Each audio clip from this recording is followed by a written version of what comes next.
On March 1st, 2024, in a hospital on an island nation, the renowned manga artist Mr.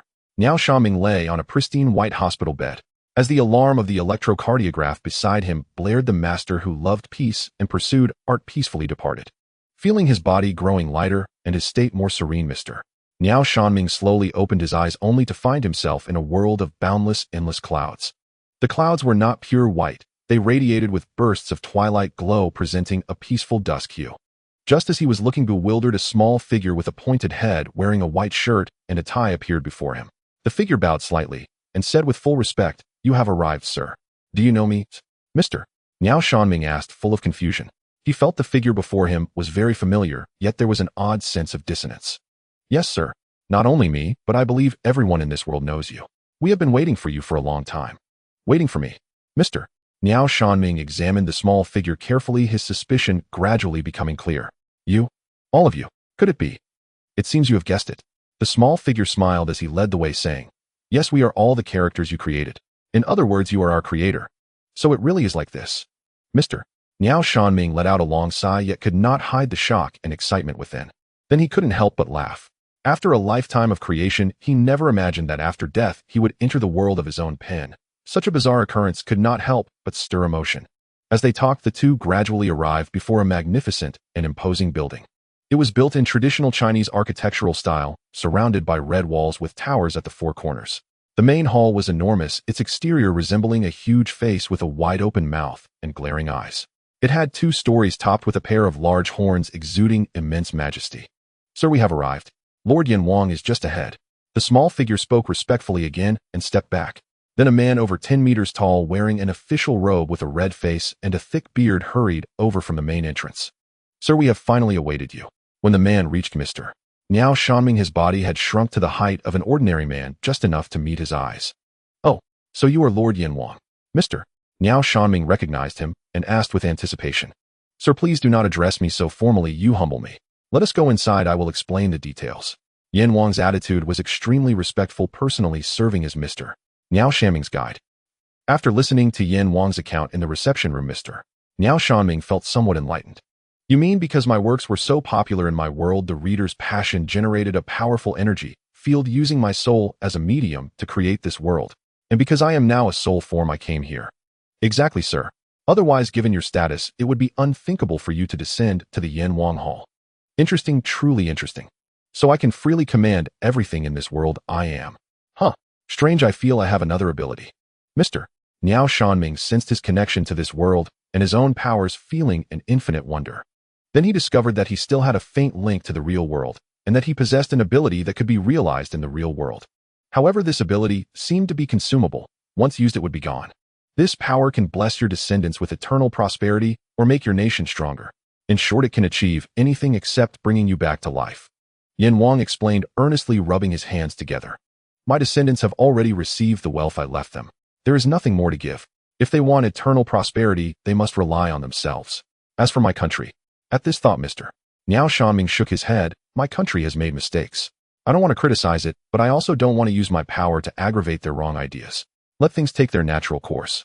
Yanwang nodded repeatedly beside him, saying, "Then you must think carefully and act quickly, otherwise this ability might fade within at most 24 hours.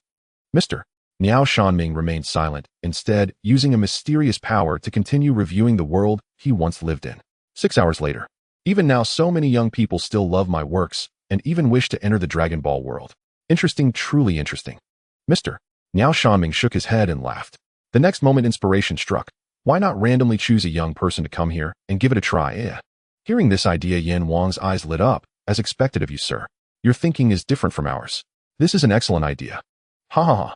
I spent my whole life pursuing the world of my own pen. I once dreamed of sharing the world of my imagination with the world.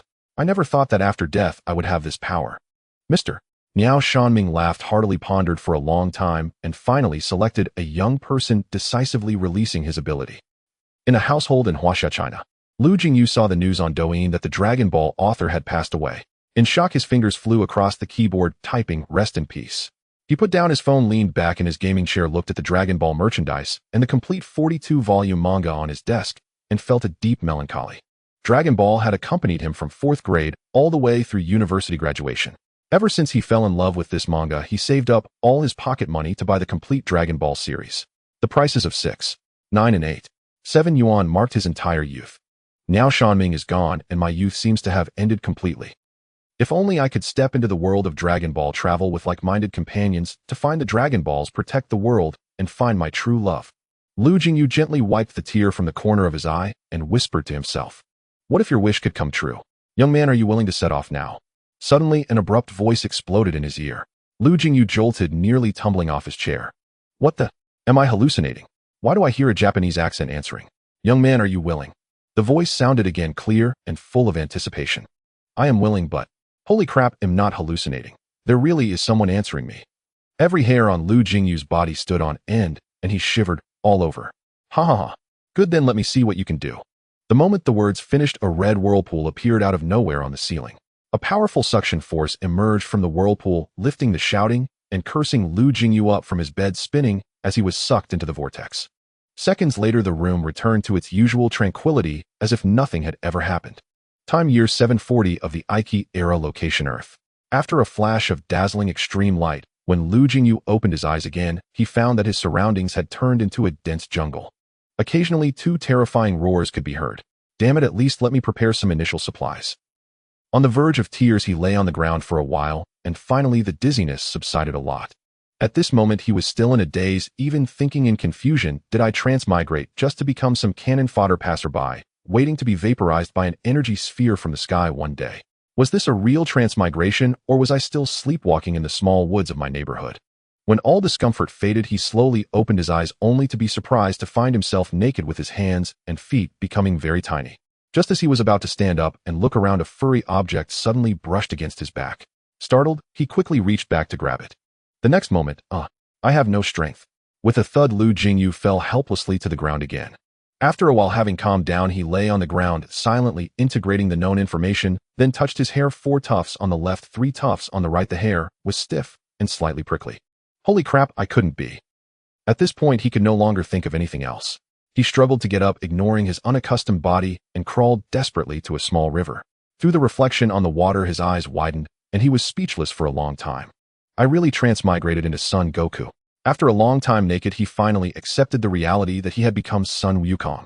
It's really troubling. Since childhood, my parents have said I'm an unrealistic dreamer, but now my fantasy has become reality. How troubling. He suppressed a smile and murmured to himself. But soon he realized a problem. He was now a Saiyan infant with a battle power of less than 5. If he couldn't find a way out of this mountain in time, he might be excreted as feces by some dinosaur tomorrow. First, I need to confirm the current time. I don't know how long I've been in this mountain. If only. All right. I came to Earth in a spaceship, didn't I? The spaceship must have a time display device. In a panic, Son Wukong immediately swung his tail and started running, searching everywhere for his spaceship. Normally, the spaceship landing would create a crater like a meteorite, so the target should not be too difficult to find. Sure enough, after searching for a while, he found his spaceship, a spherical vehicle, less than 200 meters from where he had landed. The spaceship door was still open, and the small screen inside was continuously displaying arrival messages. Son Wukong used the equipment inside to learn the exact time of arrival on Earth. What mysterious high technology! What is this soft cushion-like material surrounding the interior? It can ensure that the person inside isn't killed by the impact on landing. He stroked the exterior material and the soft interior, clicking his tongue in admiration. After a while, unable to figure it out, Son Wukong decided to first solve his clothing problem. Although this was a primitive mountain forest, he couldn't just live exposed like this. A few minutes later, he fashioned a simple grass skirt from unknown vines and broad leaves, providing a basic covering. Then, panting heavily, he built a simple shed next to his spaceship as a temporary shelter. After all this work, the 3-year-old Son Wukong was exhausted and his stomach began to growl. But looking at his handiwork, he felt a great sense of accomplishment and even began to look forward to the future. I didn't expect all those survival videos I watched to actually come in handy. I picked it up right away. Could I really be a genius? Son Wukong thought happily. Next, he would go to Kame House to find Master Rashi to learn martial arts, then get the location of Karen Tower from him to train, and finally go to Camus Lookout to receive guidance from Popo and Cammy. Wouldn't this be the peak of life? However, after daydreaming for a while, he suddenly thought of a very real problem. Where was Kame House? In the vast sea. How could he get out of this mountain forest and cross the ocean to find it? Thinking of this, Son Wukong slumped dispiritedly into the spaceship's pilot seat, his small body just fitting onto the seat. It seems I can only wait for grandfather to arrive now. By myself, I probably won't be able to get out of this mountain even in a year. Composing himself, he murmured. And so Sun Wukong began to live by foraging quietly, waiting for Sun Wufan's arrival. Having grown up reading the manga, he knew very well the importance of Sun Wufan to this newly arrived Saiyan infant. Although there were many wild beasts in the mountain forest with his current strength, he could only deal with wild fruits, and meat was out of the question. As for those delicacies that were crispy and tasted like chicken if you removed the head, he still felt some physical discomfort. Thus several days passed. When a new day began again, the spaceship hatch slowly opened, and Sun Wukong stretched, then crawled out again. He slowly walked to the shed, picked up an unknown wild fruit, and began to eat. The fruit was sour and sweet, a food he had discovered on the first day, tasting like the apples from his past life. He didn't know if it was poisonous, but he only dared to pick those with bird pecks on the surface, and also stockpiled a few. It's been 5 days, and I still haven't seen any sign of human habitation. If this continues, he'll really become a wild man. He scratched his crabshell-like hair. Despite not being washed for so many days, his hair remained unchanged and still stood up firmly. Just as he was nibbling and muttering, he suddenly heard footsteps behind him. He turned around sharply. The next moment, a pair of kind eyes met his gaze. This was a kindly old man dressed in Tang's suit, wearing a skull cap and cloth shoes. At this moment, he was carrying a basket filled with firewood and unknown herbs, looking at Sun Wukong with a hint of surprise. And Sun Wukong was also momentarily stunned. The century-defining encounter between grandfather and grandson had finally happened here. In the end, Son Gohan took him in, and the old man who had lived alone all his life, unsurprisingly, named him Son Goku. Son Gohan felt pity for the little boy who was clad only in a tattered grass skirt. Though the season in the mountains was not particularly cold, there was a chill in the air during the mornings and evenings. He wondered how many days the child had survived in the wild, and how he could be so fortunate to still be alive. The moment they met, Son Gohan felt a connection with the child. Seeing his chubby, adorable appearance, he had already decided in his heart to raise him as his own grandson. However, the child's origins were still somewhat peculiar. Beside him lay a spherical spaceship, its material incredibly hard. Son Gohan tried striking it with his fist, but the surface remained completely unscathed, not even a dent. As the eldest disciple of the turtle hermit, his martial prowess was extraordinary. A punch from him could have easily left a dent in a 10-centimeter-thick steel plate, yet this spaceship showed no mark at all. Coupled with the tale on Son Goku, Son Gohan made a bold deduction: this child was the offspring of an alien woman who had arrived on Earth in that spherical spaceship, only to be taken by a giant monkey in the mountains, and then... Oh, what a pity. Perhaps the boy's mother was a rare beauty. Son Gohan shook his head with some regret. Son Goku's large eyes reflected a clear innocence, puzzled as to why the old man had placed him on the bed and stood there shaking his head without doing anything. Finally, Son Gohan altered a piece of clothing for him, fed him, gave him water, and then attempted to communicate. "Child, do you speak the language of Earth?" Son Gohan spoke with a hint of expectation, gesturing with his hands as he talked. Son Goku simply stared at him blankly. In truth, his heart was stirred with excitement at seeing Son Gohan in person so soon, and for a moment he forgot to respond. Seeing that Goku only stared without speaking, Son Gohan's eyes dimmed with disappointment. "Oh, it seems I'll have to teach him the language of Earth before I can hear him call me Grandpa." With that, he turned around to prepare some water for the child's bath. Suddenly, a childish voice called out from behind, "Grandpa." Hearing this, Son Gohan's sturdy frame trembled violently, as if he had tasted the finest nectar. His entire being relaxed, and even the wrinkles on his forehead smoothed out. "Ah, you're Grandpa's good boy." Son Gohan laughed heartily, turning around to lift Goku high into the air. Goku giggled joyfully in his hands, spreading his arms and flapping them as if trying to fly. Son Gohan held him close, growing fonder with each glance. He couldn't resist rubbing his stubbly chin against Goku's soft cheeks, and the ticklish sensation made Goku laugh even more. This simple home on Mount Paozu was suddenly filled with warmth and joy, as if even the surrounding flowers and grass had brightened with enhanced clarity. From then on, Son Gohan no longer lived alone. There was now someone to care for at home. Although Son Goku was not as unruly and difficult to manage as in the original story, his Saiyan blood made him restless. He was constantly jumping, climbing, and running around without a moment's pause. What was both amusing and exasperating was that with his grandfather as his protector, he even dared to provoke the wild beasts and dinosaurs nearby. As a result, within a radius of dozens of kilometers around the little hut on Mount Paozu, the creatures all fled at the sight of him.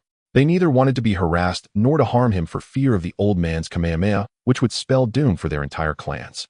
As for Son Gohan, though he knew children were often mischievous, this little one's antics were taking a toll on him over time. Moreover, it was not just the tale that baffled him. The boy often uttered words he couldn't understand. For instance, when Son Gohan chopped down a thick tree with a single axe stroke, a childish, awesome would ring out. When a mountain monkey stole the bananas prepared for Goku the boy, instead of scolding or hitting, it would solemnly lecture the monkey on the principles of self-reflection thrice daily. And is it too much? Not at all. Until one day Son Goku approached him and said in a babyish voice, "Grandpa, I want to learn martial arts." It was then that Son Gohan realized this grandson he had found could not be raised like an ordinary human child. He decided to teach him martial arts so that he would at least have a skill to protect himself and be unmatched in these mountains. Thus, at the age of 3, Son Goku formally began learning martial arts from Son Gohan. However, after just a few days of basic training, Son Gohan grew restless. Basic training consisted of nothing more than running push-ups and horse stances. He had expected that the monotonous and tedious training would cause the ever-active child to give up out of boredom. To his surprise, after a full week, the little one showed no signs of quitting and was instead training with great enthusiasm. What a remarkable little boy. Son Gohan sat in his rattan chair watching Son Goku punch and kick in the distance, shaking his head with a smile. But Son Goku knew clearly that he hadn't come to this world to live a life of ease. The carefree days would last only until his 18th year, when he would participate in the World Martial Arts Tournament. From then on, it would be a series of battles against King Piccolo, Raditz, Vegeta, and Nappa. Peace would become a distant memory. Thus, he had to grow stronger as quickly as possible, stronger than the enemies who would come. Within just a month, he had mastered all the basic techniques Son Gohan taught him. Next, Son Gohan began teaching him methods to temper his body.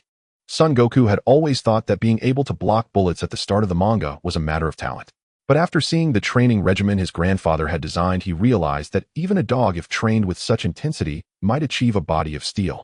Nevertheless, the reward for such high-intensity rhythmic training was an exponential increase in his combat power. After 6 months, the dinosaurs in the mountains could no longer harm him. One day, while he was tempering his body with several giant boulders in front of the house, he noticed Son Gohan busying himself inside. He set down the boulders, which were several times his size, and quickly returned indoors. "Grandpa, what are you doing?" Seeing Son Gohan writing something, he asked curiously. "Oh, Grandpa is writing a letter to his master. Today he'll take you down the mountain to mail it and buy some supplies." To Grandpa's master. Who is that, and why are you writing to him? Though he knew who Son Gohan was referring to, Son Goku still asked with an innocent expression. Grandpa's master is a world-renowned martial arts grandmaster. One day I'll take you to visit him.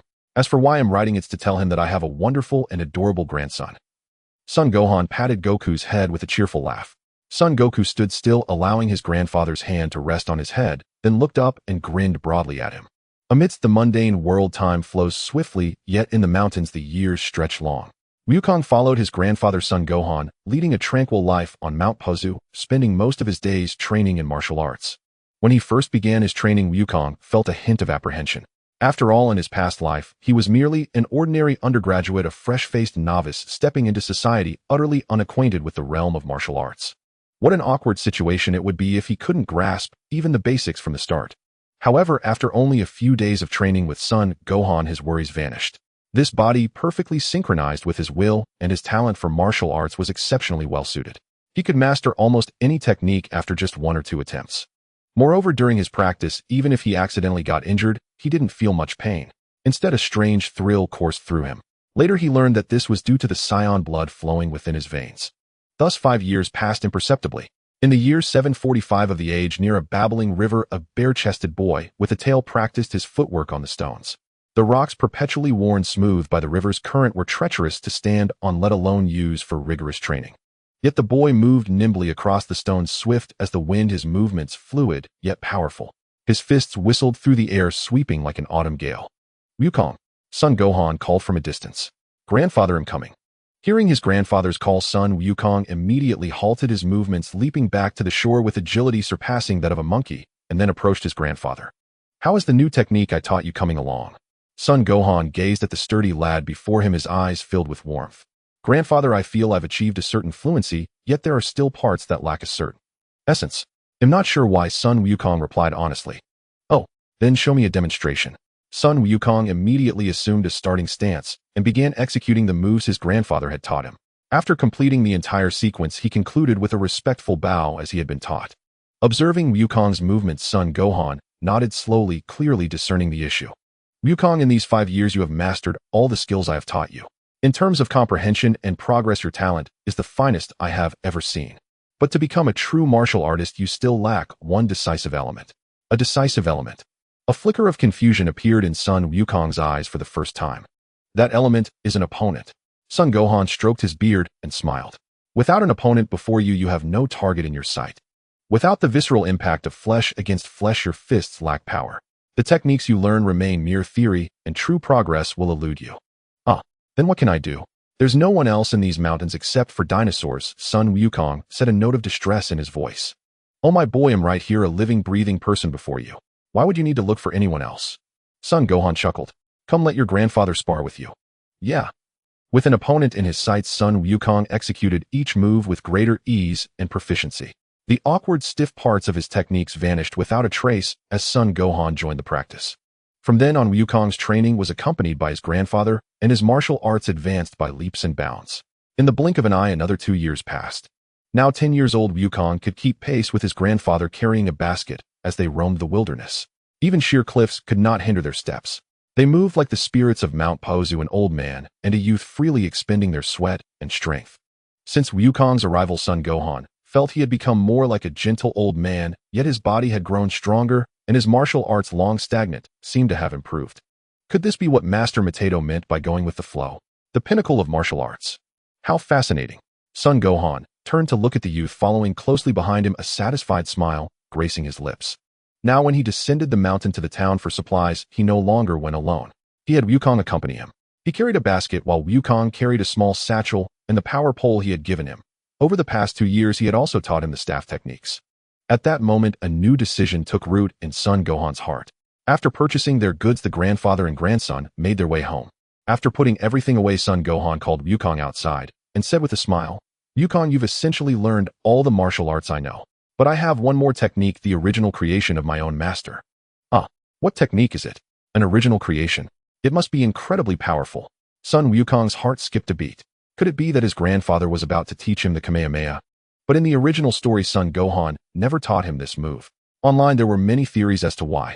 Some said that the Turtle School emphasized foundational training, believing that only through sufficient basic practice and developing one's own signature moves could one become a qualified and promising martial artist rather than being directly taught a famous technique.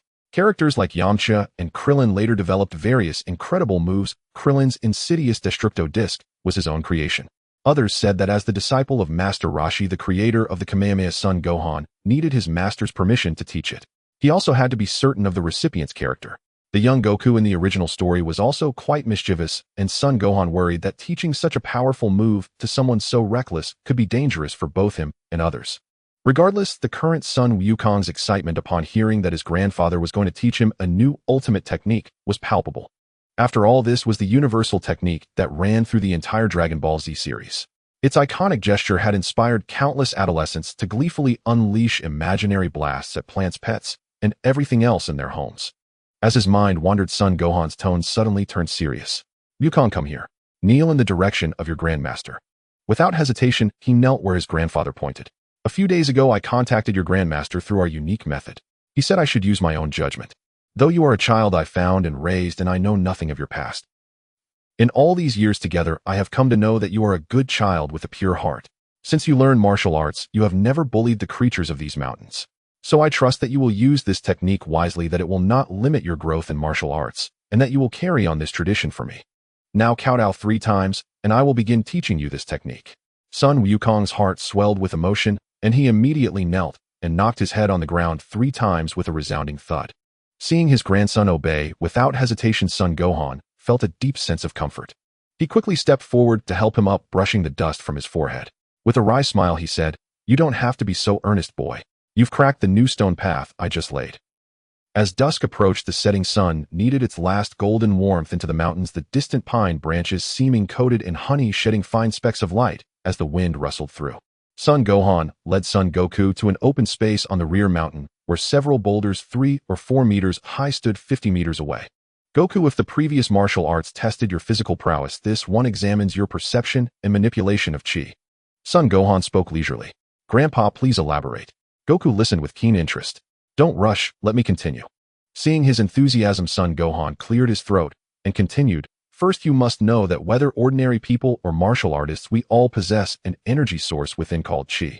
Chi is the most fundamental energy of living beings, a hidden power within the body. It can push the body beyond its limits of formless subtle substance. It is infinite and cannot be quantified, but our capacity to bear chi has an upper limit because our bodies have boundaries. To hold more chi, one needs a stronger physique. That's why Grandpa insisted you build a solid foundation and master the basics. Goku nodded repeatedly. Son Gohan truly lived up to being Master Rose's top disciple. His insight into chi alone would put many martial artists to shame. Now let me show you. Son Gohan had Goku step back, then lowered his hands, planted his feet, and began to gather power slowly. Goku widened his eyes, not daring to blink.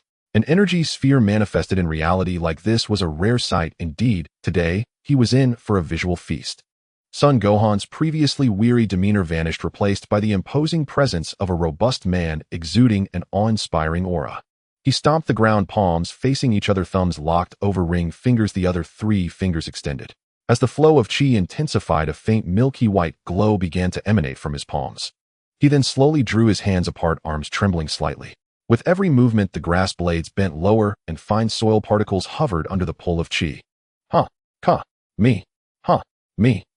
Son Gohan let out a steady low hum. As his hands drew back to his sides, the white light in his palms solidified, but remained somewhat wavering, with occasional strands of chi dissipating. It's coming. Nearby, Goku felt the unsettling surge of chi taking shape in his grandfather's palms. As the white light grew dazzling, his clothes flapped violently in the gust. Son Gohan thrust his arms forward, and a slender, yet intensely concentrated beam of white light erupted from his palms, tearing through the air with a roaring whoosh. The grass it grazed over turned yellow, and the beam hurtled straight toward the distant boulders. Faced with such a powerful beam, even Goku with his sharp eyesight had to shield his eyes temporarily to avoid being blinded. Yet he couldn't bear to miss this rare spectacle, so he squinted through half-covered eyes. With a thunderous roar, after a cloud of smoke cleared, the distant boulders had been obliterated without a trace by that energy sphere. Son Gohan, clearly out of practice with this technique, wiped the sweat from his brow, let out a gentle breath, and turned around with a relaxed expression. So isn't this move powerful? Oh, awesome. Even with prior anticipation, witnessing the technique firsthand left Goku utterly stunned. Awesome. Strange little one, sometimes you say things Grandpa can't understand. Son Gohan gave a helpless smile, but seeing Goku's odd face, he felt a secret thrill. I've taught you the essentials. When I was taught this, it took me 14 days to grasp the manipulation of chi, a height most earthlings could never reach. So don't rush, take your time. Once you feel the flow of chi, Grandpa will. Boom. A small energy sphere shot from Goku's youthful hands, shattering an old tree not far away. Son Gohan's small eyes widened in utter bewilderment. The culprit Goku was equally confused. Grandpa, I just tried sensing and releasing as you said, and it happened. Is this normal? No, not normal. Well, it's good, very good. You've clearly. How to put it, Goku, could you be a genius? Son Gohan didn't know what to say. After a long silence, he reached this conclusion. After all, if this boy wasn't a genius, what was that monotonous, grueling training of mine? A mere threshold to genius. Thinking of the training time it took him to unleash an energy sphere of this scale, Son Gohan looked at the little one who casually fired off the Kamehameha after a brief explanation and felt the disparity of the world. He himself at best was an ordinary genius of Earth, while this boy might be a genius from the cosmos. Shaking off his thoughts, Son Gohan felt at ease. Regardless this child was his grandson, the greater his achievements, the more glory for the grandfather, right? He could even show him off to that old Ox King, make him jealous. Considering Goku's talent, Son Gohan had a new idea. Goku, the Mid-Autumn Festival is in 2 days. After that, how about Grandpa takes you on a trip? Great. Wherever Grandpa goes, I'll follow. Goku nodded eagerly. A few days later, the Mid-Autumn Festival arrived, and it was also the night of the full moon. Son Gohan had prepared a table of delicacies early on to enjoy with Goku at home. Strangely, he had often wanted to enjoy the moon with Goku over a meal, but the child stubbornly refused to leave the house, insisting on waiting until the moon was gone, claiming he was allergic to moonlight during the full moon. What kind of child is this? Allergic to moonlight, especially a full moon? Son Gohan was speechless. But the world was full of diverse species. Werewolves turned into wolves under a full moon. This boy, suspected to be an alien, might plausibly be allergic to moonlight. No. Aside from the old turtle who covered his face in speechless exasperation, Son Gohan and Son Goku, grandfather and grandson, stood frozen in collective shock. Glancing at the several exquisite collector's editions from the turtle school laid out on the table, each of superior quality and hard to distinguish, Son Goku nonetheless immediately pointed at one featuring a curvaceous beauty with flowing hair, following his memory of the turtle hermit's preferences, and declared, "This one is the best." The moment those words were spoken, the room fell into a 3-second silence. After a brief tremor of shock in his pupils, the turtle hermit burst into hearty laughter, his joy beyond words. Ha ha ha, great minds think alike. Truly worthy of being my chosen disciple. Son Gohan looked at his grandson in bewilderment, wondering to himself how the boy could have learned such common knowledge as he had never taught him anything of the sort. Could it be that the child had mastered it without a teacher? The old turtle shook his head helplessly and sighed. It's over. This one's been led astray before we even began. What followed was straightforward. With some reluctance, Son Gohan left Goku behind and sailed back to Mount Paozu on his small boat. He had grown accustomed to a life of leisure and found the island lifestyle of the turtle hermit unfamiliar. The turtle hermit, hands clasped behind his back, watched as Goku stood there waving at the distant speck on the horizon, and his fondness for the little one grew even more. For some reason, although Goku appeared pure and innocent, it was not the innocence of ignorance. Rather, it was more akin to the purity of understanding and thoughtfulness. Yet Son Gohan had never taught the little one about worldly matters, and he had only taken Goku in when the boy was 3 years old. How could a 3-year-old child have had any opportunity to learn such things? It could only be attributed to his innate nature. At this thought, the turtle hermit's expression softened even further. Perhaps this child could truly inherit his legacy and elevate the turtle school to new heights. All right, Goku, come inside. Let me show you to your room first, the turtle hermit called from the doorway. Only then did Son Goku reluctantly turn back and follow him into the house. The turtle hermit settled him into a small room on the 2nd floor and brought him a spare set of bedding. Starting tomorrow, your special training will officially begin. I'm not your grandfather, you know. The training will be very grueling.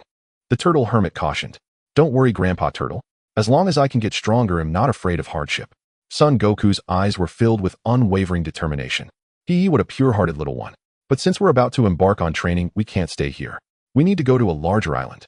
Thus, the turtle hermit's son Goku and the old turtle stepped outside, transformed the house back into a capsule, and then took out another capsule, which turned into a motorboat. Though he had already witnessed the marvel of capsule transformations, Goku was still amazed to see the enormous house shrink down to a capsule smaller than the palm of his hand. They then arrived at a larger island home to many residents. The turtle hermit first chose a spot to set up their new home before they all moved in. Early the next morning, the alarm clock set for 4:30 a.m. and hanging 20 centimeters above his head began to ring. A hand instantly reached up, yanked it down, and the ringing ceased abruptly.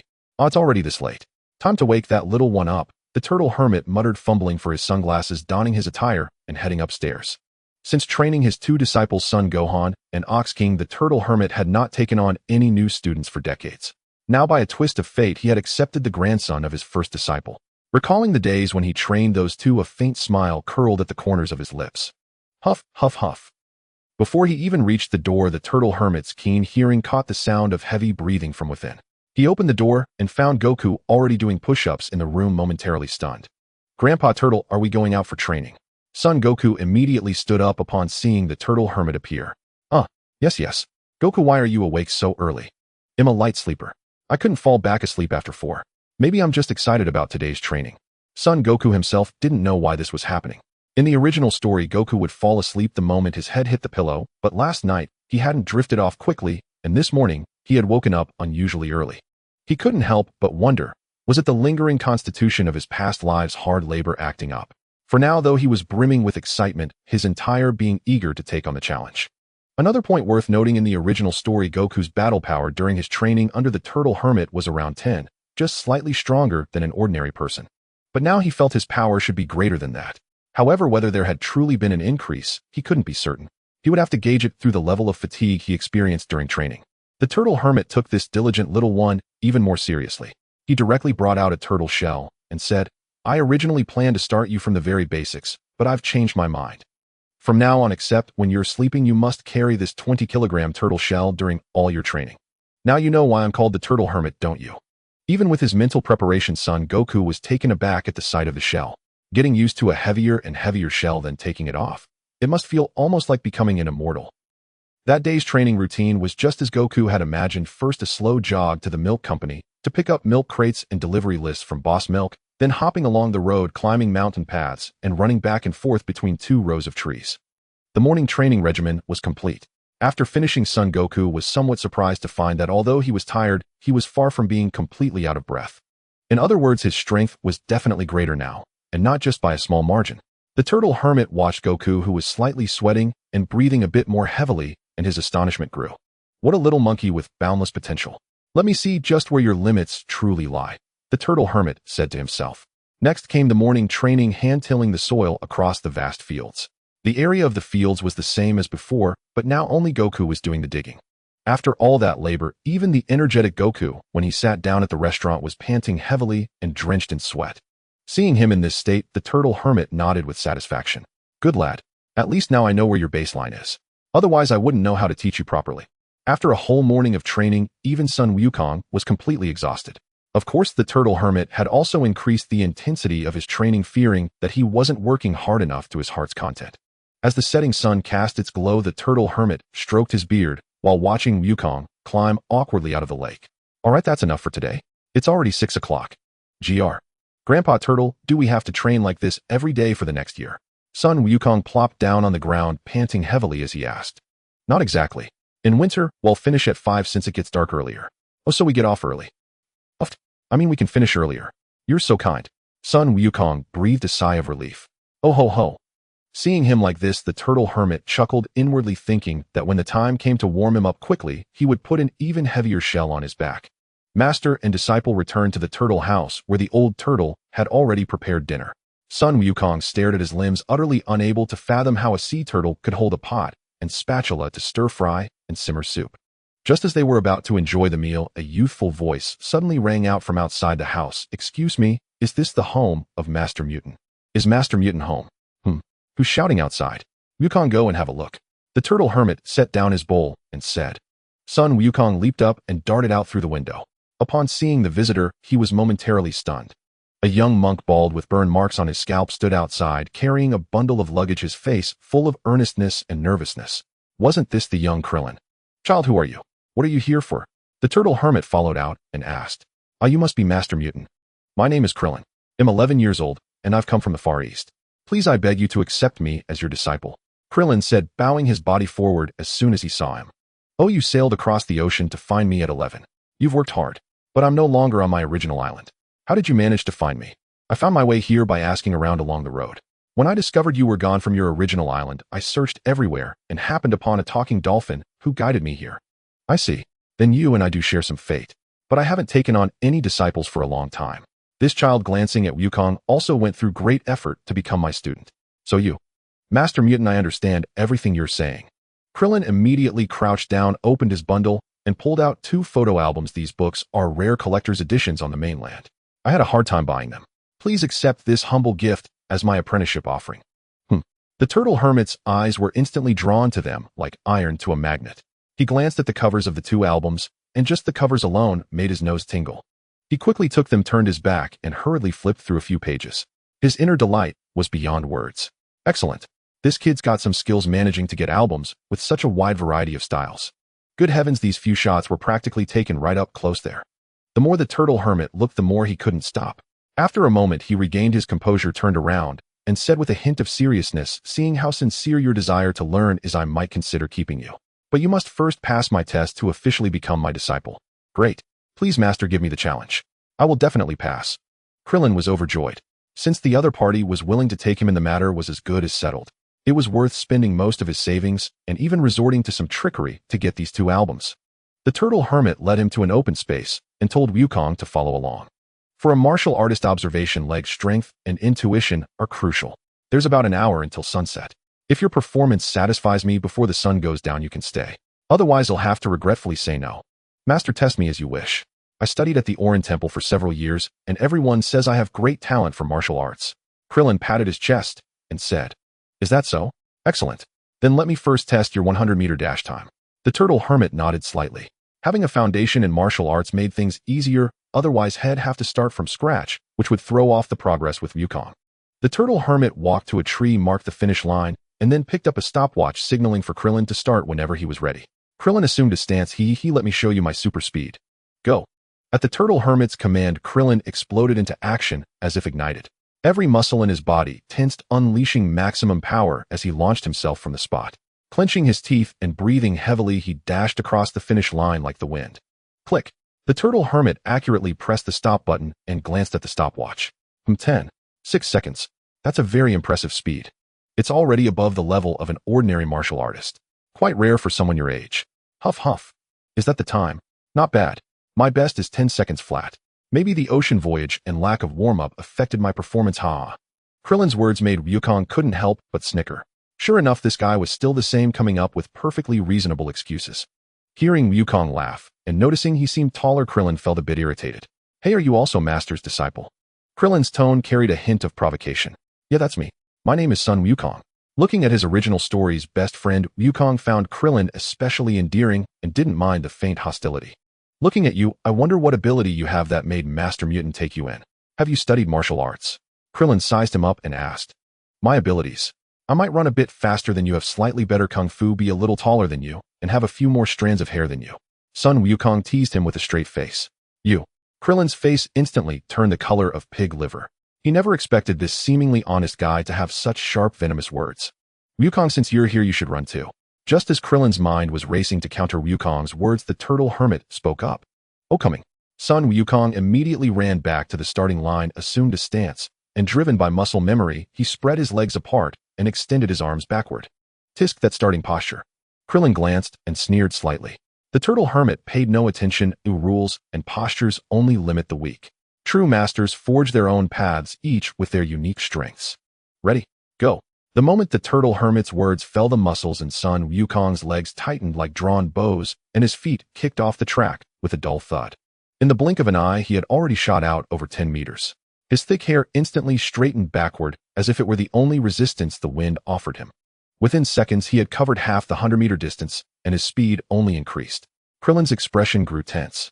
Before he could even estimate how many seconds Wukong would take to cross the line, the turtle hermit beside him had already pressed the stop button. A gust of wind whooshed past, lifting the turtle hermit's long white beard. This. Master, what time did he run? Krillin swallowed hard and asked with some difficulty. 7.2 seconds. The turtle hermit glanced at the stopwatch and reported the number, somewhat stunned. Krillin's face immediately became a spectacle of emotions. Son Wukong was momentarily taken aback upon hearing his precise test result. I hadn't expected to grow so much stronger, and I've arrived at Master Roshi's for training 2 years earlier than in the original timeline. As a devoted, unadulterated fan of the original Dragon Ball series, having never watched Dragon Ball Super or any spin-off films, he naturally understood exactly what this performance signified. How on earth did you train like this? Krillin stammered, utterly flabbergasted by Wukong's effortless composure. I learned martial arts from my grandfather deep in the mountains, and with dinosaurs and other wild beasts lurking everywhere, I had no choice but to run whenever danger struck. That's how I built my speed. Wukong wasn't lying. Before training under Grandpa Gohan, he truly was legendary for fleeing. So much so that even seasoned monkeys hesitated to leap from certain cliffs, yet he'd routinely gauge their height with a glance and plunge headlong, having leapt from dozens to hundreds of meters without hesitation. Your fundamentals are quite solid, well-suited for disciples entering my school. Master Roshi removed his shell and tossed the stopwatch to Krillin. All right, Wukong, you've achieved this time, but don't grow arrogant. Now let me demonstrate true transcendence of human limits. Ignoring Krillin's stunned expression, Roshi strode over 100 meters away, then surged forward with overwhelming force, vanishing beyond their line of sight in a whirlwind of dust and fallen leaves. 6 seconds. Is he even human? Krillin could scarcely believe it, yet shock swiftly gave way to elation. He'd chosen his master wisely. Master Roshi was indeed a martial artist who surpassed human boundaries. Though Wukong knew Roshi's speed well, in theory, confronting that sheer oppressive velocity firsthand sent chills down his spine. He could hardly imagine the exhilaration of attaining such power himself, especially after learning to fly, outrunning cars on foot, soaring past jetliners midair. It would be nothing short of electrifying. Thus began a year-long regimen of rigorous training under Master Roshi. Each day was grueling yet deeply fulfilling, and by the second day, both youths bore 20-kilogram turtle shells upon their backs. Yet only 2 months in, Wukong voluntarily approached Roshi requesting intensified training. Roshi was astounded. Such a request was unprecedented in 8 lifetimes. He believed he'd already pushed Wukong to his absolute physical limit, exceeding it risked unforeseen harm. Wukong, however, sought no self-inflicted torment. His request stemmed from sober calculation. At his current pace, Roshi's standard regimen would yield only marginal gains over the original timeline. Ultimately, seeing Wukong's unwavering resolve and observing his evident ease, Roshi acquiesced. The adjustment was simple. He replaced the shell with a 40-kilogram variant. To spare Krillin's feelings, Wukong gently asked Roshi not to disclose the weight increase just yet. The next day, Krillin was stunned to find himself overtaking Wukong, who had always led him effortlessly. His movements had lost all agility, his stamina seemed drastically diminished. After completing barely half the day's construction work, his shallow, labored breaths were already audible. Faced with Wukong's sudden decline, Krillin felt no trace of schadenfreude, only steadfast concern. He halted his own labor and insisted on escorting Wukong back to the turtle school for Rashi's examination. Seeing Krillin's profound worry, Wukong's heart swelled with quiet warmth. This loyal friend, though outwardly reserved, had undergone a palpable transformation over these 2 months, from constant rivalry to genuine care. That initial coldness had never been his true nature. It was the fault of those treacherous monks from the Tsuru temple, hypocritical Buddhists whose serenity masked venomous deceit. Wukong now regarded them with fierce contempt. Fortunately, they would appear at the World Martial Arts Tournament 3 years hence, and fate would pit them against Krillin in the same bracket. Then Wukong vowed he would stand fiercely by his friend's side and cheer him on as he delivered righteous retribution. Only when Wukong insisted on finishing that day's training and assured Krillin he felt perfectly fine, did Krillin reluctantly release his hand, still deeply unsettled. Yet throughout subsequent drills, Krillin's gaze kept drifting toward Wukong, watching, ever watchful, lest he collapse without warning. Naturally, Rashi observed every glance. Seeing Krillin's sincerity unfeigned, Rashi felt an invisible weight lift from his shoulders. He had accepted Krillin not merely out of goodwill, but genuine admiration for his talent. A master of Rashi's caliber was rare. Equally rare was a disciple of Krillin's caliber. Wukong's prodigious gifts were extraordinary, singular, unrepeatable. Yet Rashi harbored quiet doubts about Krillin's character. Thus, throughout their training, he assessed not only their technical foundations, but also Krillin's moral fiber. Had he detected even a flicker of malice toward Wukong, Rashi would have dismissed him without hesitation.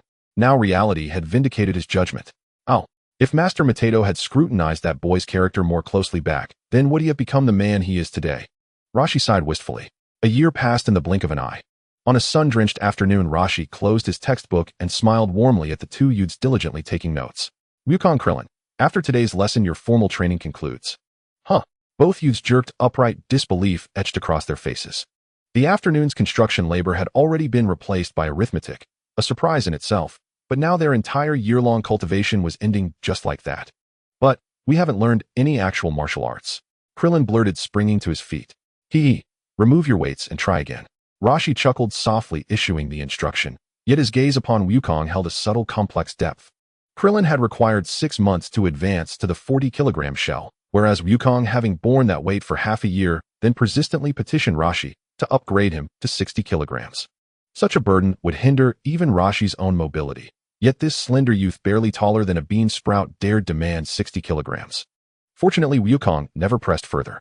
Had he done so, Rashi feared he might feel humbled, perhaps even ashamed. Krillin unbuckled his weight.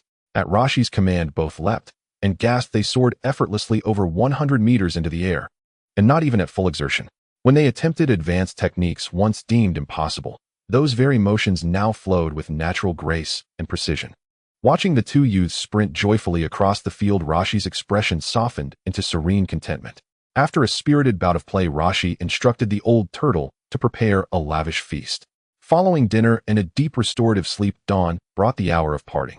Wukong would return to Mount Paozu to reunite with his grandfather. Krillin, after long reflection, chose to remain with Rashi for continued training, and Rashi, pleased, welcomed him to stay. The old turtle, meanwhile, rejoiced most of all. He would no longer endure those endless morbid contests of endurance, with Rashi each silently wagering who would die first. Yet how Wukong would return posed a dilemma. He neither sailed nor flew, and swimming home would be an ordeal beyond reckoning. Rashi paused only briefly, then flashed a smug, knowing grin. Wukong, would you like a mount? Oh, could it be the somersault cloud? Son, Wukong exclaimed in delight, blurting out the question directly. Hey, how do you know about the somersault cloud? Master Rashi asked, his face full of confusion. Grandpa told me you had a magical cloud, but he said only good kids could ride it. Oh, I see. I never thought Gohan would still remember that casual remark I made all those years ago. Master Rashi had no reason to doubt him. I was going to call the immortal phoenix for you, but since you mentioned the somersault cloud, I'll summon it to show you. Master Rashi pointed his staff toward the sky, opened his toothless mouth, and roared, Come forth, somersault cloud. Immediately a pale yellow cloud zoomed from afar, stopping before them in the blink of an eye. Good heavens, a cloud just flew here like that. Krillin's eyes went wide. He had thought Master Rashi was just an incredibly strong martial artist, but his secrets kept piling up.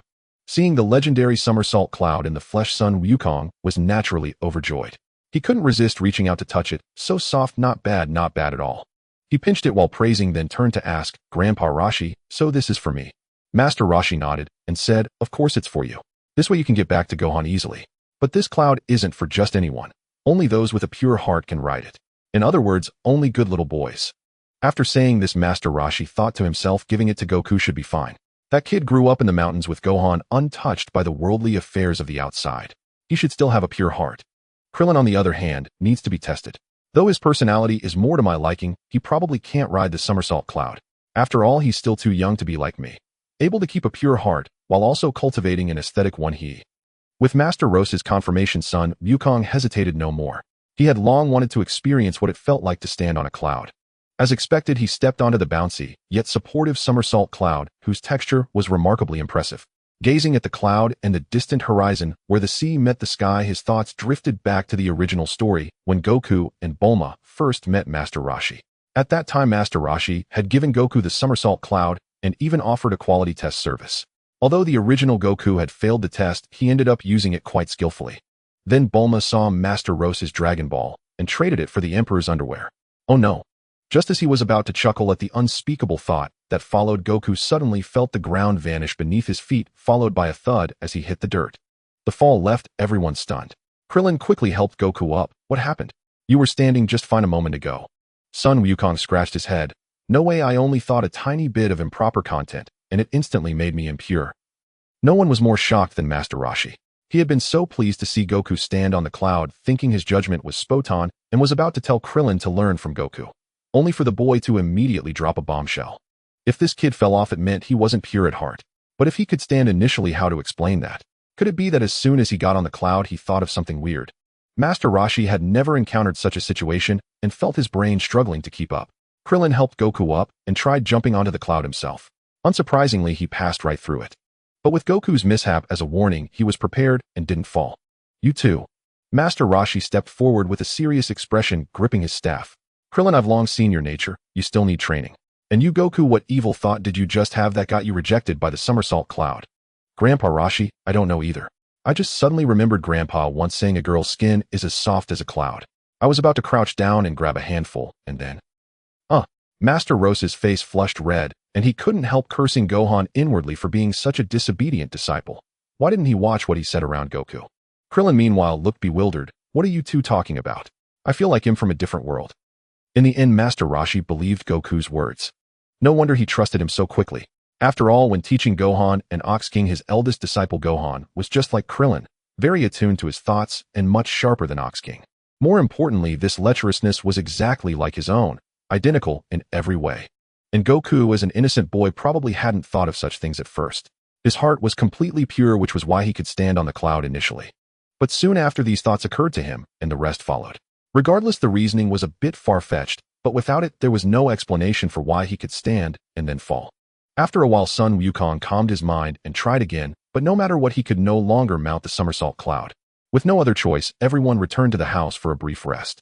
Master Rashi felt a deep regret that Goku couldn't ride the cloud as it hadn't been used by anyone in years. He also secretly tried it himself and found he could no longer ride it either, likely due to his own preferences. Back when he left that place, he could still ride it. But this didn't stump him. He immediately summoned another mount for Goku, the Immortal Phoenix. This great bird was 3 meters long with a wingspan of 6 meters. Its body was a gradient of orange and red topped with 3 crests of feathers. Standing there, it looked exactly like the legendary phoenix. Oh my Grandpa Rashi, this bird is so majestic. Is it truly immortal? Son Wukong's eyes sparkled with stars. In the original story, this immortal phoenix had never appeared, supposedly dying of food poisoning. Now seeing the great bird before him, even knowing it wasn't truly immortal, he couldn't help asking the question again. Of course not. I just wanted it to live forever like me, so I named it the Immortal Phoenix. Let it take you back. It's slower than the somersault cloud, but you'll be home in half a day. Master Rashi stroked his beard. Great. Thank you, Grandpa Rashi. Son Wukong was brimming with excitement. But I'm not giving it to you. If you two hit it off, and it wants to follow you, I have no objections. I understand. And so Goku quickly packed his bags. Before leaving, he also asked Master Rashi for the location of Korin Tower. Then reluctantly, he hugged the old turtle and Krillin in farewell. He leaped onto the Immortal Phoenix's broad back, waving once more at Master Rashi and the others. The bird opened its beak and let out a long cry, spread its wide wings, and with a powerful downward beat instantly carried Goku off the island flying toward Mount Paozu. The sky stretched like an immense azure silk tapestry, pristine and ethereal. A magnificent bird, its plumage blazing like living flames, soared across the heavens, wings outstretched wide, guiding even the clouds along its path with quiet sovereign grace. Perched upon the phoenix's back, Sun Wukong sat cross-legged and upright, spine straight as a jade pillar, gaze unwavering and bright. The wind swept across his face, ruffling his hair, yet could not stir the rice ball clutched tightly in his hand. As the phoenix accelerated, they pierced through undulating mountain ranges, skimmed over roaring rivers and surging great waters, then glided above vast ancient forests stretching to the horizon. Sun Wukong nibbled thoughtfully on his rice ball, marveling inwardly at the boundless expanse of this world. He closed his eyes, surrendering fully to the howling wind, feeling for a fleeting moment as though his spirit had dissolved into the very breath of heaven and earth. Boy, you certainly know how to savor the journey. Just as Sun Wukong settled into serene stillness, a gruff voice boomed from ahead. Huh, you, Phoenix, you can speak. Sun Wukong snapped his eyes open, astonished. Of course I can. Do you take me for some nameless fledgling? I am a legendary sovereign of the northern mountains. The phoenix seemed mildly affronted by the question. You've been so aloof this whole flight. Not a single word. How was I supposed to know you weren't mute? Care for a rice ball? Still warm. Ahem, I'm not hungry. You eat it. If you want, that's fine too. Eating while facing the wind unsettles the stomach. Sun Wukong declared this with solemn earnestness. The phoenix fell silent, utterly speechless. Within half a day, its fiery wings folded with practiced precision, and it landed smoothly just outside a rustic cottage. Sun Wukong leapt down, dragging his bundle, grinning broadly. Thank you, Phoenix. Next time I'll treat you to mountain barbecued game.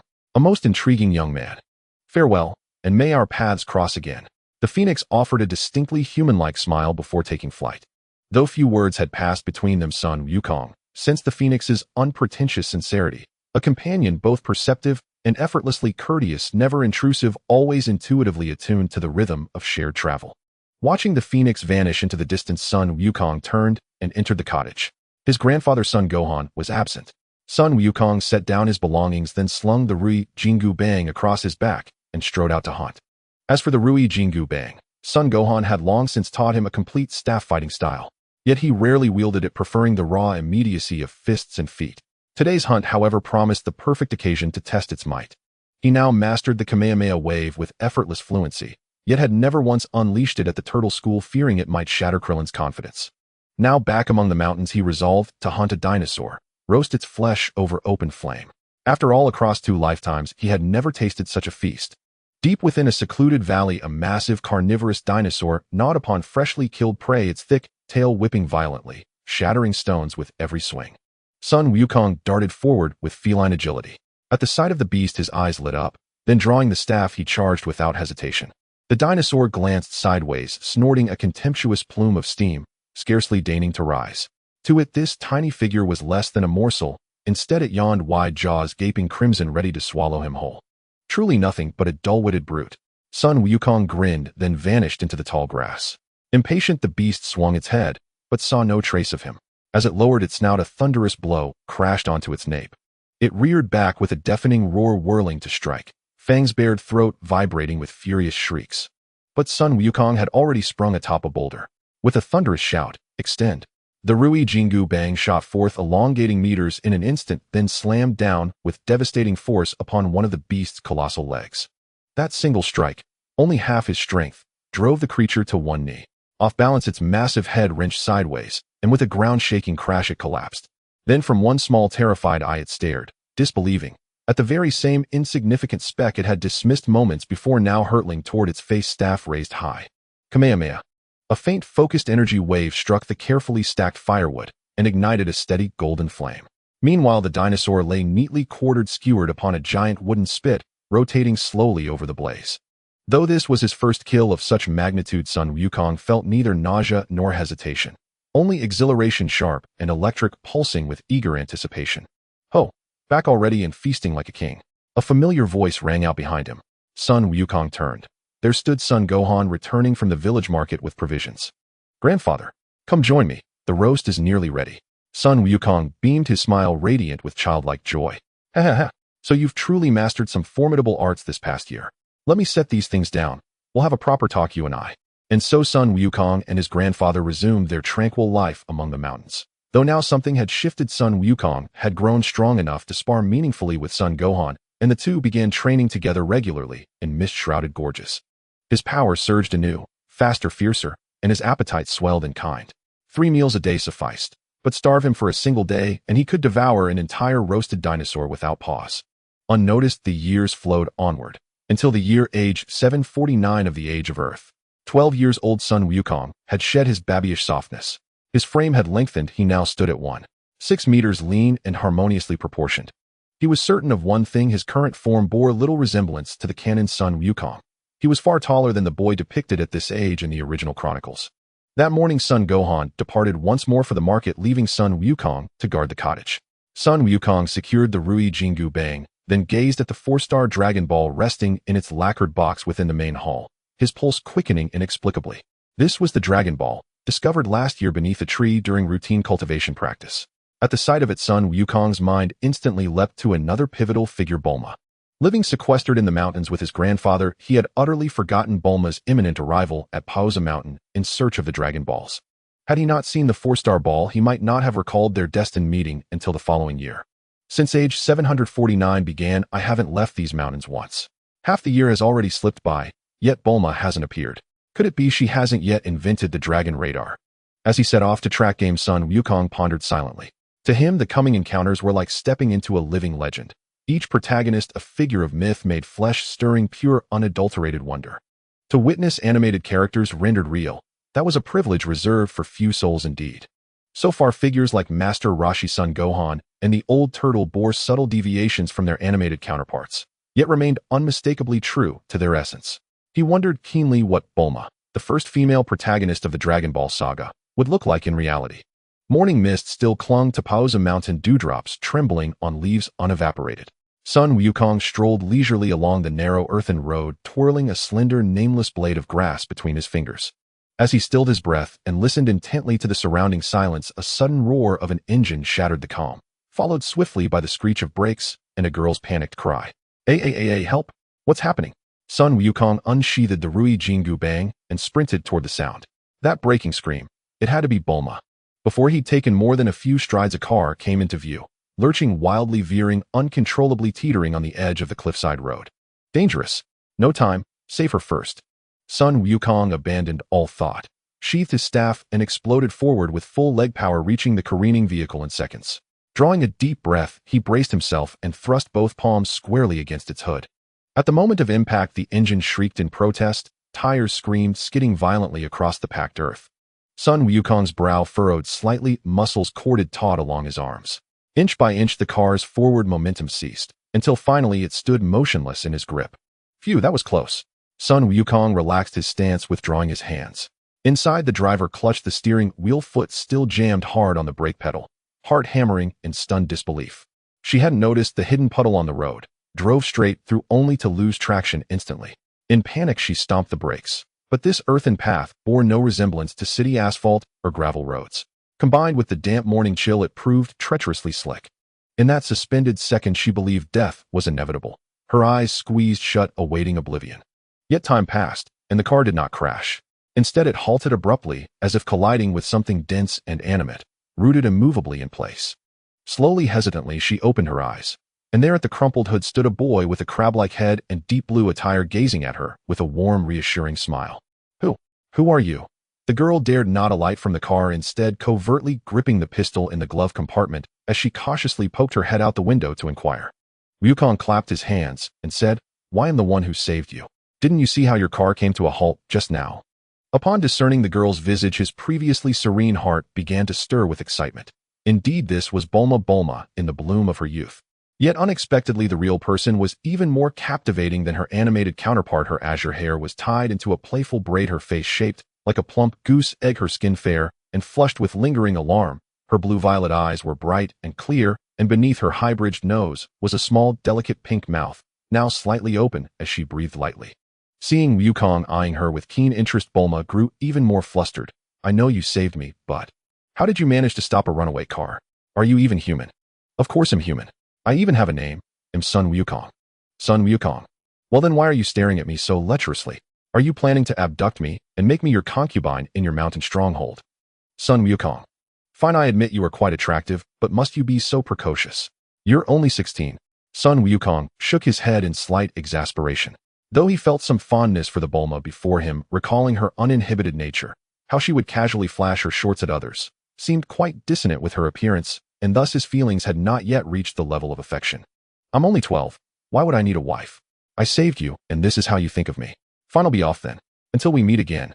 Feigning indignation, Wukong turned to leave. With a bang, he heard the car door close behind him, followed by Bulma's voice. Wukong, wait. What is it? Wukong turned back to ask. Well, I'm sorry. I haven't seen a living soul in these mountains for days, and I thought you might be from a wild tribe. Bulma explained, her cheeks flushed.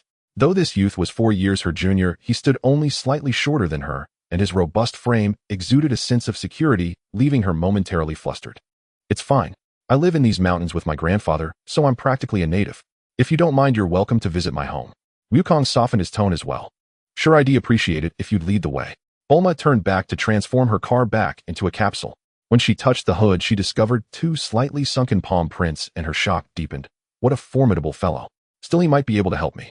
With a soft poof, the car reverted to its capsule form, which she stowed in her capsule case. Noticing Wukong's lack of reaction, she mused. It seems even mountain folk use capsules. That makes communication easier. At least they're not out of touch with the outside world. Thus the two strolled leisurely home.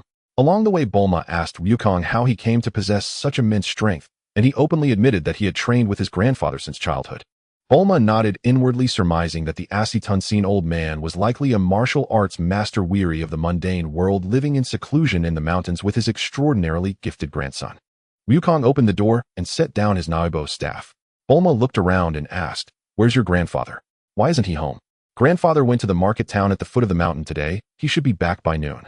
They'll go out hunting for a bit and prepare a barbecue for you at midday." Son Wukong smiled, thinking he could easily bag some wild hare or pheasant nearby. Suddenly, Bulma's eyes fell upon the 4-star ball resting in a box on the table. Her eyes widened as she exclaimed, "Good heavens! The Dragon Ball I've been searching for is right here." Overcome with joy, she abandoned all decorum, dashing forward to lift the Dragon Ball reverently in both hands, examining it with undisguised delight. Hey, at least give me a heads up. Is it really okay to just grab my family's treasure like that?" Wukong said helplessly. Sorry. This truly is a treasure, and it has a name. It's called a Dragon Ball." Realizing her impropriety, yet reluctant to let go, Bulma returned to Wukong, still holding the ball. "A Dragon Ball? What does it do?" Though he already knew its purpose, he feigned ignorance to inquire. In the original story, Bulma had no qualms about revealing the Dragon Ball's origins and function, outright subtly indicating her own naivety as a young girl. It was fortunate she met Wukong. Had she encountered anyone with a hint of greed, she likely would never have left Mount Paozu. True to form, the relatively innocent Bulma disclosed everything about the Dragon Balls without reservation. There were 7 in total, each containing 1 to 7 stars and emitting a faint glow. They were said to be treasures bestowed upon humanity by the gods in ancient times. If all 7 were gathered and the incantation spoken, the eternal dragon would appear and grant the summoner one wish. Though I could wish for an endless supply of strawberries, I've decided. Well, I'll figure it out later. Bulma looked at Wukong, hesitating to say more. So what exactly is your wish?" Son Wukong asked curiously. Why wasn't she mentioning finding a Prince Charming anymore? Something seemed different. Don't try to guess a girl's thoughts. For now, though, I hope you'll be willing to part with the 4-star ball. May I have it? Bulma's pretty face flushed slightly as she spoke with some embarrassment. "I don't mind, but we'll have to wait until my grandfather gets back. Hang tight for now. They'll go out hunting to prepare a meal for you." Wukong shrugged, unconcerned. "Oh, wonderful. You're such a kind person." Bulma clutched the Dragon Ball, her face brimming with excitement and gratitude. But as she watched him gather his gear to leave, something else occurred to her, and she called out again, "Wukong, have you ever thought of venturing out into the world?" I've thought about it, but I need to wait for my grandfather." "Then perfect. Let's go find the Dragon Balls together." Bulma's eyes sparkled with anticipation. Son Wukong gave a helpless smile. "At least let me finish speaking. We'll talk after my grandfather returns. He found me and raised me, so I need his permission before embarking on any long journey." Right, my apologies." Bulma stuck out her tongue in apology, then inwardly chided herself for being so impatient in front of a younger boy, acting like a thoughtless little girl. Before long, Son Gohan returned from his errands and was astonished to find a guest in his home, a delicate young girl. Yet in Son Wukong's presence, he still maintained the basic composure of an elder. Upon learning that Bulma wished to take Wukong on a quest for the Dragon Balls, he not only agreed readily, but also mentioned that their master Kamehameha seemed to possess a similar orb one he had retrieved from the seabed over a century ago. Hearing this, Sun Wukong slapped his forehead, wondering how he could have forgotten such a detail. He regretted not having coaxed it out of his master during his training at Kamehameha House. Now he would have to find a way to return. Bulma was deeply grateful for Son Gohan's generosity and understanding, so she proposed that if the old man was willing to leave his seclusion, she would arrange for him to become the lifelong honorary martial arts master at her home in West City. She assured him that many young men and women would flock to visit him. Son Gohan initially had no inclination. Having lived long in the mountains, he had cultivated his spirit and felt no attachment to worldly affairs.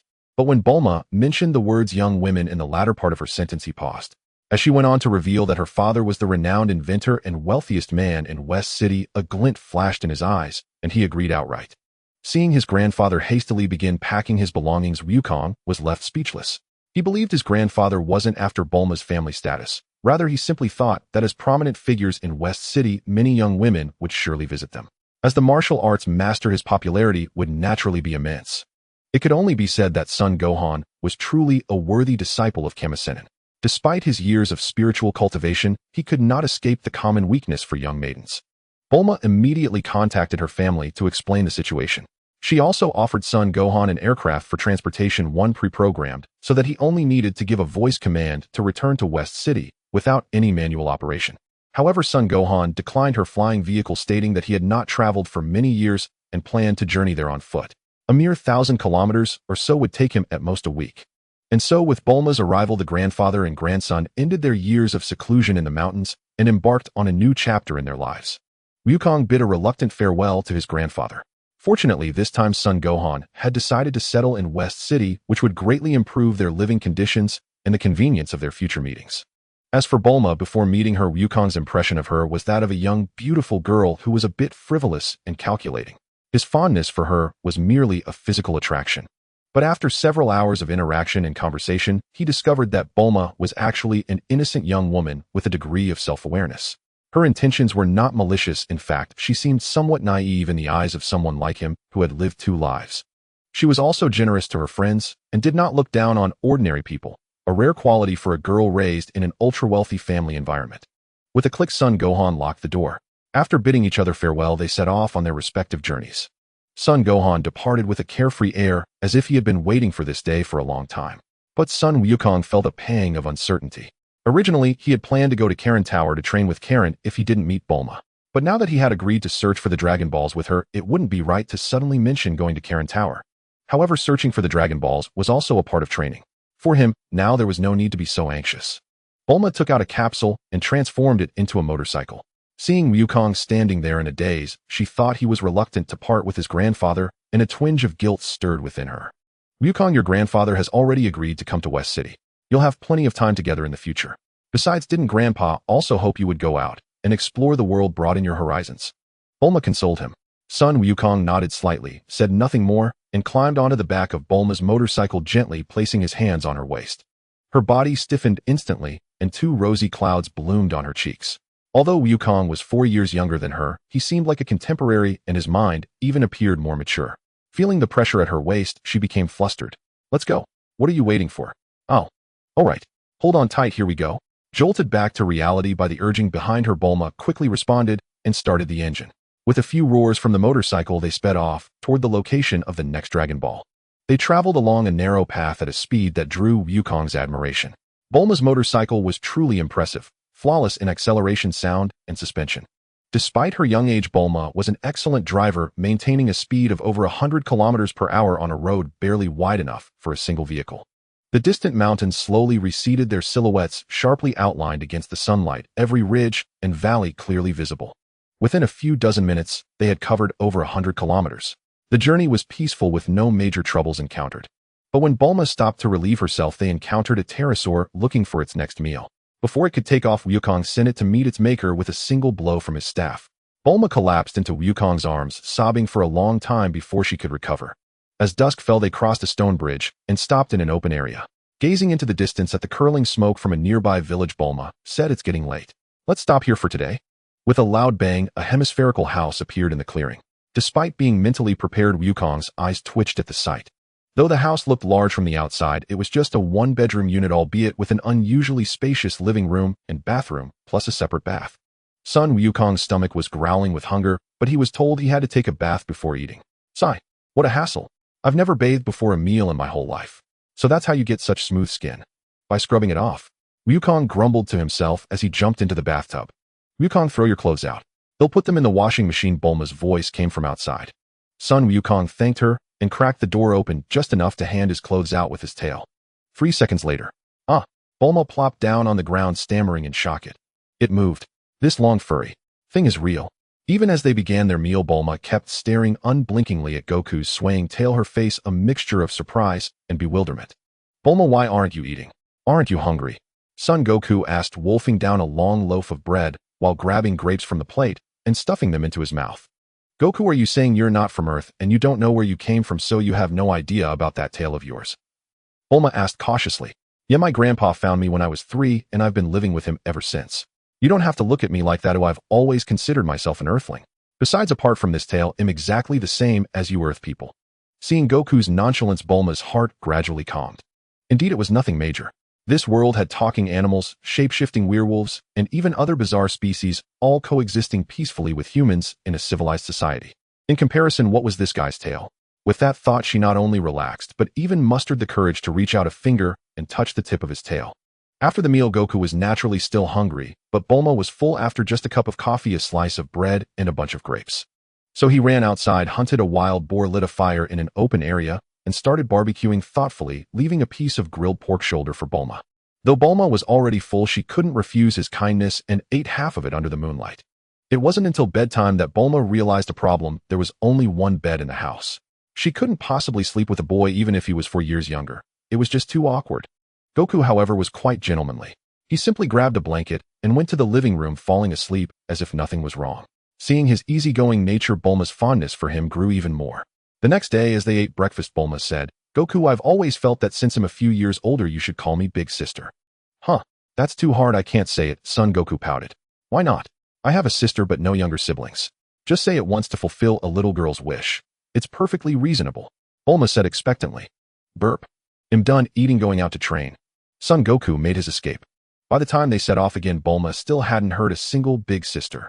3 days later, traveling westward, they finally left Mount Paozu and arrived at a Ru village where the 5th Dragon Ball was located. Unsurprisingly, the village was eerily quiet.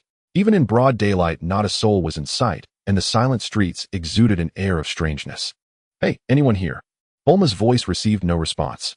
She put away her motorcycle and said in surprise, what's going on? Is it the custom here to rest during the day and work at night? Son Goku chuckled. I don't think so. Humans are naturally drawn to light. It seems something has happened in this village, keeping everyone indoors during the day. You? That sounds terrifying. Could a monster have invaded this village? Bulma shuddered and instinctively moved closer to Goku. How far is the Dragon Ball from here? Let me zoom in, Bulma said, pulling out the radar and fiddling with it. It's in that house up ahead. Let's go check it out. At that moment, 2 elderly people inside the house peeked through a gap in the curtain and saw the pair approaching. Wife, do you think they're monsters? Or, oh no, why are they coming this way? Wasn't that monster after the Sherman girl? The white-haired old man rushed to lock the door, muttering in panic. The old woman also trembled with fear. Could the monster have grown tired of marriage today and decided to rob us instead? But we have nothing left for him to take. He should know that. Unless.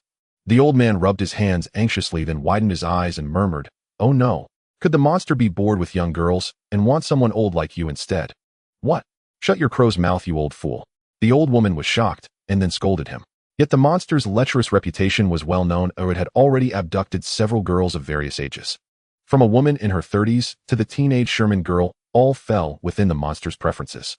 If that fiend was perverted enough to develop an Oedipus complex and set its sights on an old woman like her, it wasn't impossible. At the thought, the old woman couldn't help but pull out a handkerchief and weep silently. She had never imagined that in her old age she would face such a calamity. Seeing his wife so distressed, the old man was also filled with grief and anger. This damned monster. If it wants you today, it will have to step over my dead body. Knock, knock, knock. Bulma rapped on the door. Hey, anyone there? When there was no response, she leaned closer and called out. Still no answer, and Bulma grew anxious. The Dragon Ball was right there, but this door was keeping her out. It was maddening. Since no one's home, we can just wait a bit. No rush, Goku said from behind. Bulma scratched her head and reluctantly stepped back. But unwilling to give up, she began circling the house instead of waiting. Hey Goku, look, this window isn't locked. Bulma tested it and exclaimed in delight. Bulma, you're not thinking of going in through the window, are you?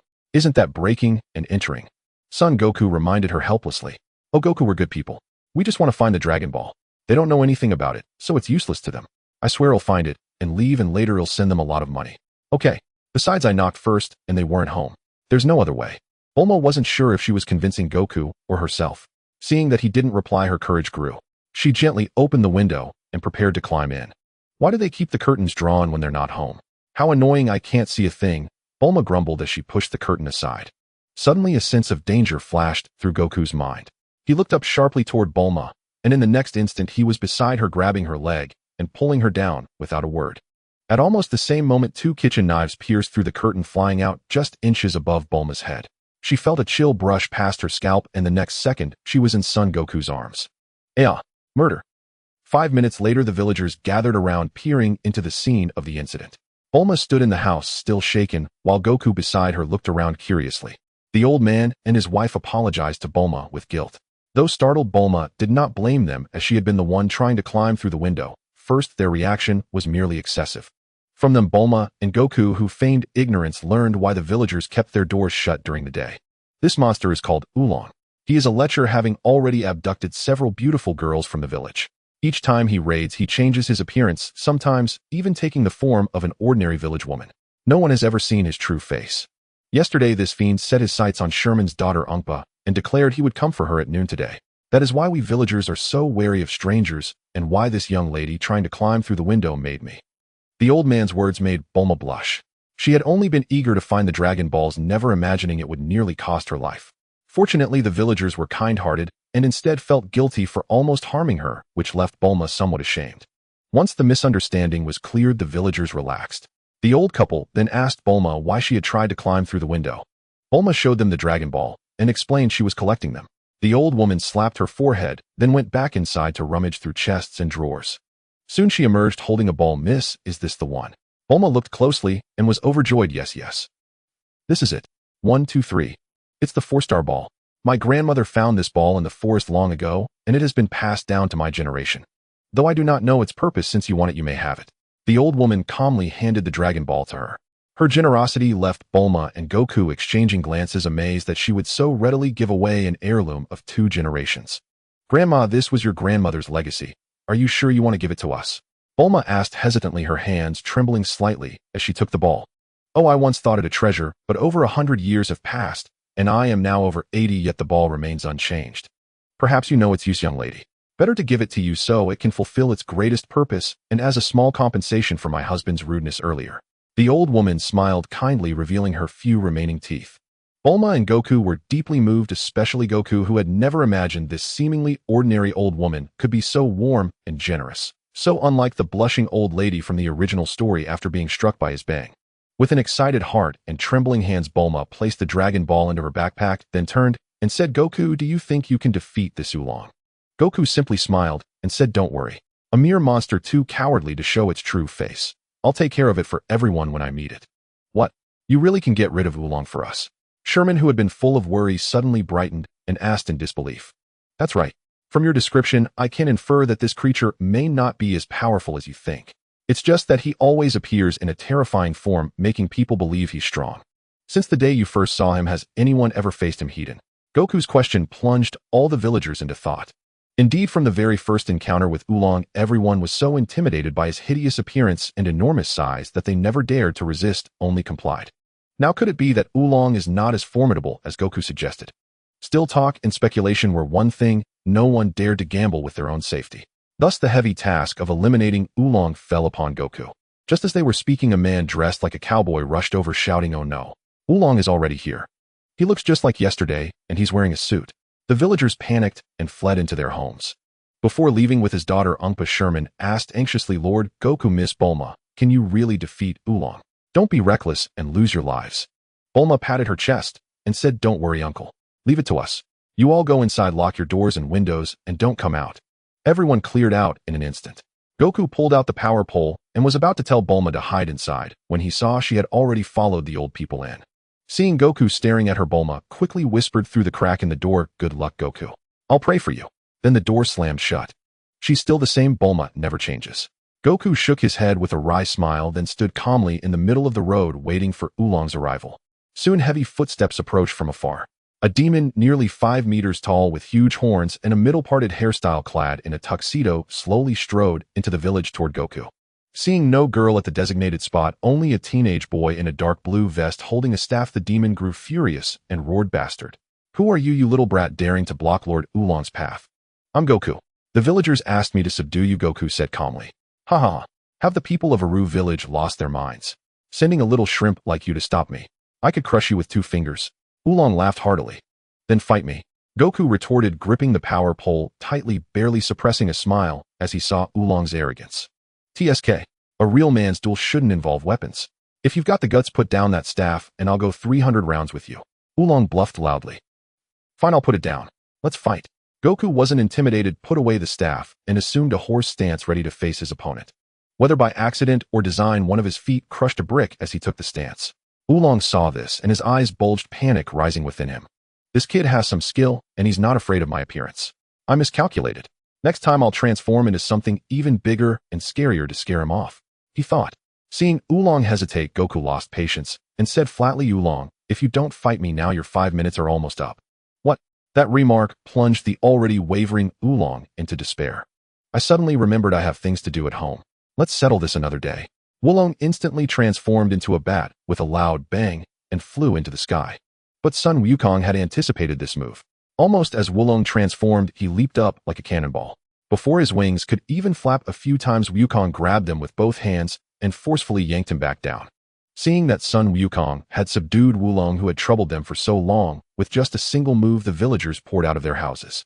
After a little over a minute, Oolong's transformation time ended, and he reverted to his original form, a plump, rather cute little pig, though his shifty eyes gave him a slightly lecherous look. He wore a dark green mouse suit and a cap emblazoned with a 5-star insignia. Wukong swiftly produced a rope, tied his hands, and brought him before the villagers. "What? This is Oolong's true form." Sherman, standing at the front with his daughter, murmured in disbelief. "So this little guy has no power at all. We've been fooled by his terrifying appearance all this time," a burly man grumbled angrily. "Oh, it's hard to stay mad looking at such a pig." The old woman who gave Bulma the Dragon Ball shook her head helplessly. What followed was simple. Everyone went to Oolong's house, retrieved their daughters or granddaughters, and distributed all his possessions among the villagers he had robbed. As for the luxurious mansion, they all agreed it could be turned into a shrine or a large gathering place. But that was a matter for later. Bulma discovered Oolong's transformation ability and discussed bringing him along with Wukong. Sun Wukong had no objections, though this fellow hadn't mastered the technique properly and could only transform for 5 minutes. He would need to be sent back for further training later. Despite Oolong's deep dissatisfaction with their arrangement, Sun Wukong's deceptively kind face ultimately compelled his compliance. After settling matters with Oolong, Bulma, Sun Wukong, and the bound Oolong set off once more on their journey to find the Dragon Balls. Following the radar, they soon encountered a great river. Bulma immediately produced a capsule containing a speedboat, which cut through the water's resistance as it sped forward. Wukong glanced at the dejected Oolong beside him, shook his head with a smile, and turned to admire the scenery. Aquatic plants lined both banks, slender willows drooped toward the water's surface, and a few small fish occasionally leaped out. A most pleasant vista. Bulma turned and saw Wukong enjoying the view. She smiled brilliantly and said, "Wukong, isn't traveling wonderful?" "It's great. I really must thank you. Otherwise, I don't know when I would have mustered the resolve to leave Grandpa and venture out into the world." Sun Wukong said this sincerely. It was no lie. If Bulma hadn't arrived on schedule, he and his grandfather would have continued their mundane days, and he might never have thought to leave the mountain. Bulma turned back to flash Wukong a smile before happily speeding onward. That smile, however, left Oolong staring rather transfixed. The next moment he whispered with a sly grin, "I never pegged you for a lady killer, getting this woman all wrapped around your finger." Sun Wukong shot him a glance and muttered, "Nonsense. If you keep blabbering, he'll slice you into bait and hang you off the side to fish." Oolong shrank his neck and dared not speak further. He had been so absorbed in watching the carefree pair that he forgot he was still the fish on their chopping block. Seeing Oolong's crestfallen expression, Bulma chuckled and said, "Don't be so down, Oolong. Think about it. You may have lost a mansion and beauties, but you've gained unknown challenges and setbacks. Wealth corrupts, but only hardship makes you strong. I don't believe a word. Cheer up. Here, have a candy. This is the kind you can only get in the big city." Bulma tossed him a round fruit candy. "You think one candy can appease me? No way." Despite his resentment, Wulong caught the candy, shoved it into his mouth, and crunched it viciously. Don't even think about it, Wukong. This candy isn't for you. Though she said this, her expression was full of mischief. I don't like sweets. I don't care, son. Wukong shook his head. He knew full well what that candy was, but he pretended to pout. He looks like I'm more popular with the girls. You've been with her all this time for nothing, Wukong, Wulong said, delighted to see Wukong acting jealous, which actually lightened his own mood. After a long while, the restless Wulong spoke up again. So where exactly are we going? We've been on the water for ages and still haven't arrived. What's the rush? We're heading to Flame Mountain. It's still a 2 or 3 day journey, Bulma said, casually glancing at the map. What? You're going to Flame Mountain? Wulong's face drained of color, his large ears standing upright and nearly knocking off his cap. What's the big deal? Isn't Flame Mountain just home to a bull demon king? Nothing to worry about, son, Wukong said nonchalantly. You know about the bull demon king. Do you have any idea how powerful that guy is? If he finds us, we'll be killed. Relax, I'll be fine. Wukong will handle him, Bulma said with even greater confidence.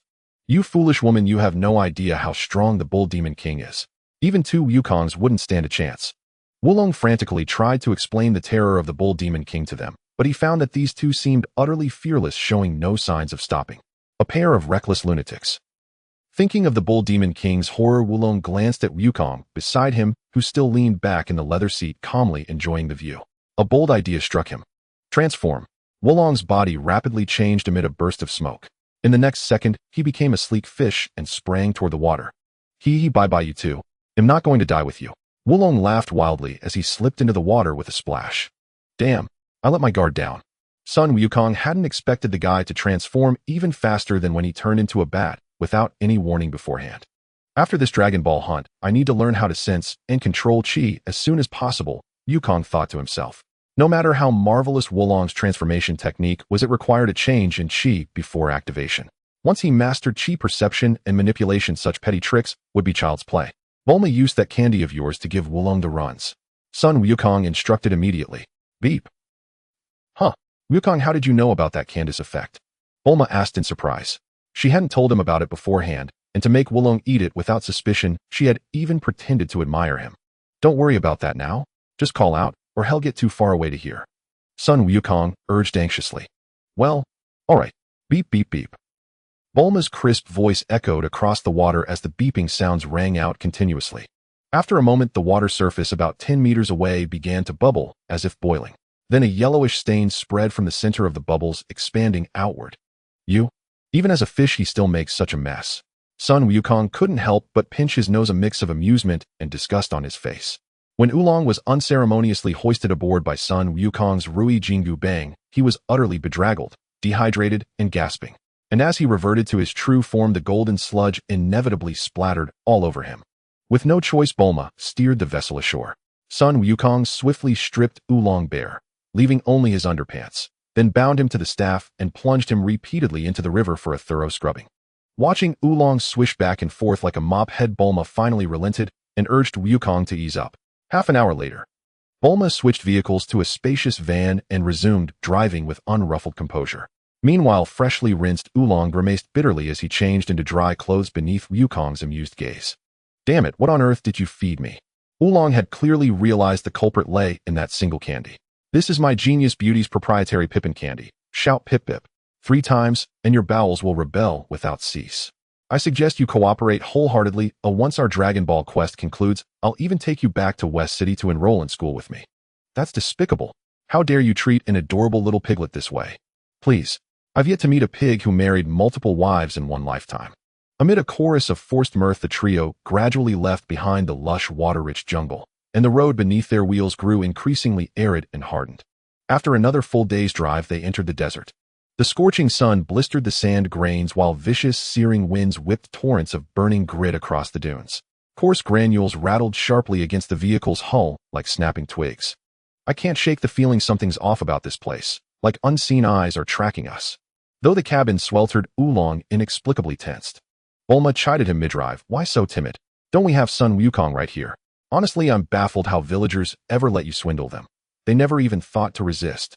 Hey, a hero doesn't dwell on past glories. Why bring that up again?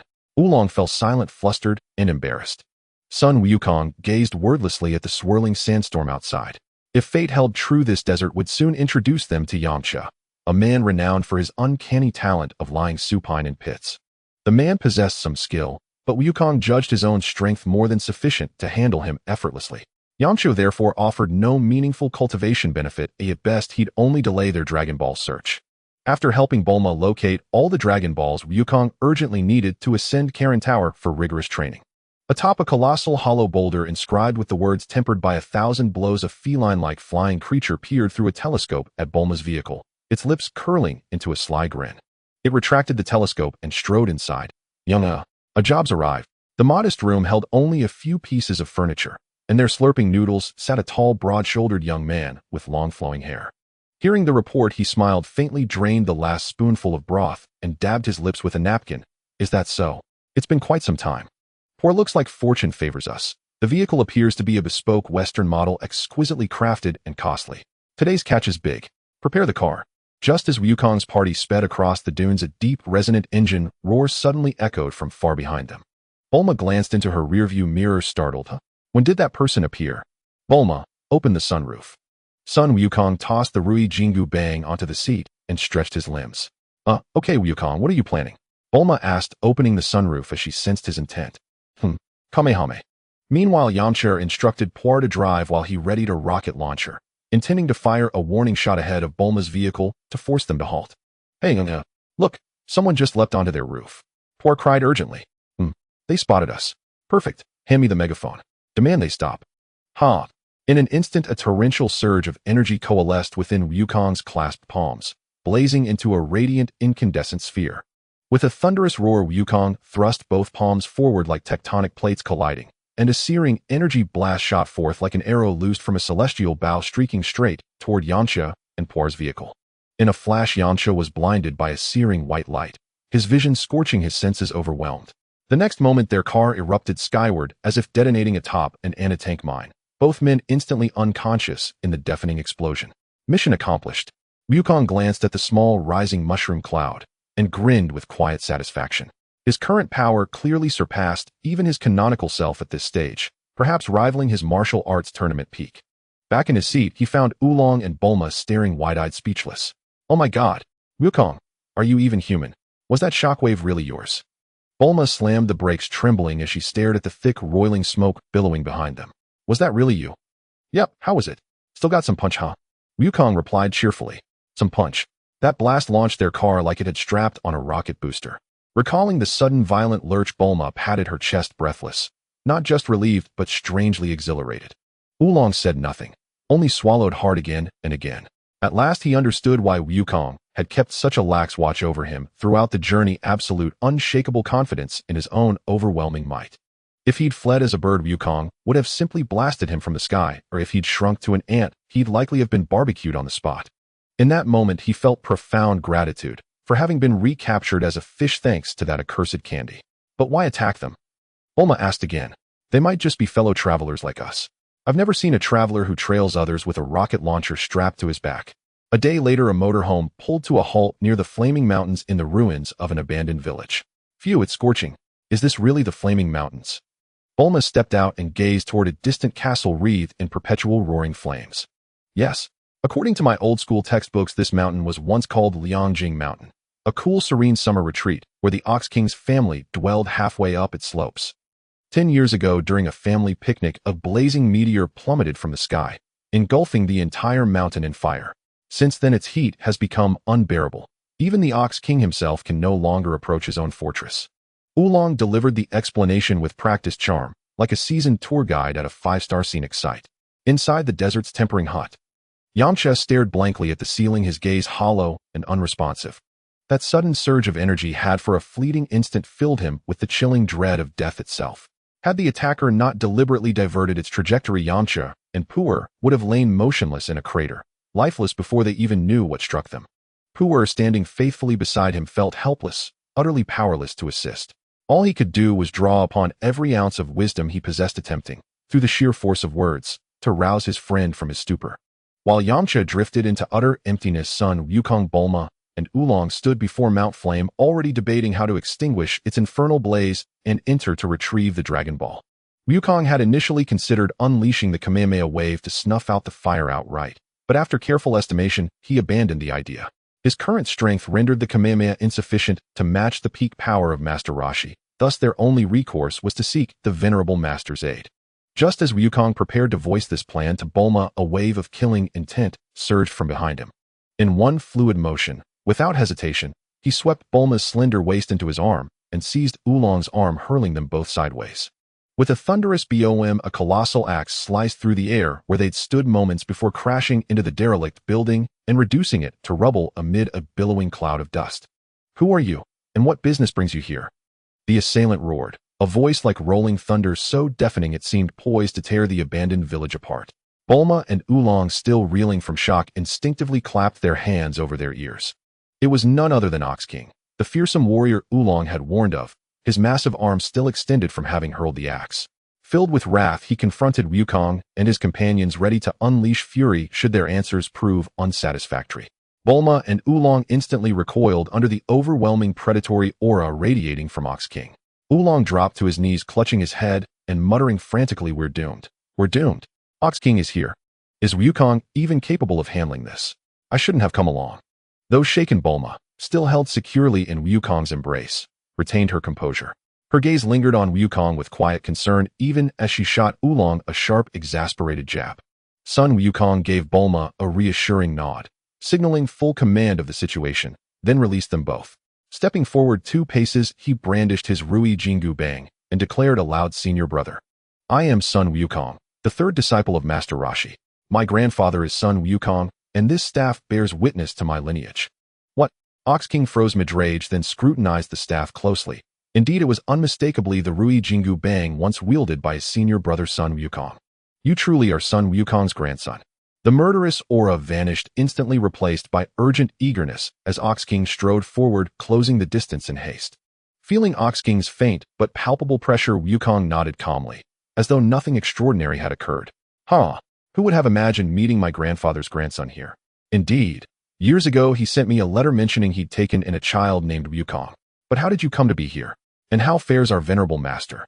Watching Wukong and Ox King converse warmly, Bulma and Oolong finally let their suspended breaths escape, exhaustion flooding their limbs like warm water. "This man is terrifying, yet somehow he shares ties with Ox King," Oolong murmured, gazing awestruck at Wukong's back. "Humph. The person I chose cannot possibly be ordinary. So yes, you are timid." Bulma smirked triumphantly, as if praising a treasured possession. "TCH. Chosen person. I've long suspected something was off between you two. You denied it outright earlier. So now you admit you're drawn to younger men." Oolong's tone carried knowing weight. Bulma's cheeks flushed rose pink as she stammered, "Oolong, what nonsense are you spouting? I'm praising my own discernment in selecting capable allies." "Oh, then does that mean you brought me along because you recognized my extraordinary talents?" Oolong's eyes lit up with sudden hope. "Absolutely. As a refined young lady, I occasionally forget essentials, and you can transform on demand. And should we face famine or peril, well, you're quite useful in emergencies." Upon learning they sought the banana leaf fan, Ox King beamed with delight, and immediately proposed borrowing it from Master Roshi to quell the mountain's flames, adding magnanimously that they were welcome to claim the Dragon Ball afterward. At the mention of the banana leaf fan, Wukong smacked his forehead. "Oh no. Could it already have been discarded by now?" He turned to Bulma. "Do you have an aircraft capsule? Preferably one with exceptional speed." "Ah, yes. Bulma nodded vigorously and produced a capsule, holding it aloft with practiced ease. "Excellent. Senior brother, I'll depart from Master Roshi's residence at once. Please wait for us here." A sleek, aerodynamic craft materialized on the open ground. Bulma had already settled into the cockpit, deftly completing all pre-flight checks. "Wukong, Oolong, hurry aboard. We're launching now." As the group boarded, Ox King suddenly tapped his temple. "All right. My daughter Chi-Chi has just set out to locate Master Roshi's current abode. Should you cross paths, en route, please bring her along." "Agreed. No problem." Wukong readily accepted. Chi-Chi left an indelible impression upon him, the canonical wife of Son Wukong, destined official and irrevocable. Her temperament required no elaboration, pure-hearted, untouched by worldly cynicism. Shielded since childhood beneath Ox King's watchful protection, she embraced love with innocent fervor and met all kindness with radiant warmth. From their very first meeting, she had resolved to become Wukong's wife. Yet later, after bearing a child, her character subtly unraveled. Consumed by maternal duties, she pressed young Gohan relentlessly toward academic excellence and cram schools, her spirit gradually subsumed by domestic routine until she became wholly and inevitably a devoted mother. Still, certain narrative choices remained perplexing. How could Sun Wukong, the strongest warrior of the Northern Realm, ever lack financial means? Perhaps the original author never contemplated such details. After all, shonen manga prioritizes visceral combat above all else. Even its power system eventually fractured. Economic realism and emotional nuance thus received only cursory treatment. Chi-Chi is exceedingly gentle, though somewhat timid. If you two take a liking to each other, she may very well become your bride. Ox King's words snapped Wukong back to the present. Senior brother, let's discuss that later. For now, we're off. Waving farewell, Wukong ushered the group aboard, and their journey began anew. As expected of the richest man's daughter, the airplane capsule Bulma brought out couldn't match the speed of the flying Nimbus, but it was faster than the old immortal Phoenix. Goku, we should be there in about 2 hours. Bulma set the destination. Sensing Bulma's emotional shift, Goku asked with concern. No, I'm just a little tired. He'll rest a bit with the autopilot on. Bulma forced a smile. Oolong, hands clasped behind his head, watched the two of them with a silent smirk, but said nothing. Neither of them was easy to provoke. Angering either would mean either a high-altitude glide or a severe beating. Are you worried about the Dragon Ball hunt? I've got good news. Check the radar. There's a Dragon Ball at Grandpa Kame's place too. I saw it when I trained there, but I didn't know what it was back then, or I'd have brought it back.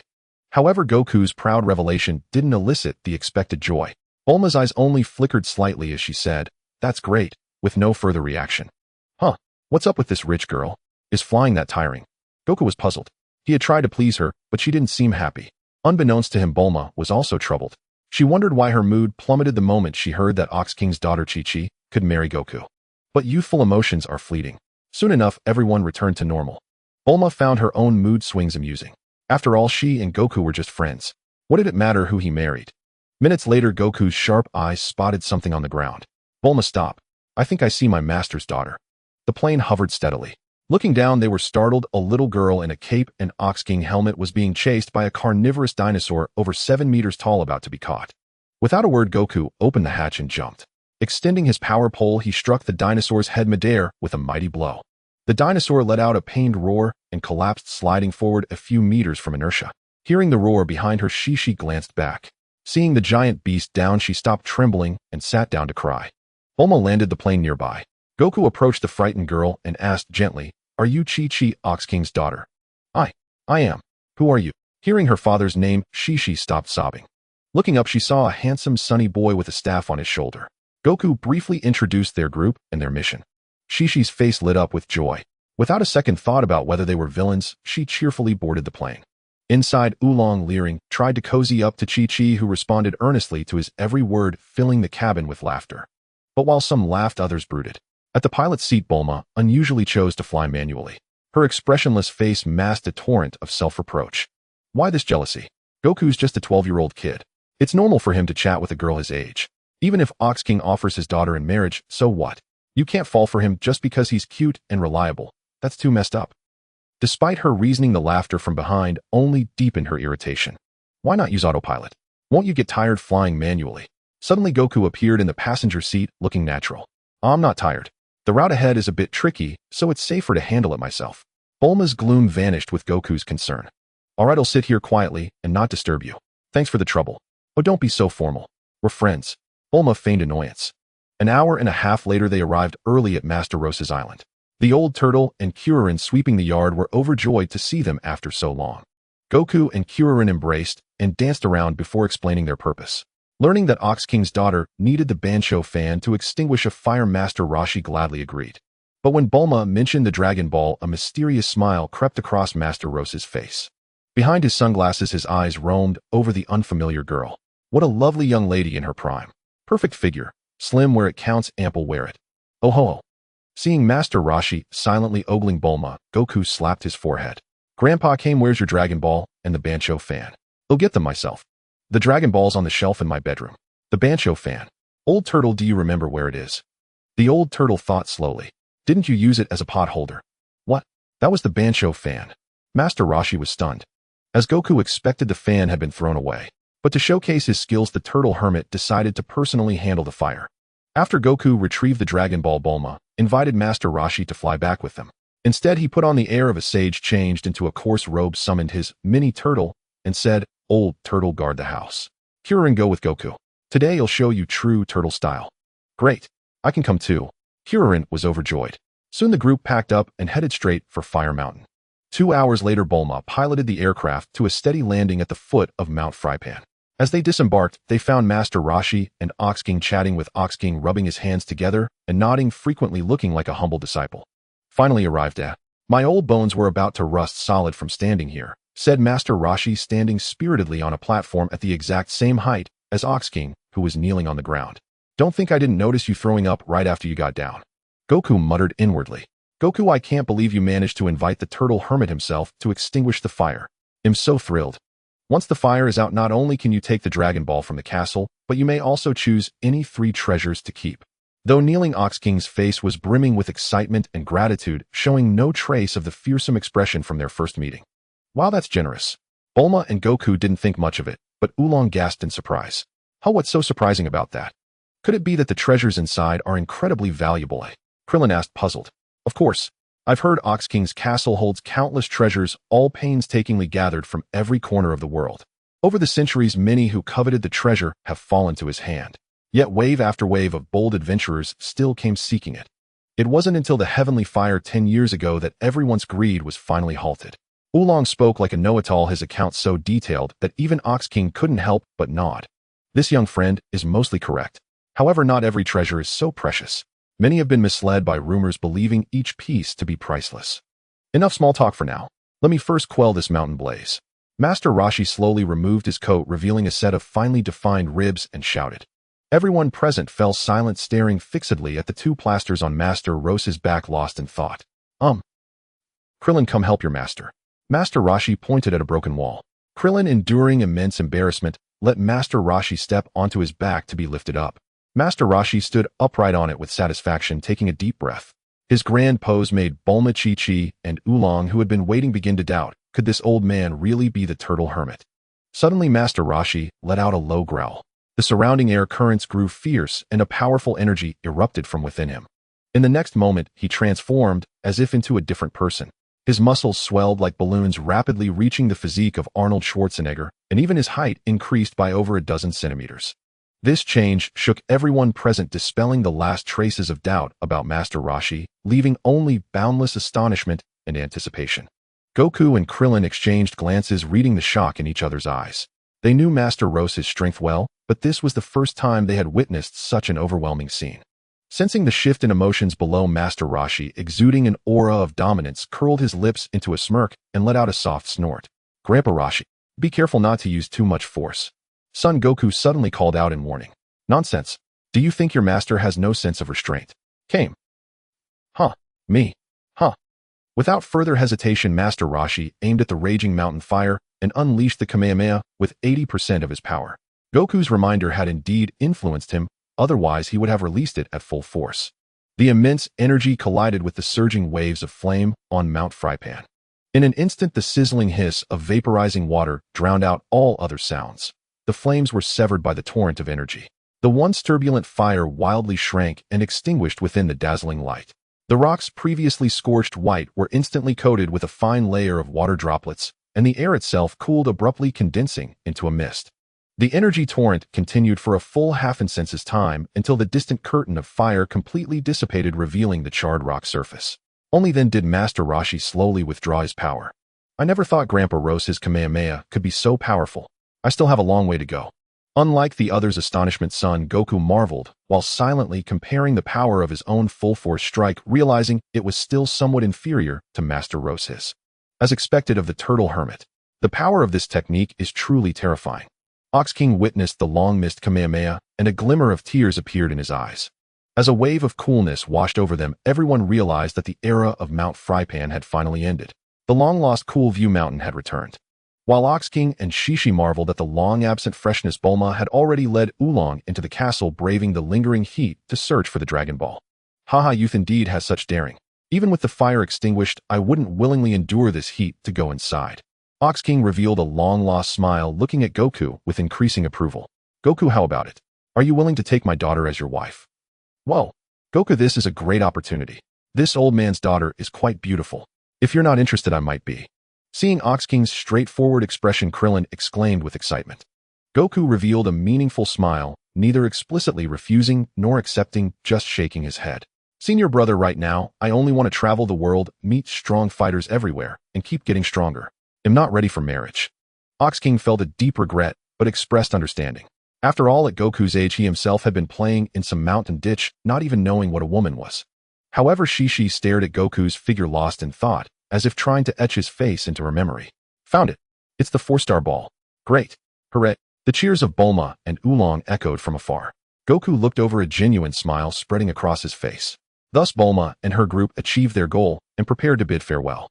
Seeing Goku's triumphant demeanor, Krillin felt a surge of anticipation for his own journey. Goku, how about I come with you to find the Dragon Balls? Son Goku shook his head with a smile. Krillin, we're only one Dragon Ball away from completing the set. You should train hard with Grandpa Rashi for now. I hope we'll meet at the next World Martial Arts Tournament. Oh, the 21st World Martial Arts Tournament. I've been thinking the same. I didn't expect you to know about this tournament. Master Rashi looked somewhat surprised. It's the ultimate martial arts gathering of the world's top fighters. I'm definitely going, Goku said with a sincere smile. After parting ways with Kame Sennin, Goku, Bulma, and Oolong once again set off on their journey to find the Dragon Balls. Unlike before, Oolong no longer harbored resentment. On the surface he remained expressionless, but deep down he had truly come to regard these two as his pillars of support, and he began to look forward to the journey. An hour later, Bulma and Oolong sat in the car. She looked speechlessly at Goku, who was sprinting alongside the vehicle. Why on earth did you suddenly decide to run behind us? Isn't that exhausting? You wouldn't understand, would you? Old Master Kame Sennin said that martial artists must diligently train their legs. That way we can catch up to those we can defeat, and at least outrun those we can't. Goku's tone was relaxed, as if he weren't the one running wildly. Oolong looked at the speedometer in shock. It clearly indicated 60 km/h. Yet Goku was still keeping up with relative ease, showing no signs of fatigue, even after over an hour. I really can't understand the quirks of you martial artists. It's terrifying. After driving for a while, they entered a nearby town to refuel, Mushroom Town. The group quickly replenished their supplies there, and as expected dealt with a gang of thugs, the Rabbit Mob. Knowing the big white rabbit's ability in advance, Goku used his power pole to sweep through the group, sending the boss and his lackeys flying like a shooting star across the daylight sky. He put away his staff, got back in the car as if nothing had happened, and left the scene without a trace, leaving the residents of Mushroom Town with deep gratitude and awe. So far, Son Goku felt he hadn't encountered any opponent worth his full attention. But the next place piqued his interest. They had reached the edge of the dark desert, a region plagued by year-round drought. The ground was barren, yet it was dotted with giant mushroom-like trees ranging from a few meters to tens or even hundreds of meters tall, giving the area the nickname Mushroom Forest. Bulma, since we met, I've never asked what you plan to do once you gather all the Dragon Balls, Oolong asked as he drove. Bulma was taken aback. She glanced at Goku running outside the car and said, after I gather them, I was going to wish for an endless supply of strawberries. But after all the adventures we've been through, I feel that wish would be a waste of the Dragon Balls. Anyway, I haven't decided yet. They'll figure it out when I summon the dragon. Oolong looked incredulous. What? Aren't you the daughter of Dr. Brief, the founder of Capsule Corporation? The richest person in the world. You need to wish for endless strawberries. Hey, mind your own business. Can't I want to not rely on my parents for everything?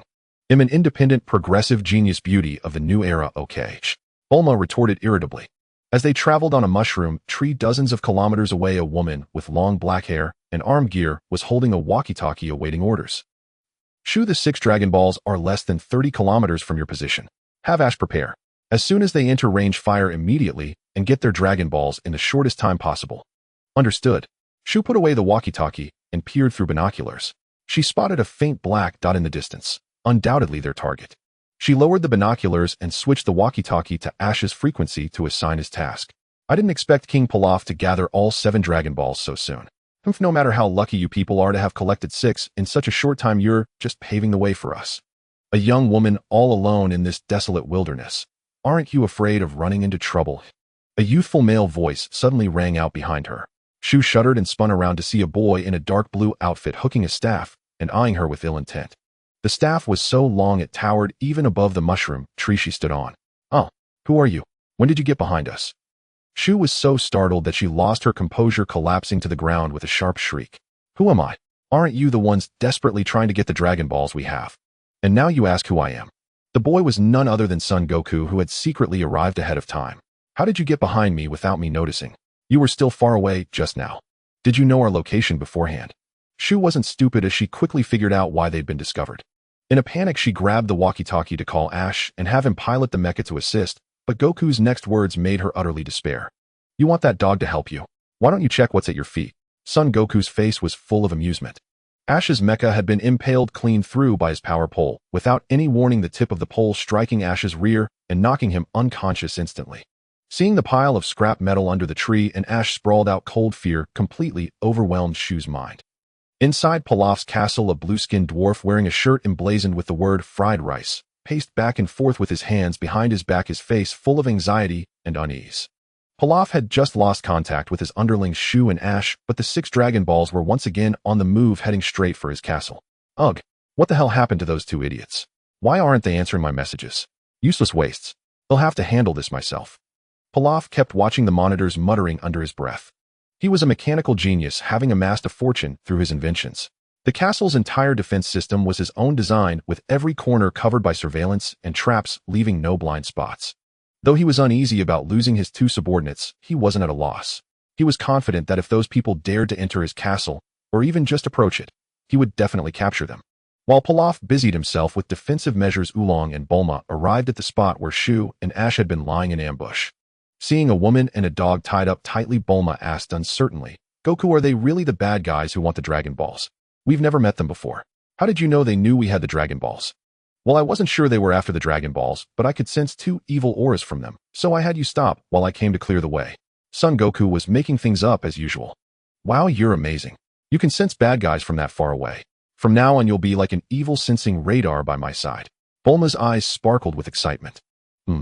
This guy's getting more and more terrifying, Oolong muttered, wiping cold sweat from his brow. Some few foolish brats capturing mere pawns like us has made you insufferably smug. But Lord Pilaf's castle is indestructible. If you wish to gather the Dragon Balls, you'll have to enter it. But once you step inside, it's certain death. Despite being captured, Mai remained brimming with confidence, evidently placing great trust in her master's abilities. If you keep yapping, I'll strip you both and stick you naked on the car roof, got it? Son Goku growled impatiently, baring his teeth in a threat. At that moment, the car roof was scorching hot enough under the blazing sun to fry an egg. Mai and Shu couldn't help but shudder and immediately fell silent. The 2 were stuffed into the trunk, and the group hurriedly arrived near a massive castle. Gazing at the tiered, imposing structure, the constantly rotating radar, and the large caliber cannons, Bulma couldn't help but feel a surge of fear. Goku, if what they said is true, then this guy's castle is like an iron fortress, hard to breach. Bulma's face was etched with worry. I think we should camp nearby and wait for the right moment. Charging into the enemy's castle is too risky. Oolong chimed in. Goku smiled and shook his head without replying. Instead, he got out of the car and hauled Mai and Shu out of the trunk. Where is your king's location? Shu remained tight-lipped, but Mai was once again filled with inexplicable confidence. Our king is in the command room at the very top of this castle. If you've got the guts, try to get close. Too bad, before you even get within 10 meters, our automated guns will blast you to smithereens. Huh. Cough, cough. The staff, mere centimeters from the tip of her nose, exuded a chilling aura, successfully silencing Mai. Knowing the general location is good enough. I've been wanting to test the power of the Kamehameha on something solid. This is like a pillow arriving just as I'm feeling sleepy. Son Goku chuckled, lightly walked a short distance from the castle, and stood still. Fixing his gaze on the command room at the top, he extended his thumb to measure it. What's that guy doing? Admiring how magnificent Lord Pilaf's castle is? Scared, are you? Too bad. Even if you flatter me, I'm still going to crush you later.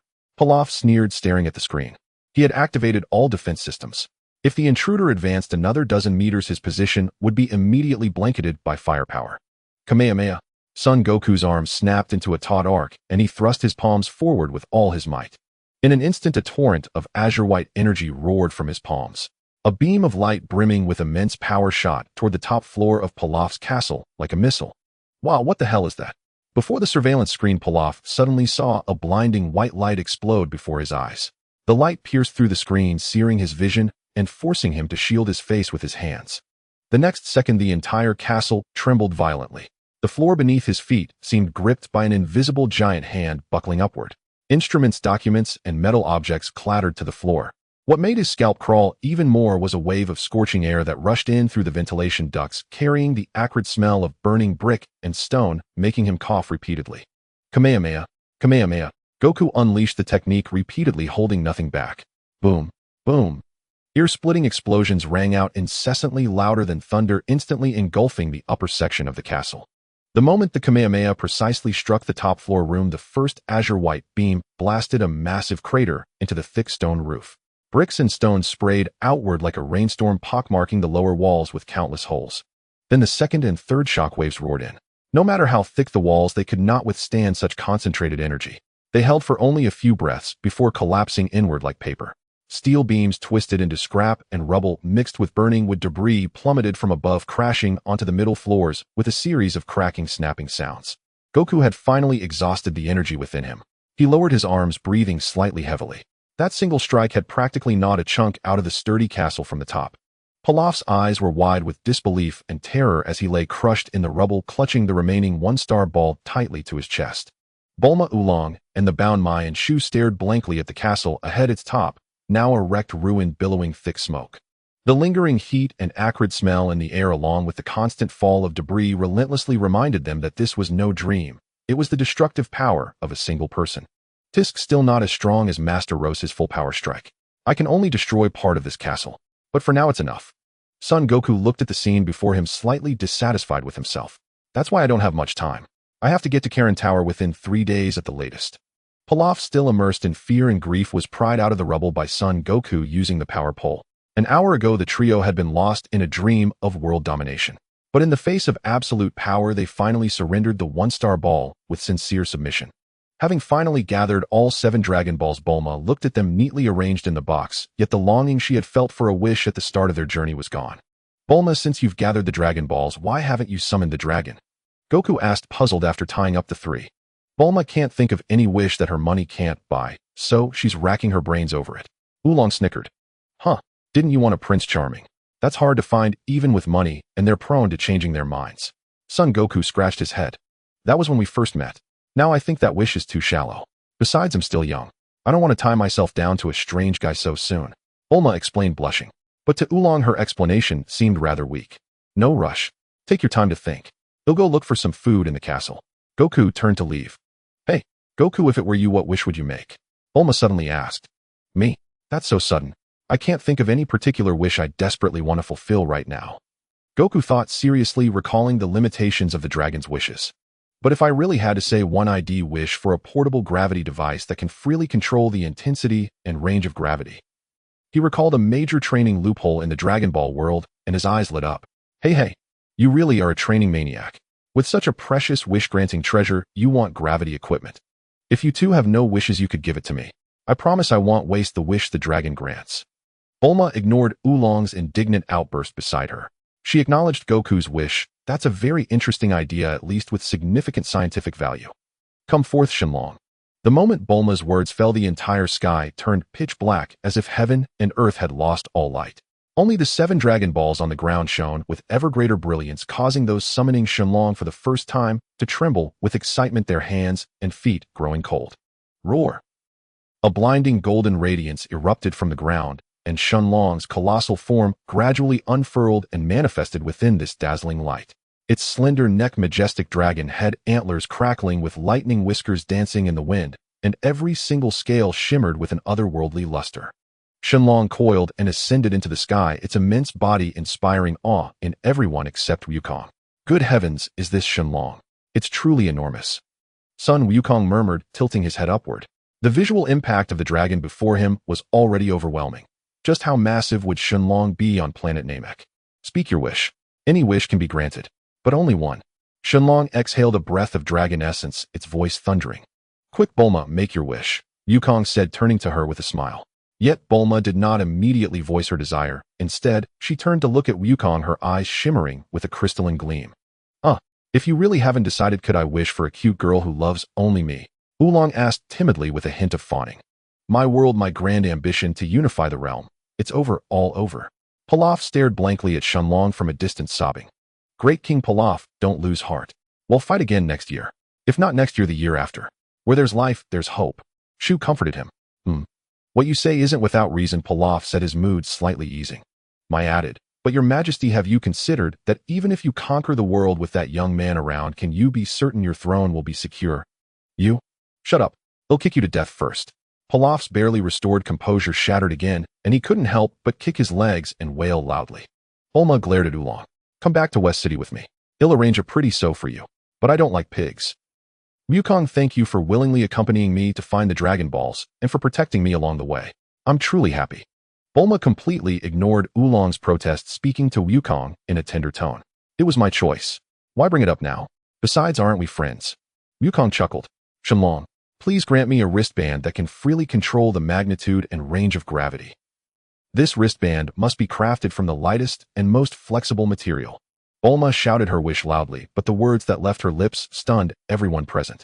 Bulma, what are you? Sun Wukong stared at her in astonishment, completely unable to fathom why she would make such a wish. Very well, this is quite simple. A flash of brilliance gleamed in Shenlong's eyes as it exerted its primordial power. Seconds later, a wristband drifted down from the pitch-black sky. Dull and black, its material indiscernible. Bulma picked up the wristband and, amidst Wukong's utter bewilderment, grasped his sturdy forearm. She removed one of his wristbands, tucked it into her pocket, and fastened the new one onto his wrist. Your wish has been granted. Until we meet again. Shenlong transformed back into 7 Dragon Balls, which shot off in 7 directions and vanished into the heavens in an instant.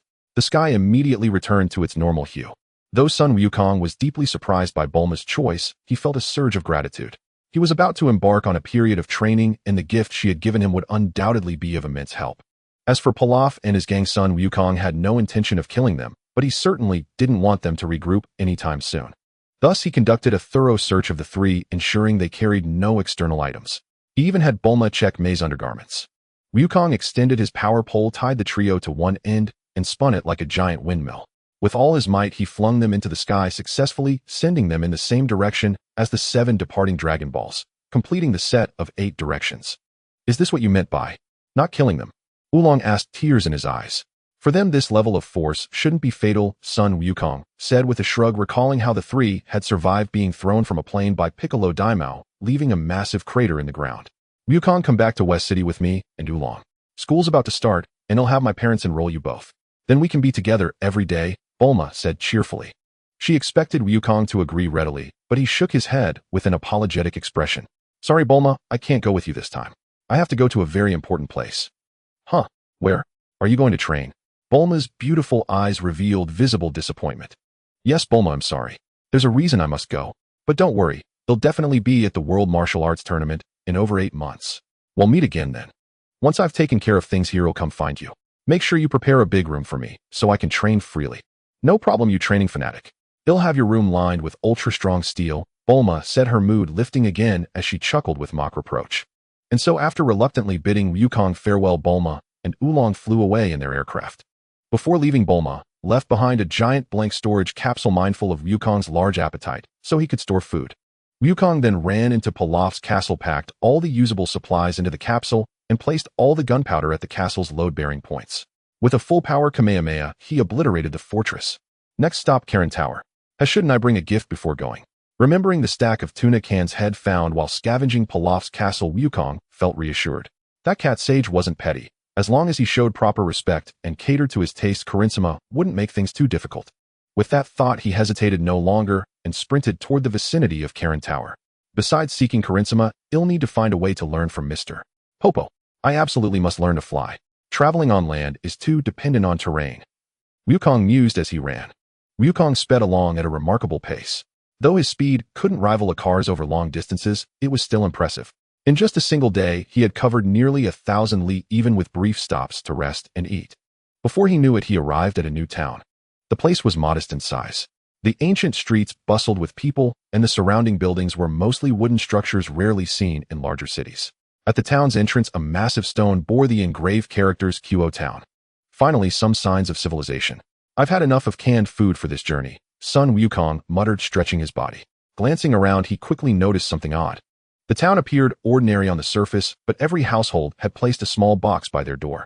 These boxes were imprinted with Buddha images on several sides, and the top bore the character Yuan Destiny. Moreover, the only people dressed in luxurious affluent attire were bald monks with burned incense scars on their heads. Though the other residents were cleanly dressed, their clothes were mostly simple and worn, some even patched. On the roads, most of the cars were also driven by monks who acted arrogantly and aggressively. Some even drove onto the sidewalks, causing ordinary residents to scream and scramble out of the way in terror. Yet no one seemed to complain. They treated it as a mundane occurrence, deftly stepping aside. Those who were too slow and got grazed received no words of concern. Instead, the monks would angrily step out of their vehicles and deliver a barrage of fists and kicks. Seeing the numb, resigned expressions of the town's ordinary folk, Sun Wukong felt his fists clench in anger. What in the world is going on here? A bunch of monks who should be chanting sutras and eating vegetarian meals are acting like thugs. And what's with the Buddha boxes at every door? Just as he was utterly baffled, an off-road vehicle careened wildly from a distance like a runaway horse, speeding towards them like lightning. A woman carrying a baby had just narrowly dodged a previous car that had mounted the sidewalk. Stumbling, she was forced into the middle of the road. The off-road vehicle showed no sign of slowing down. Instead, like an enraged bull, it blasted its horn and accelerated, the driver's face visible through the windshield, twisted with excitement and madness. In mere seconds, the woman lost all chance to dodge. She could only let out a desperate, piercing scream, as if it were her final cry against an unjust fate. Then she hugged her child tightly and turned her back like a lamb awaiting the merciless scythe of death. Get the hell out of here. Sun Wukong's form flashed like lightning. In an instant, he stood before the woman, gripping his Rui Jingu Bang horizontally with both hands and thrusting it forward. Boom! A deafening explosion erupted. The arrogant off-road vehicle, speeding at nearly 100 miles per hour, crashed into him like a wild beast hitting an indestructible iron wall. The immense impact instantly crumpled the front of the car. The hood flew up and bent, and the windshield shattered into countless fragments with a sharp crack. Mixed with flying debris, it scattered like a rainstorm. The bald monk inside fared the worst. Without a seatbelt, inertia launched him through the broken windshield. His plump body flew like a human missile over Wukong and the woman, crashing violently into a hardware store over 10 meters away.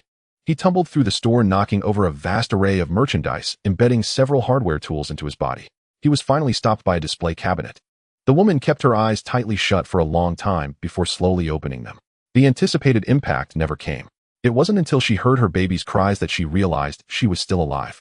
Turning back, she saw a tall, straight-backed youth standing steadily behind her. The aura he exuded left her feeling slightly dizzy. But Wukong was deaf to the woman's endless stream of gratitude. He was already filled with rage. Even though he had averted this tragedy, such despicable acts were something he could never tolerate. The townsfolk and the other plump, finely dressed monks stared in shock at the scene that had just unfolded. Wukong's incredibly impactful action left them stunned for a long time. It wasn't until a miserable howl echoed from the hardware store that everyone snapped back to reality. Good heavens, look at what you've done. The surrounding ordinary people were terrified.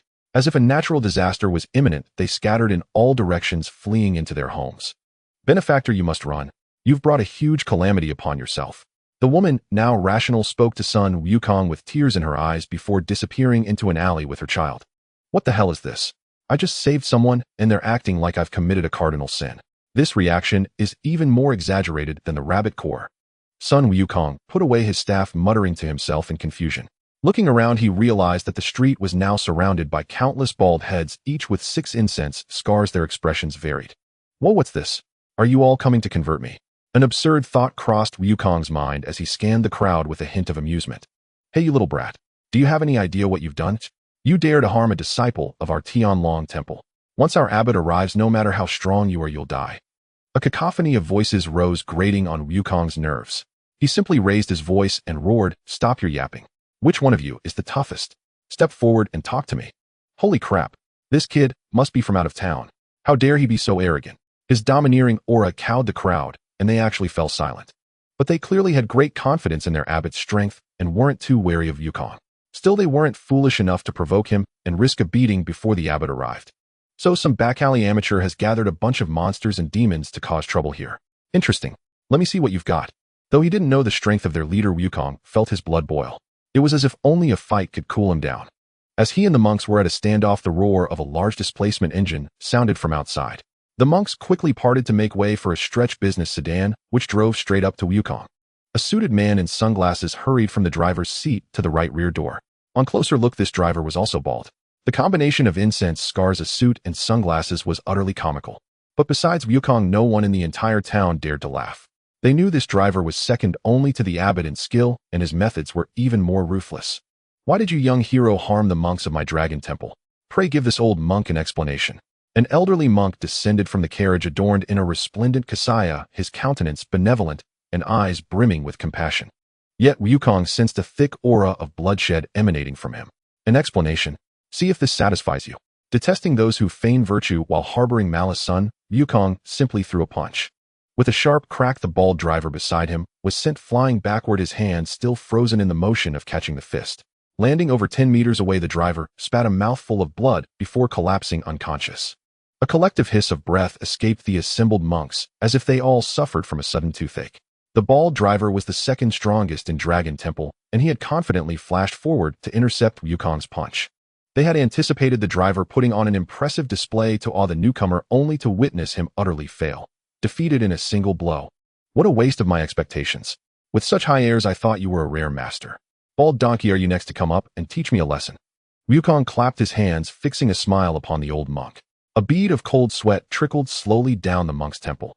Though he maintained an air of venerability, terror had already seized him. This youth had felled a man only slightly weaker than himself with a single strike. Though his own strength was formidable, it seemed today he would be no match for this young warrior. The young hero jests. My subordinate was reckless and offended you.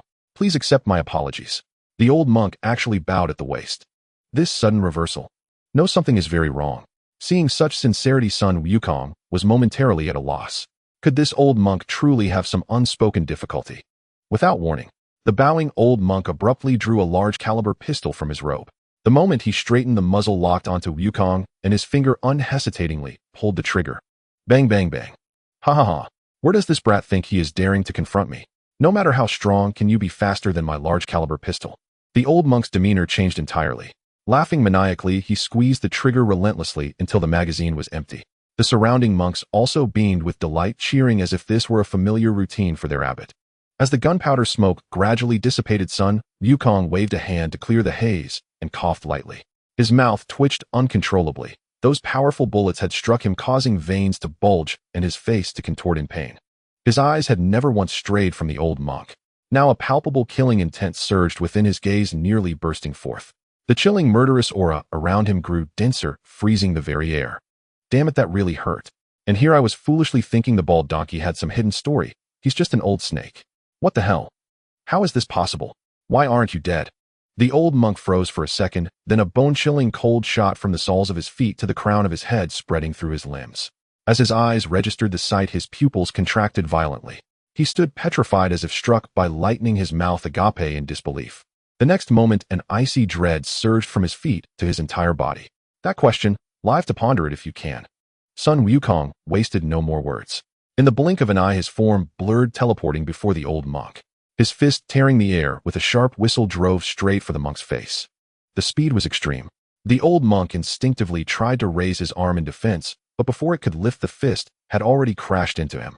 Ow! A miserable shriek barely escaped his throat as his body was still airborne. Wukong delivered a lightning side kick to his waist, sending him flying into the air. Wukong then leaped into the air like a pouncing tiger, raining down blows with fists like a storm and kicks like thunder, pounding the monk relentlessly. The surrounding monks, terrified out of their wits, scattered in all directions. Some even tried to flee in vehicles. None of you here today will escape. With a cold snort, son Wukong cast aside the now lifeless old monk like a torn sandbag, drew his Rui staff, and roared, "Rui staff, extend." The staff blazed with red light, instantly stretching to 100 meters.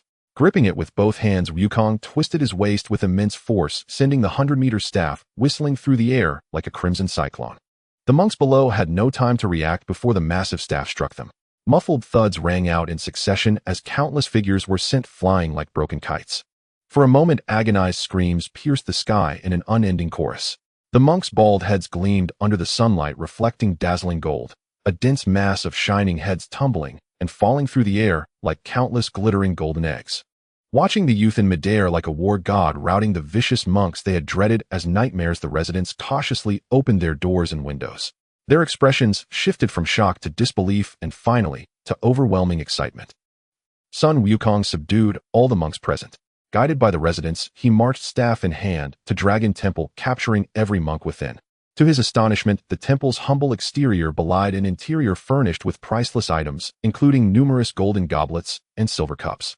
In the chambers of the senior monks, he even found several young women who had been abducted to serve them. In the end, Wukong gathered all the temple's monks, disarmed them, and crippled those with martial skills, leaving the villains to the judgment of Kuo Town's residents. He publicly distributed the wealth the temple had extorted over the years, allowing the residents to handle it as they saw fit. After completing these deeds, Wukong quietly departed amid the cheers and joyful tears of the townsfolk. This gravity bracer Bulma wished for me is truly fascinating. The gravity it generates only affects me, not others. Wukong examined his bracer while munching on dry rations, replaying the events from his arrival in town to defeating the bald monk gang. He recalled that after parting with Bulma and the others, he had been traveling with fourfold gravity activated. He had fully adapted to that gravity level within a day, even forgetting to deactivate it upon reaching the town. Only now did he realize the oversight. What a marvelous treasure. Now I can train anytime, anywhere. Just wait until Piccolo appears and Raditz and Vegeta. They will all become my loyal underlings. Thinking of his rapidly growing strength, Wukong broke into a smile reminiscent of a certain Homelander. 3 days later, Wukong finally laid eyes upon the towering Karen Tower that pierced the clouds. To expedite his climb and minimize delay, he chose not to disturb Bora and Upa, the father and son who guarded the tower's base. Instead, he deactivated his gravity wristbands and ascended directly. With the gravity lifted, Wukong felt his body lighten, as if shedding a suit of heavy armor. Perhaps after descending from Karen Tower, I can consider training under 8-fold or even 10-fold gravity. He clenched his fists, hesitated no longer, and with a single leap, he grasped the tower's surface hundreds of meters above the ground. Summoning a surge of strength, he began his relentless ascent. At that moment, a plump little boy with braided hair and mysterious war paint on his face emerged from a tent at the tower's base. Clutching a small axe, he gazed thoughtfully up at the seemingly endless Karen Tower. "Upa, what are you staring at instead of staying in the tent?" asked a burly, imposing man as he dragged a wild boar from the forest. "Father, I think I heard something on Karen Tower, someone climbing it." The man squinted upward for a long moment, then shook his head with a smile. "It's been ages since anyone last visited this tower. You must have misheard. But as long as they're not here to cause trouble, we need not concern ourselves with their purpose." "Yes, father." Wukong climbed with swift, agile movements, and soon 3 hours had passed. "Phew, this tower is truly tall. I must have ascended tens of thousands of meters by now. Why can't I see the top yet?" He paused to catch his breath before surging upward once more. As dusk fell and half a day elapsed, just as fatigue began to set and his spirits soared, he spotted the summit. "Excellent. It seems my strength far surpasses what it was at this point in my past life." Elated, Wukong found renewed vigor and in one final burst reached the tower's peak. The interior of Karen Tower was sparsely decorated with an ancient simplicity. Panting heavily, he wandered through the lower floor and discovered the water pot, said to reveal the past and future. But when he peered inside, the water merely rippled inexplicably, revealing no images. "If you wish to grow stronger, come to the second floor, little one." Son Goku nodded without hesitation and made his way directly to the second floor, where he soon saw a large white cat leaning on a staff, standing in the center of the hall. "You truly have some skill. For such a short fellow, you climb remarkably fast. Only half a day to reach the top," Karen said with a smile. "Karen, I've come to learn martial arts and cultivate my mind from you. Please teach me. This is a token of my respect." After bowing, Wukong produced a capsule and transformed it into a large bundle of tuna cans. "Oh, quite the courteous one." Karen's expression brightened as he shuffled forward, picked up a can, and brought it to his nose. Seafood 99% pure, a rare delicacy. Humans may be weak, but their talent for creating delicious food is truly remarkable.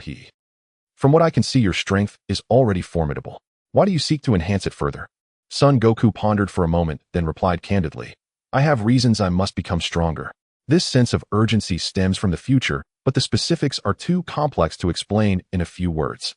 But please trust me, my desire to grow stronger is solely to protect my family and friends. I harbor no evil intentions." "How intriguing. I cannot see into your heart." Karen attempted to probe Wukong's mind, but found it shrouded in a fog, gray and impenetrable. He was genuinely astonished. "Yet you are indeed a kind-hearted child. I can sense it.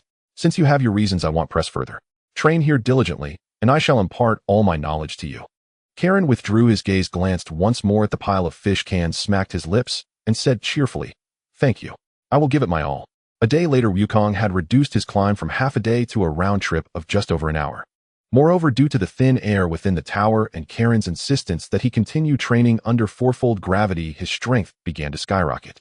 After another 3 days, Wukong, now training under 5-fold gravity, managed to snatch the ultra-divine water from Karen. However, knowing its secret, he saw no need to drink it. Seeing that Wukong's power had reached his expectations, Karen gladly began to train his mind. Son Goku's purpose in cultivating his mind was not for any other reason, but to retain his rationality when transforming into a great ape, and to lay the foundation for his future transformation into a Super Saiyan. "Wukong, your mental training is progressing well, but I believe you can go further. Would you consider a higher starting point?" Seeing that Wukong had been meditating without moving for an entire day, Karen suggested, while eating from a can. "What do you mean, master? Do you have an even better suggestion?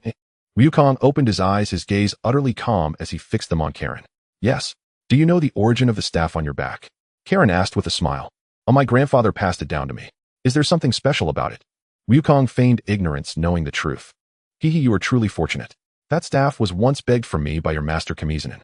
I never imagined he would give it to his disciple, and that disciple turned out to be your grandfather. This staff is a tool that connects the human world with the heavens.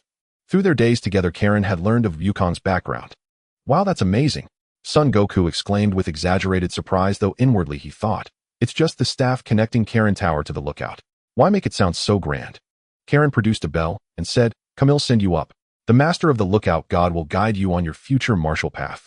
Wonderful. Thank you, Karen. I will always remember the help you've given me, Son Goku said with heartfelt gratitude. In the world of Dragon Ball, the individuals who could offer the greatest early assistance were few: Son Gohan, his family and first teacher, Kamehameha, the unparalleled martial arts master, whose turtle school teachings laid a solid foundation, and then Karen along with Mr. Popo and God. The man and the cat climbed to the tower's peak, where Wukong inserted the power pole into the hole. Farewell, Karen. With a final goodbye, Wukong gripped the power pole and shot upward toward the lookout. A mysterious one. I have a feeling he might truly become a savior in the future. Karen opened another can and murmured to himself. As time flowed by, Son Wukong had no idea how high he had ascended. The Karin Tower below had long vanished from sight. Looking down, the power pole resembled an extraordinarily resilient thread, curving slightly as it stretched ever upward. After another 10-odd minutes, a tiny black speck finally emerged in the distance. As the distance closed, the speck grew clearer, and the awe-inspiring majesty and grandeur of the sacred land unfolded fully before Wukong's eyes. When he stepped onto the sacred land with a mix of excitement and nervousness, the full view of the temple lay before him. At the center of the temple stood a dark-skinned attendant wearing a white Middle Eastern-style hat adorned with a jewel, a gold-rimmed vest, and white trousers. He stood with his hands clasped behind his back, expressionless, gazing at Wukong, who had just climbed up. Hi, hello. Wukong greeted proactively. This person was naturally Mr.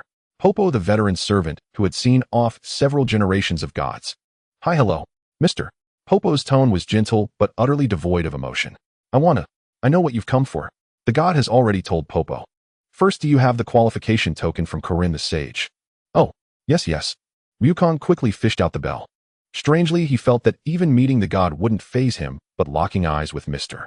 Popo inexplicably made him feel uneasy, as if his entire being was being seen through. Very well, then you can receive Popo's guidance. Mr. Popo was straightforward without any hesitation.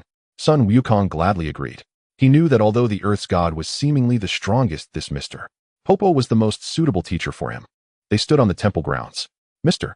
Popo, still with his hands behind his back, said, I can sense your formidable power. Now unleash your full strength and attack me. Then I'll take the liberty. Wukong bowed, then immediately launched himself at Mr. Popo at his top speed, not forgetting to turn off the gravity. After training under increased gravity, his speed was now so extreme that at full throttle the naked eye could barely track his form. Bang! The next moment, Mr. Popo landed a precise punch on Wukong's face. Wukong felt a sharp sting in his nose as he was sent flying backward, tumbling to dissipate the force before finally coming to a stop far away. Ow! Mr. Popo, you really don't hold back. Your strength is good, but you have too many superfluous movements. You can only utilize a fraction of your true power. Right now, you haven't faced any true masters, which is why you have this confidence in your bouts. In reality, when you encounter a real expert, relying solely on brute force won't bring you victory. Hearing Mr. Popo's assessment, Son Wukong nodded and accepted it sincerely. This was his biggest current problem. The rapid surge in his power had left his mindset struggling to keep pace. His purpose in coming here was precisely to resolve this issue. Seeing that Wukong showed no sign of discouragement or defiance, but instead humbly sought further guidance, Mr. Popo nodded in satisfaction. This kid has a good attitude. He's worth Popo's dedicated teaching. Over the following day, Wukong began to train on his own in the temple, first acclimating to the environment. Since this was the pinnacle of Earth, the air's thinness was predictable. Within less than an hour, Wukong felt his heart pounding and sweat pouring like rain. At dawn the next day, Mr. Popo appeared in the temple and saw Son Wukong already running laps around the grounds, his movements fluid and his breathing steady. I didn't expect him to adapt to this environment so quickly. He's truly a promising talent. It seems I can teach him the true method of mental cultivation. Son Wukong ran laps as if no one else was there, by now feeling little difference from running on the ground. Wukong, come here.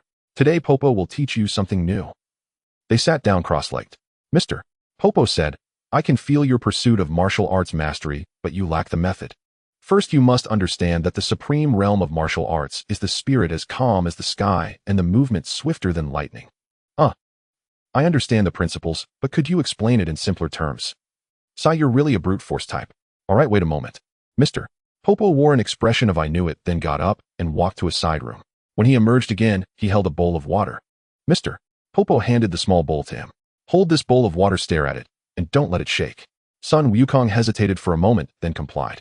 But as soon as he lowered his head, his arm involuntarily tensed, and ripples immediately spread across the rim of the bowl. It's not working, Mr. Popo. The more I try to steady it, the more the water shakes. Wukong had thought that as long as his hand was steady enough, the water wouldn't ripple, but he still couldn't suppress the faintest tremor. You're wrestling with the water. Mr. Popo's voice was like the morning bell of the temple, slow but forceful. You always think about using force, but you forget where force comes from. Your mind is tighter than your fist. How can it find peace? Then Mr. Popo walked to a patch of greenery at the edge of the temple.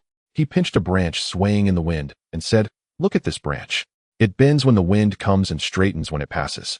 It never uses force to resist the wind, yet no gale can break it. The application of power is the same.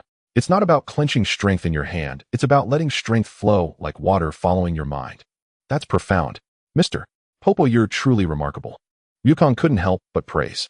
This dark-skinned fellow could casually articulate principles akin to the Tao following nature, truly worthy of being a servant who had attended generations of gods. Popo learned all this from the god. Let me show you something new. Mr. Popo was a bit delighted by Wukong's compliment. In the blink of an eye, his figure had already appeared behind Wukong. Mr. Popo, with his back to Wukong, laughed. Right now your mouth is slightly open and your left hand is scratching your bottom. Sun Wukong's hand froze abruptly and he gave a rueful smile. Mr. Popo, do you have to be so detailed? This is your current limitation. You only use your eyes to see things, which is why you can't gauge the speed of my movements. You should earnestly sense the changes in chi and the subtle flow of the surrounding air, and then refine yourself continuously. When you master this to a high level, you can even perceive changes in airflow from far away. Only then will you succeed. I understand. I will study hard. Wukong's expression was solemn as he spoke earnestly. And so Wukong began his arduous special training on the temple grounds. He would remain here until the opening of the 21st World Martial Arts Tournament. Meanwhile, in the distant West City, Bulma listened listlessly to the teacher's lecture in the classroom, but her thoughts had already drifted thousands of miles away. What is that guy Wukong doing now? Will he really come to the World Martial Arts Tournament? On May 7th of year 750 in the AI era, the 21st World Martial Arts Tournament commenced as scheduled. In an instant, martial artists from all corners of the globe rushed over to queue for registration. The venue was a cacophony of voices and a sea of people. Each tournament was not only a gathering of martial artists, but also a grand festival for merchants of all trades. Kuririn had already registered under the guidance of Kame Sennin and was waiting at the entrance of the tournament grounds for Son Goku's arrival. They had long agreed that they would meet again at this grand event. Beside Kame Sennin stood a young woman in a dress with beautiful blue wavy hair, cascading down her shoulders. Needless to say, this was none other than Lunch. However, Lunch's residence at Kame Sennin's came about by a twist of fate. After transforming into violent Lunch, she robbed a bank and fled only to have her plane shot down by military aircraft during her escape. As she descended by parachute, strands of hair kept tickling her nose, forcing a transformation, and in her fluster, she fell into the sea without a trace. She was eventually rescued by Kuririn, who was piloting a submersible to buy supplies. From then on, every day of Kame Sennin's life was tinged with rosy hues.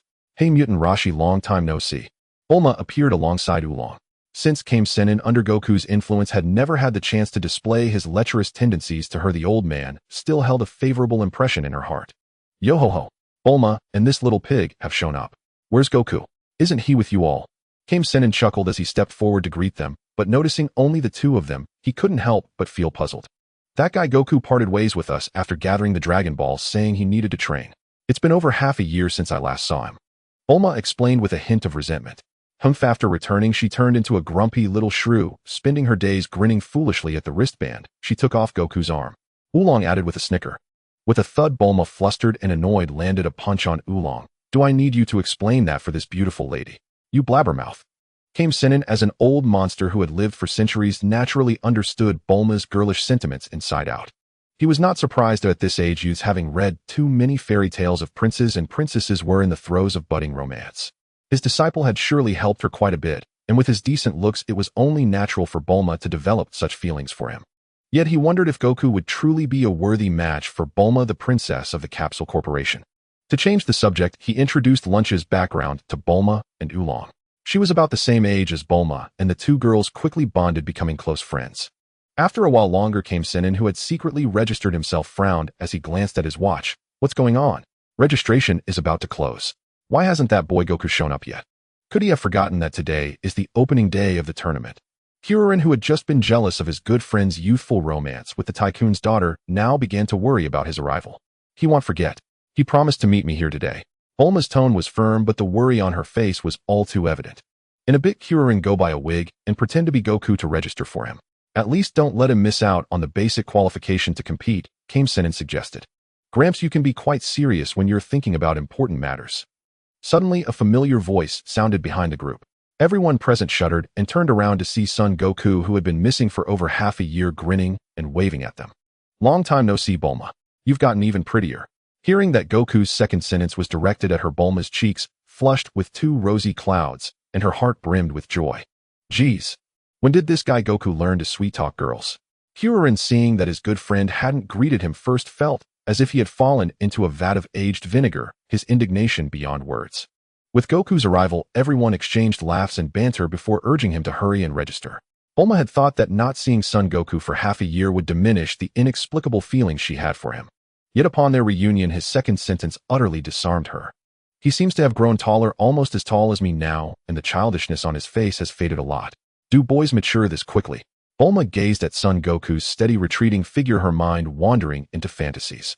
After registration closed, Son Goku and Kuririn bid a temporary farewell to Kame Sennin and the others, heading together towards the tournament hall. Once they disappeared, Kame Sennin quickly seized the opportunity to disguise himself and blend into the crowd. However, his every move was already within Goku's perception. Interesting. So Gramps really did turn into Jackie-chan? Son Goku chuckled. Hey, what are you laughing at, Goku? Kuririn asked, puzzled. Nothing, I'm just happy to see you all again. Goku brushed it off. I envy your good spirits. I'm a bundle of nerves. Didn't you hear? There are 137 participants this time, all top-tier fighters from around the world. Only 8 will make it into the final tournament. The pressure on us is immense. Well, think of it this way, while you're worrying, aren't the other contestants thinking the same? We all have 2 shoulders and 1 head. Who's afraid of whom? Just go for it. Son Goku's response was simple and blunt. Hey, you know what? Now that you put it that way, I actually feel much better. Kuririn exclaimed, suddenly enlightened. The matches began swiftly. With so many contestants, the preliminaries were divided into 4 groups. As contestant number 70, Goku was the first to step up in the 3rd group. His opponent was a burly man in a jumpsuit with a thick beard, standing a full 2.5 meters tall. Seeing such an unremarkable youth across from him, he immediately grew dismissive. Fortunately, this Goku differed from the original. For one, his physique was more proportionate. At 13, standing 1.64 meters, he wasn't tall, but he was no longer a shorty. As the match began, the burly man was about to spew some trash talk to intimidate his opponent. But Goku, without moving a muscle, simply glared, and an inexplicable aura erupted from him, surging toward the giant. The burly man felt as if he had been slammed heat-in by a 100-ton truck. With a pained cry, he flew backward, crashing into the wall of the tournament hall and losing consciousness. This scene left all the contestants below, who had been waiting to see Goku ridiculed, utterly stunned. Referee, can you announce the result? Son Goku prompted, seeing the referee frozen in place. Oh. Contestant 69 is out of bounds and unconscious. Contestant 70 wins. The referee snapped out of his daze, adjusted his glasses, and hastily declared the outcome.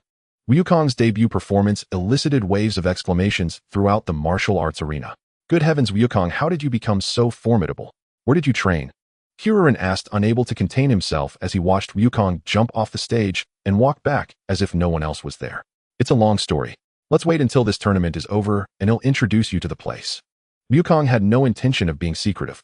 The stronger his best friend became, the lighter the burden he would bear when they faced their enemies together in the future. As the two chatted sporadically while watching the matches, the turtle hermit, standing not far from them, was utterly astounded. The reason was that Wukong's aura had been unleashed and retracted with such lightning speed that before he made his move, the turtle hermit had not sensed even the slightest fluctuation of his energy. He had stood there like a statue. Could it be that this kid has climbed the Karen Tower? This tournament is going to be interesting. When it was finally Kuririn's turn, Son Goku caught sight of the extremely detestable senior disciple of the Doran Temple. Given their past history, Goku held a deep contempt for this monk who bullied the weak and feared the strong. Seeing Kuririn's timid demeanor, he gave him a firm slap on the back.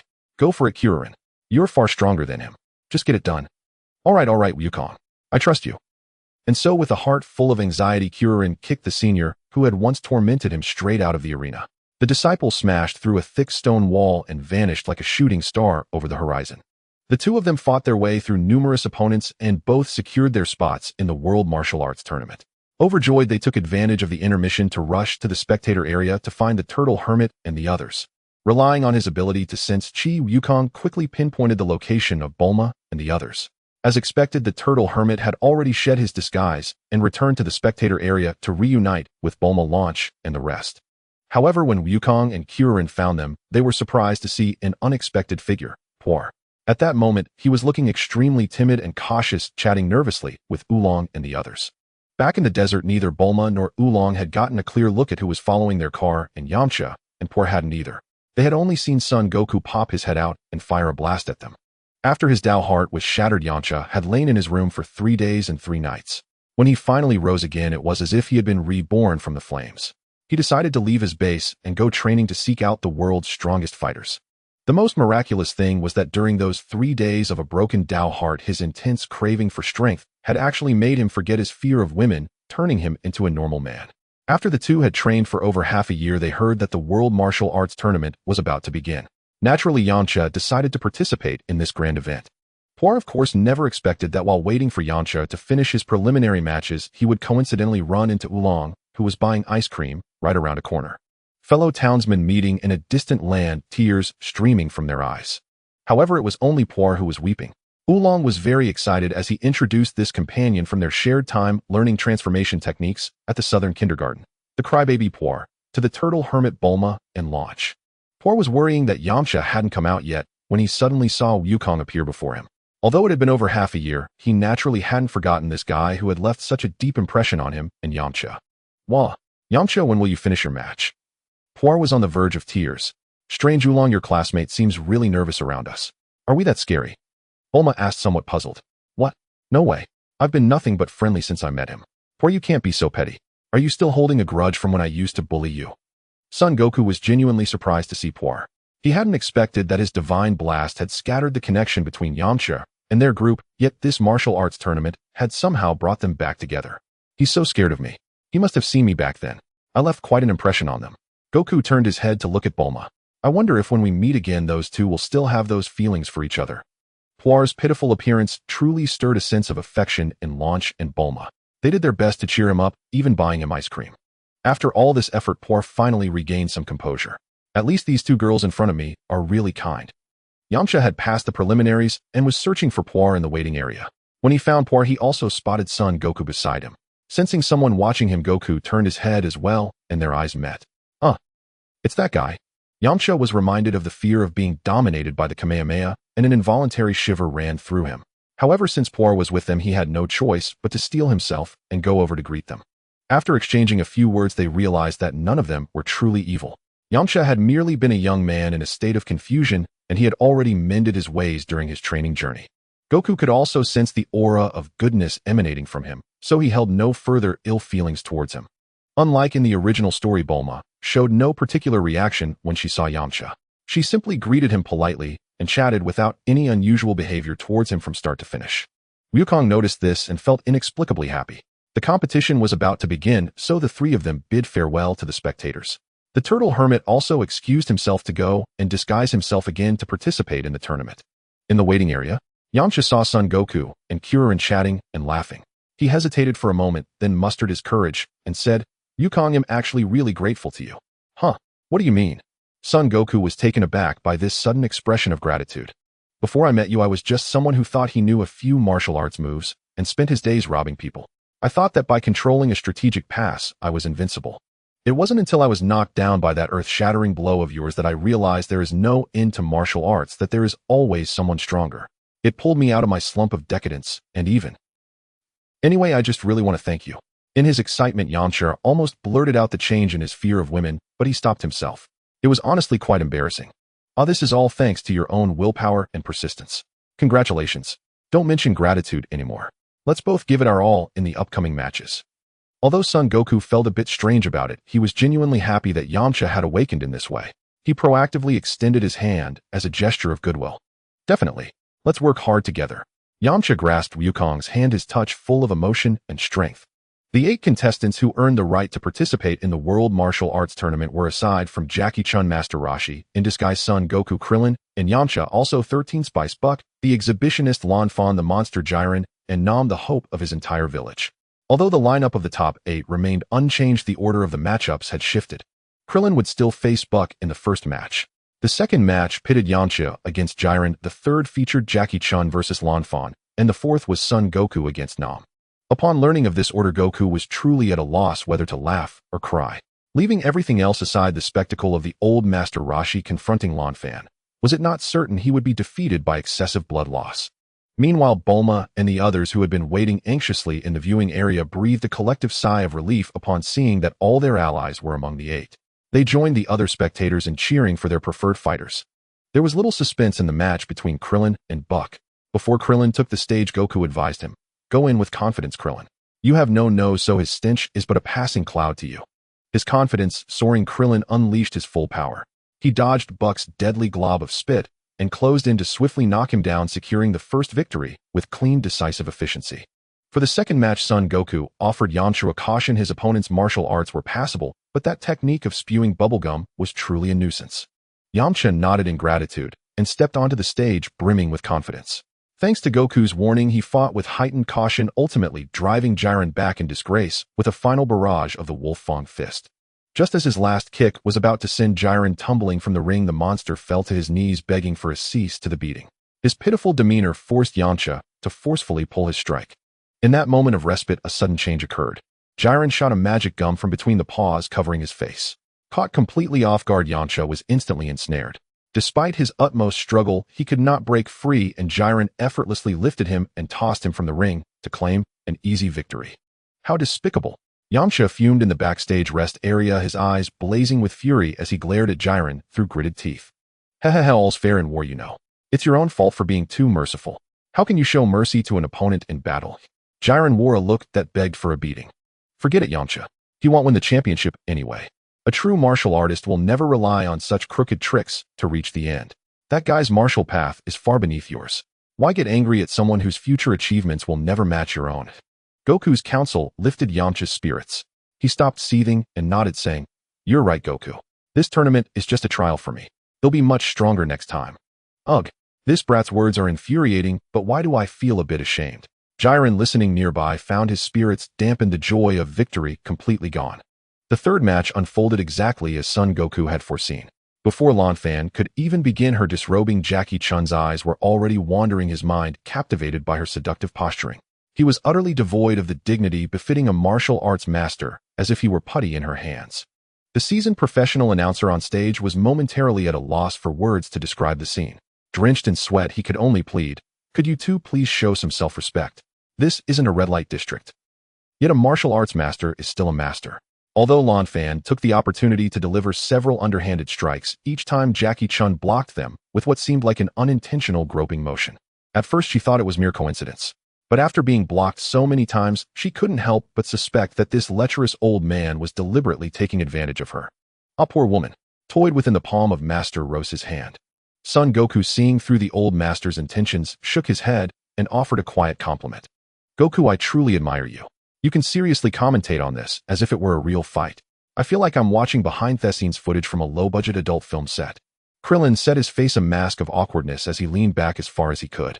In the end, Jackie Chun had essentially inspected every part of Lan Fan except her most vital areas. Exhausted, she had no choice but to admit defeat and surrender. She too realized that if the match continued, this chapter might well be censored and blocked. The long-awaited fourth match finally began. Son Goku approached Nam, who was preparing to enter the ring, and extended his hand. "Let's both give it our all." But Nam merely pressed his palms together, offering Goku a slight nod without any other gesture, all the while murmuring something under his breath. "Kyuso. Who does this guy think he is, acting so arrogant? Could he be?" Krillin was about to speak up for Goku when Jackie Chun reached out and stopped him. "Say no more, Krillin. This man has his own troubles. Let's not disturb them." Having probed Nam's mind with his special abilities, Jackie Chun let out a soft sigh. All right. Though somewhat puzzled, Krillin found Jackie Chun's tone eerily reminiscent of his own master Roshi and instinctively chose to obey. The two stood on the stage. As soon as Bulma saw Goku appear, her cheering redoubled in intensity. Had Oolong not been gripping her clothes, she might have vaulted over the railing entirely. "My fellow villagers, I will surely win and bring back enough water." Nam tilted his head back slightly, closing his eyes as he whispered to himself. A severe drought had struck his homeland, leaving the land barren. The newly planted crops of his fellow villagers were withering from thirst. To survive until the rainy season months away, the village had to spend a fortune to buy water to irrigate the fields. Had he not heard of the generous prize for the World Martial Arts Tournament champion, why would he have traveled such a great distance to vie for the title of the world's strongest? Before the announcer's cry of "begin" had even fully faded from the arena, a sharp light blazed in Nam's eyes. His slightly bent legs suddenly exploded with power. With a muffled thud, his feet slammed against the ground, launching him from his spot like an arrow loosed from a bowstring. "Young one, forgive me. I must win." The roar from the depths of his heart nearly burst through his throat. The muscles in his arm instantly tightened, and his fist rapped in a sharp, tearing sound shot towards Goku's face with an irresistible momentum. Well struck. As Nam's fist whistled towards his face, Son Goku's feet seemed nailed to the ground, unmoving. Only at the instant the wind from the punch grazed the tip of his nose did he twist his waist, his upper body shifting slightly to the side. Nam's powerful blow whistled past, harmlessly grazing his shoulder armor. Before Nam could even react, Goku's hand moved with lightning speed, clamping onto Nam's wrist. Then, with a sudden surge of power in his arm, he locked the fist tightly under his armpit. How can he be so fast? Nam's pupils contracted, a cry of shock caught in his throat. He felt as if his trapped fist was embedded in a steel vise. He strained with all his might to pull back, but his arm was completely immobile, with a numbing sensation spreading through half his body. Goku, however, seemed oblivious to his struggles. He leaned in slightly, whispering into Nam's ear, "Nam, you don't necessarily need money to get water."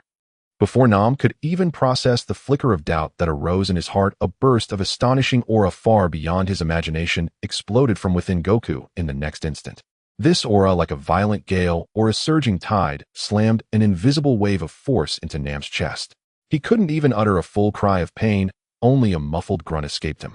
He was flung back like a kite with a broken string, crashing heavily onto the ground outside the ring, completely devoid of the strength to even struggle back to his feet. Son Goku wins the fourth match. Congratulations on qualifying for the semifinals. Son Wukong defeated Namu like a gale sweeping away fallen leaves, igniting a roar of excitement from the entire audience. Even Jackie Chun Mutant Rashi felt a growing unease in his heart. As the tournament progressed, he still couldn't fathom the limits of Wukong's strength. No matter the opponent, he felled each one swiftly with simple, unadorned moves. "Wukong, oh Wukong, just how strong have you become?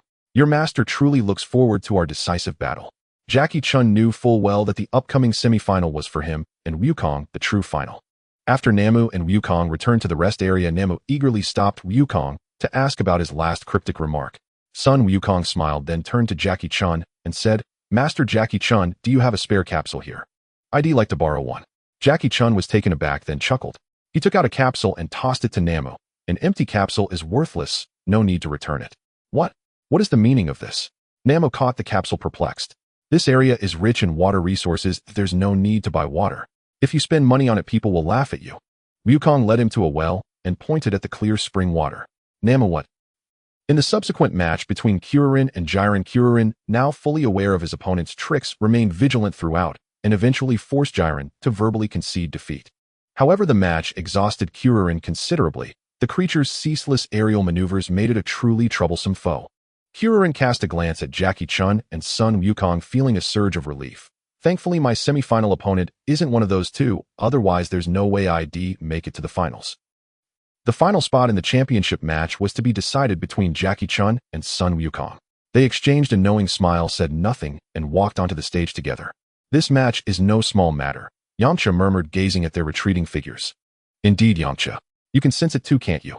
Wukong and this old man are the true pinnacle fighters of this tournament. My spot in the finals is pure luck." Kuririn concurred wholeheartedly. In the spectator area, Bulma and Lunch cheered enthusiastically for Wukong, and even Pure cast aside past fears to root for him with all their might. "Hee Wukong, when did you see through my disguise?" Jackie Chun looked at Wukong's slightly youthful face and smiled gently.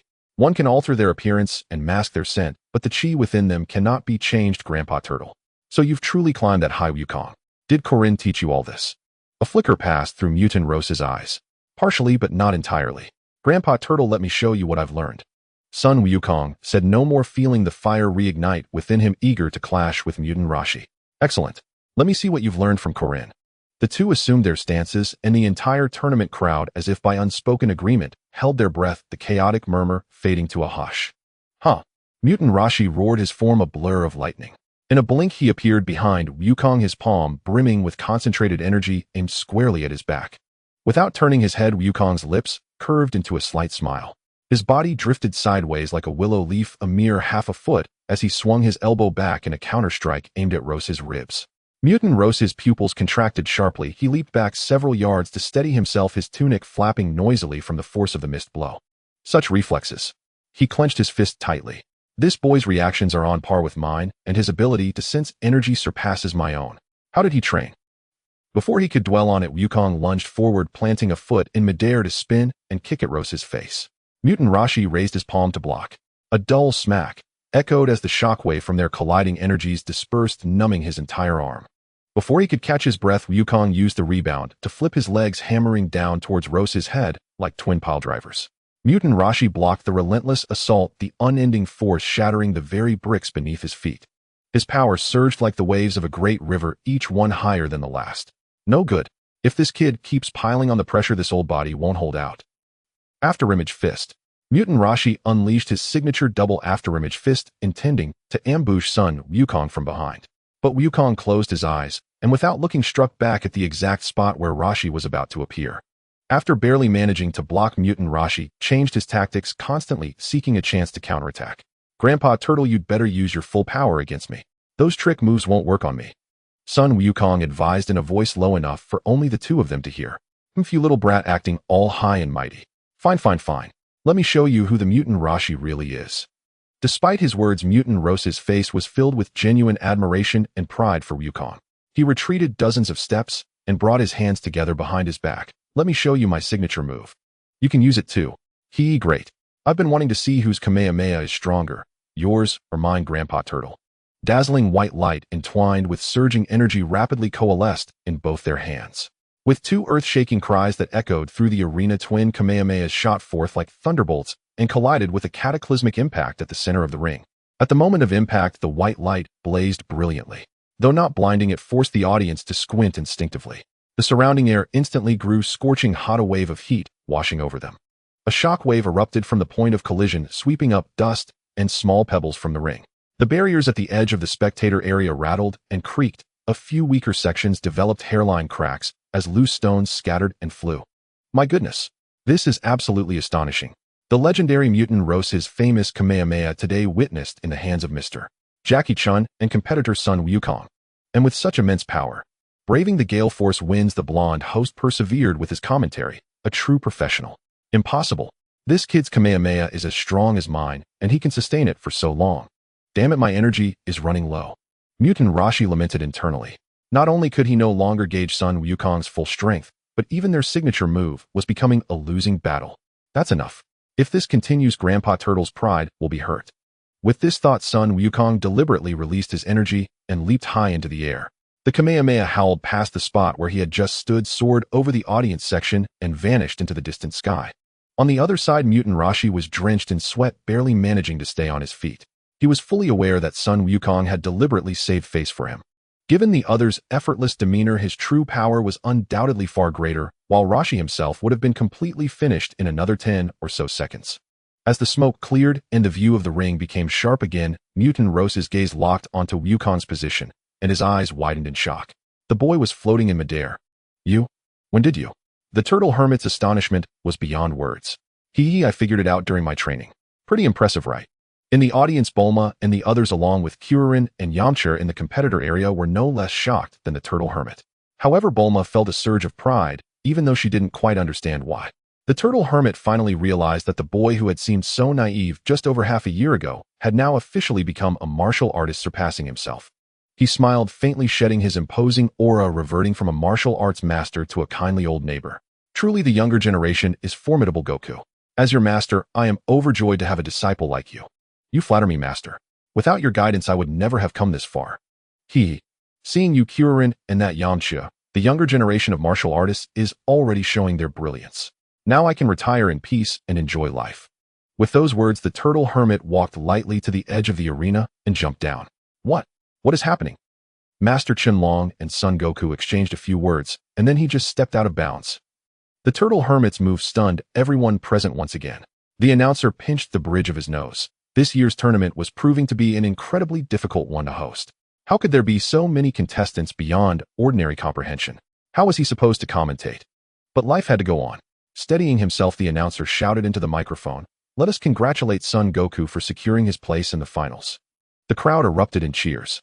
Kuririn joyfully hugged Yamcha, celebrating as if Goku had already won the championship. However, after the celebration, Kuririn had to face a very real problem. His next match was against Goku. The two fellow disciples stood on the arena together for the first time, locked in a long silence. Goku broke the silence. "Kuririn, I've had some fortunate encounters that boosted my strength rapidly. That doesn't mean your talent is inferior to mine. Let's fight with all our might so you won't regret your first tournament." "I understand, Goku. And don't you dare hold back, or he'll never forgive you." Kuririn steadied his nerves and spoke solemnly. Elsewhere, the turtle hermit changed back into his usual attire in an inconspicuous spot, sighing at Goku's terrifying talent. If nothing unexpected happened, the boy would likely finish the fight before he even managed to squeeze through the crowd to the front row. His prediction proved accurate. By the time the turtle hermit finally reached the front row right next to Bulma and the others, Kuririn was already sent flying backward, crashing into the barrier of the audience area. "I suppose it's time to consider sending Kuririn to climb Karin Tower as well." Kuririn sat outside the ring on the verge of tears. Goku had been true to his word. He hadn't held back at all. He had charged at Kuririn with a speed too fast to follow, landing countless punches and kicks before finishing with a final kick that eliminated him. The entire match lasted less than 2 minutes, half of which was spent exchanging a few words on the stage. In truth, Goku had held back. If he had gone all out, the fight would have ended in an instant. The tournament concluded successfully, and Goku earned his first substantial reward. That evening, the group enjoyed a hearty meal at a restaurant, and Goku told them about his climb up Karin Tower and the Sacred Land. When they learned that Goku had ultimately trained under the guidance of the Guardian's attendant, the turtle hermit's sunglasses nearly popped off from shock, while Yamcha and Kuririn were drooling with envy. They immediately resolved that before the next World Martial Arts Tournament, they would definitely climb Karin Tower and strive to reach the Sacred Land. Bulma, however, wasn't thinking about that. She was more concerned about Goku's next move. "Goku, are you going back to train with the Guardian?" "Not for now. Popo told me my current strength is sufficient and I need to focus on solidifying my physical foundation. I plan to find a secluded place and train properly with my gravity wristbands." As he answered, Goku recalled the words Popo had spoken to him before he left the Sacred Land. Come to think of it, he hadn't seen the Guardian in over 8 months. All the Guardian's instructions and guidance had been relayed through Popo. When Goku asked Popo why the Guardian wouldn't see him, Popo replied, "The Guardian says the time is not yet right. He will summon you before the next World Martial Arts Tournament." My guess it's because Piccolo hasn't emerged yet. The Guardian must have his reasons. Well, I won't dwell on it. If worst comes to worst, I can always ask the Dragon Balls about the location of the rice cooker where King Piccolo was sealed. "Goku, if you don't have anywhere else to go, why not come back to West City with me? He'll prepare a huge training room for you, and no one will disturb you." Bulma's suggestion sparked an idea in Goku's mind. It wasn't a bad plan at all. He had some idea of the size of Bulma's home, a mansion where even a dinosaur could be kept as a pet. Setting aside a convenient space for him to train would be a piece of cake. A great sage hides in a bustling city. That sounds excellent. All right, I'll go with you. It'll be a good chance to see the sights of a big city. Goku's answer filled Bulma with surprise and delight. She had expected the training fanatic to refuse and continue his wandering journey. Bulma's reaction inevitably drew a silent mockery from Oolong, but she was in too good a mood to bother with him. "Kuririn and Yamcha, keep up the hard work. Let's cross fists again at the next World Martial Arts Tournament," Goku said as he approached the group before boarding the plane. "All right, next time we meet, we'll definitely surprise you, Goku. Don't slack off, or we might surpass you," Kuririn declared, thumping his chest with confidence. The group exchanged hugs, and Goku took the chance to quietly ask the Turtle Hermit if he would participate in the next tournament. The Turtle Hermit coughed lightly and indicated he would not. With Kuririn and the others so fired up about training, and Goku the strongest remaining humble, the master felt no need to say more. And so they bid a reluctant farewell. Bulma started the plane and headed home with Goku and Oolong. As she flew, Bulma seemed to remember something. "Goku, how did you learn to fly?" "Oh, it's a long story. They'll tell you when we get back." "Can I learn too? I want to experience flying myself." "They'll try to teach you when we get back." Goku rubbed his temples, sensing he had taken on a rather challenging task. West City, one of Earth's 4 great metropolises, was situated on a plain approximately 800 kilometers from the forest near Karen Tower. Bulma expertly piloted the aircraft into West City's airspace, steering towards home. Sun Wukong pressed against the window, marveling at the scenery below. Though he had gleaned some understanding of West City's architecture from anime and novels, the surreal, almost fantastical reality before him was utterly captivating. Below, both residential and commercial buildings were predominantly circular or semicircular in design. Citizens of West City could choose between cars and aircraft for travel, but due to frequent traffic jams and license plate restrictions, most preferred maglev trains and public air vehicles. Bulma landed the plane steadily on her family's helipad. After Sun Wukong and Oolong disembarked, she transformed the aircraft back into a capsule and stored it away. So Wukong, what do you think of my place? Sure, it might not have the vast resources of Mount Paozu, but here in West City, where land is gold, my home is one of the largest. Bulma began to introduce it eagerly. It's great, really great. I don't think it could be any bigger, any larger, and I'd probably get lost inside. Wukong replied, mentally estimating the property's size. Oolong chimed in from the side. I found her annoying at first, but I have to admit this place is way more comfortable than my mansion. As they passed through the first floor lobby, the moment they entered through the main door, Sun Wukong felt a twinge of megalophobia. No other reason. The hall was so vast that upon entering, Wukong felt as if he had been shrunk. Truly worthy of the richest family. From the outside it looks ordinary, but inside it feels like I could fly around for a while, Sun Wukong murmured. Hey Wukong, this is nothing. Calm down, don't act like such a country bumpkin, Oolong said, seeing Wukong's eyes darting everywhere, a sly grin spreading across his face. Oolong, this might be my first time seeing these things, but it won't be my first time putting you in your place, Sun Wukong said with a deceptively gentle smile. Bulma, with practiced ease, landed another hit on Oolong. If you mock Wukong again, you'll sleep in the front yard with the dinosaurs tonight. As they spoke, Bulma opened the door to the front yard. Instantly, Wukong felt as if he had returned to Mount Paozu. Lush greenery and artificial rockeries abounded, complete with a waterfall, a pond, and countless cats, dogs, and dinosaurs playing and running about. Were it not for the ubiquitous cleaning robots and floating monitors, it would have been a perfect miniature wild ecosystem. By the way, Bulma, your dad brings all these animals home to raise. What happens when there are too many? Sun Wukong asked a crucial question. Don't worry, my dad had them all neutered when he brought them back. Look at them now. They're all plump and healthy. Bulma waved dismissively as if it were trivial.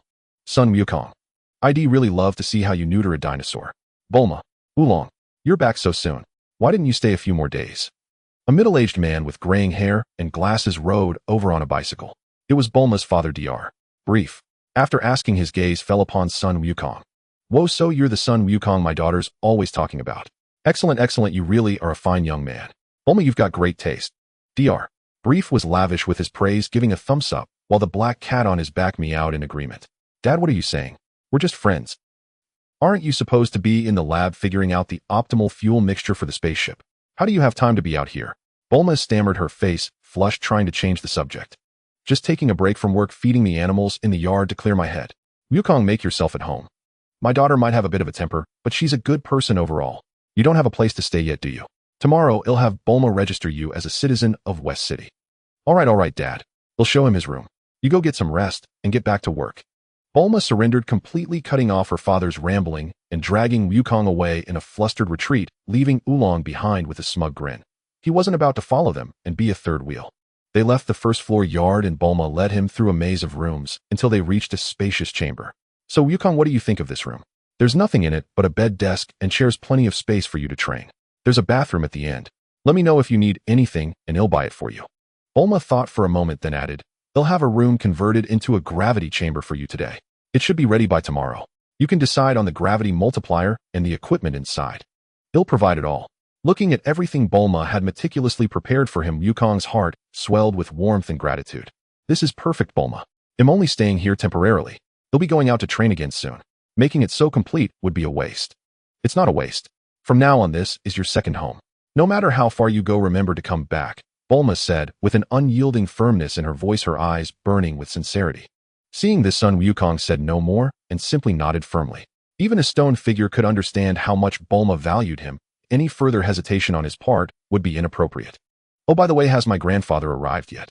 Sun Wukong suddenly remembered that his grandfather, Son Gohan, had promised to come to West City. Oh, silly me, Bulma said, slapping her forehead. Grandpa came to stay here right after we first parted ways. But he didn't stay long before he went off wandering again. He said he'd come to watch you in the martial arts tournament. I can't believe I forgot. Bulma's face was full of chagrin. When did Grandpa become such a wandering hermit? Son Wukong gave a wry smile. He had hoped to see his grandfather upon arriving in West City, but it seemed the old man had become addicted to his travels. As they spoke, a beautifully dressed blonde woman entered carrying several drinks. Upon seeing Bulma and Son Wukong, her eyes crinkled with joy. So this is little Wukong. Bulma talks about you all the time. Hello, Auntie. I'm Son Wukong. Realizing this was Bulma's mother, Mrs. Brief. Wukong quickly bowed in greeting. No need to be so formal. What a handsome young man. Here, have a drink. Mrs. Brief handed him a glass with ice. Wait, let me see. Mom, how can you give him beer? He's only 13. The warmth of the Brief's couple and Bulma's thoughtfulness made Son Wukong truly feel the ambience of family after leaving Son Go on. After dinner together that evening, Dr. Brief delved into his laboratory to continue his experiments while Bulma began pestering Son Wukong to teach her the principles of flight. After Son Wukong finally managed to make her roughly grasp the principles of using Chi, he said, "Let's stop here for today. They'll teach you more tomorrow when I have time." After finally getting rid of Bulma, Wukong let out a sigh of relief, turned off the gravity chamber, and laid down on the bed. He had grown accustomed to living under a constant sixfold gravity, but saw no need to keep it on for something as relaxing as sleep. The next morning, Wukong rose early to begin his morning exercises. His body could now function normally under sixfold gravity without any adverse effects. When training, he could push it up to 25 times gravity. In extreme conditions, he could manage 30-fold gravity, but he couldn't sustain it for long, making it useless for training. Young Master Wukong, Miss requests your presence for breakfast. After training intensely in his room for 2 hours, Wukong was startled by a mechanical voice at the door. The words, "Young Master," nearly made him lose his breath. Opening the door, he found a robot dressed as a maid who bowed in a human-like manner and repeated the same words. "All right, I understand. But stop calling me Young Master from now on. Just call me by my name or add Mr. Son Wukong tried to communicate. Understood, Young Master Wukong. No problem, Young Master. Son Wukong. The next day, Bulma was supposed to attend school, but her exceptionally high intelligence clearly made her reluctant to go. It wasn't that she disliked learning, it was just that someone who could independently invent a dragon radar, something many Earth scientists couldn't replicate, naturally found high school textbook knowledge beneath her notice. The most absurd part was studying modern Chinese textbooks, which included an article praising her own father, Dr. Brief. Reading it was far too surreal. "Wukong, how about you continue teaching me how to control Chi today?" Bulma's face was full of excitement. The thought of seeing Son Wukong every day thrilled her so much that she broke her habit of sleeping in for once. "All right, the sun is nice today, perfect for sensing Chi." Son Wukong led Bulma to a nearby open space to sit down and continued explaining the principles of applying Chi. Not far away, Oolong on his way to school spotted the pair and sneered with disdain, "Cuso. Son Wukong has completely fallen for her. I don't know what's so attractive about that woman." Although Bulma had never been exposed to the application of Chi before, as a genius inventor, her comprehension was indeed far superior to ordinary people. Even though Wukong's explanations weren't particularly easy to understand, Bulma managed to grasp the generation and use of Chi through her own reasoning. Then, under Wukong's guidance, she began attempting to use Chi to control her body. An hour later. Huff huff. "This is too exhausting. Every time I feel like I'm about to succeed, my stamina gives out. Let's take a break." Bulma, who had finally started to get the hang of it, was frustrated by her lack of stamina. Drenched in sweat, she couldn't help but take off her jacket, leaving only a sports crop top, and plopped down on the grass, panting heavily. The rise and fall of her chest made Son Wukong, a lifelong loner, stare a bit too intently. After a short rest, Bulma decided to take him to a large shopping mall to buy some suitable clothes and see if his room needed any furniture. Since Bulma's home was in the bustling heart of West City, the nearest large mall was only a few streets away. So they decided to walk, allowing Wukong to enjoy the scenery along the way. They strolled side by side, watching the traffic go by as Bulma introduced him to the local customs and various novel technologies of West City. This atmosphere. Could this count as? Sighed Bulma, "You're too beastly." Bulma's inner turmoil caused her pretty face to blush. "Hey Bulma, why is your face so red? Are you too hot or suffering from heat stroke?" Son Wukong noticed this keenly and asked with concern. "Yeah, it's a bit hot. Let's hurry into the mall and enjoy the air conditioning." Bulma snapped out of it, laughed it off, and quickened her pace as the mall entrance came into view. Suddenly, a deafening roar approached from afar. A bright yellow sports car, like a runaway horse, recklessly sped straight toward the mall entrance. And Bulma, in her hurried steps, unfortunately stepped right into the path of the speeding car. The sports car showed no sign of braking, as if it didn't even see Bulma, and continued its furious charge straight at her. "Watch out. In Bulma's pupils, the car's silhouette enlarged instantly, and fear seized her heart. Just as the tires screeched against the ground and the car's front was about to hit Bulma, a blur flashed by like lightning. Sun Wukong, who had sensed the danger with his keen perception, was already beside Bulma. He stretched out his arm and tightly wrapped it around her waist. The next moment, they vanished like a meteor to the side. Meanwhile, the sports car let out a deafening screech of brakes, its body trembling violently, and came to a shuddering halt just inches from the mall entrance. Bulma, still reeling from her narrow escape, clung tightly to Wukong's chest, her knuckles white, her breath trembling with fear. Sun Wukong set Bulma down, whispered a few words to calm her, and then turned his gaze to the stopped vehicle. Though he appeared outwardly calm, the peace within Wukong's heart was shattered. An indescribable anger welled up from within, and his aura began to stir, causing his hair to bristle slightly. Fortunately, his power level was limited, and he didn't transform in this crowded area. Otherwise, he wouldn't be able to stay in West City for long. The sports car door was kicked open violently, and a pair of polished custom leather shoes hit the ground with a dull thud. A pale-skinned black-haired youth in a tailored suit stepped out, a gem-studded cufflink on his collar glinting with a sinister light in the sun. The youth looked barely over 10 years old, but his face was etched with arrogance far beyond his years. He leisurely straightened the wrinkled hem of his suit jacket, scanned Sun Wukong and Bulma with a glance, showed no hint of remorse, and instead sneered. He kicked the tire of his car, saying, "Useless piece of junk, too slow. Couldn't even hit an easy target." Bulma finally regained her composure, and her anger flared, overpowering her fear. "What kind of attitude is that? You were driving too fast. What if you'd hit me? Can you afford my injury?" "Oh." The youth raised an eyebrow. "Do you know who my father is?" "Commander Red, the nightmare of the global military. My father goes through women like you 10 times a month.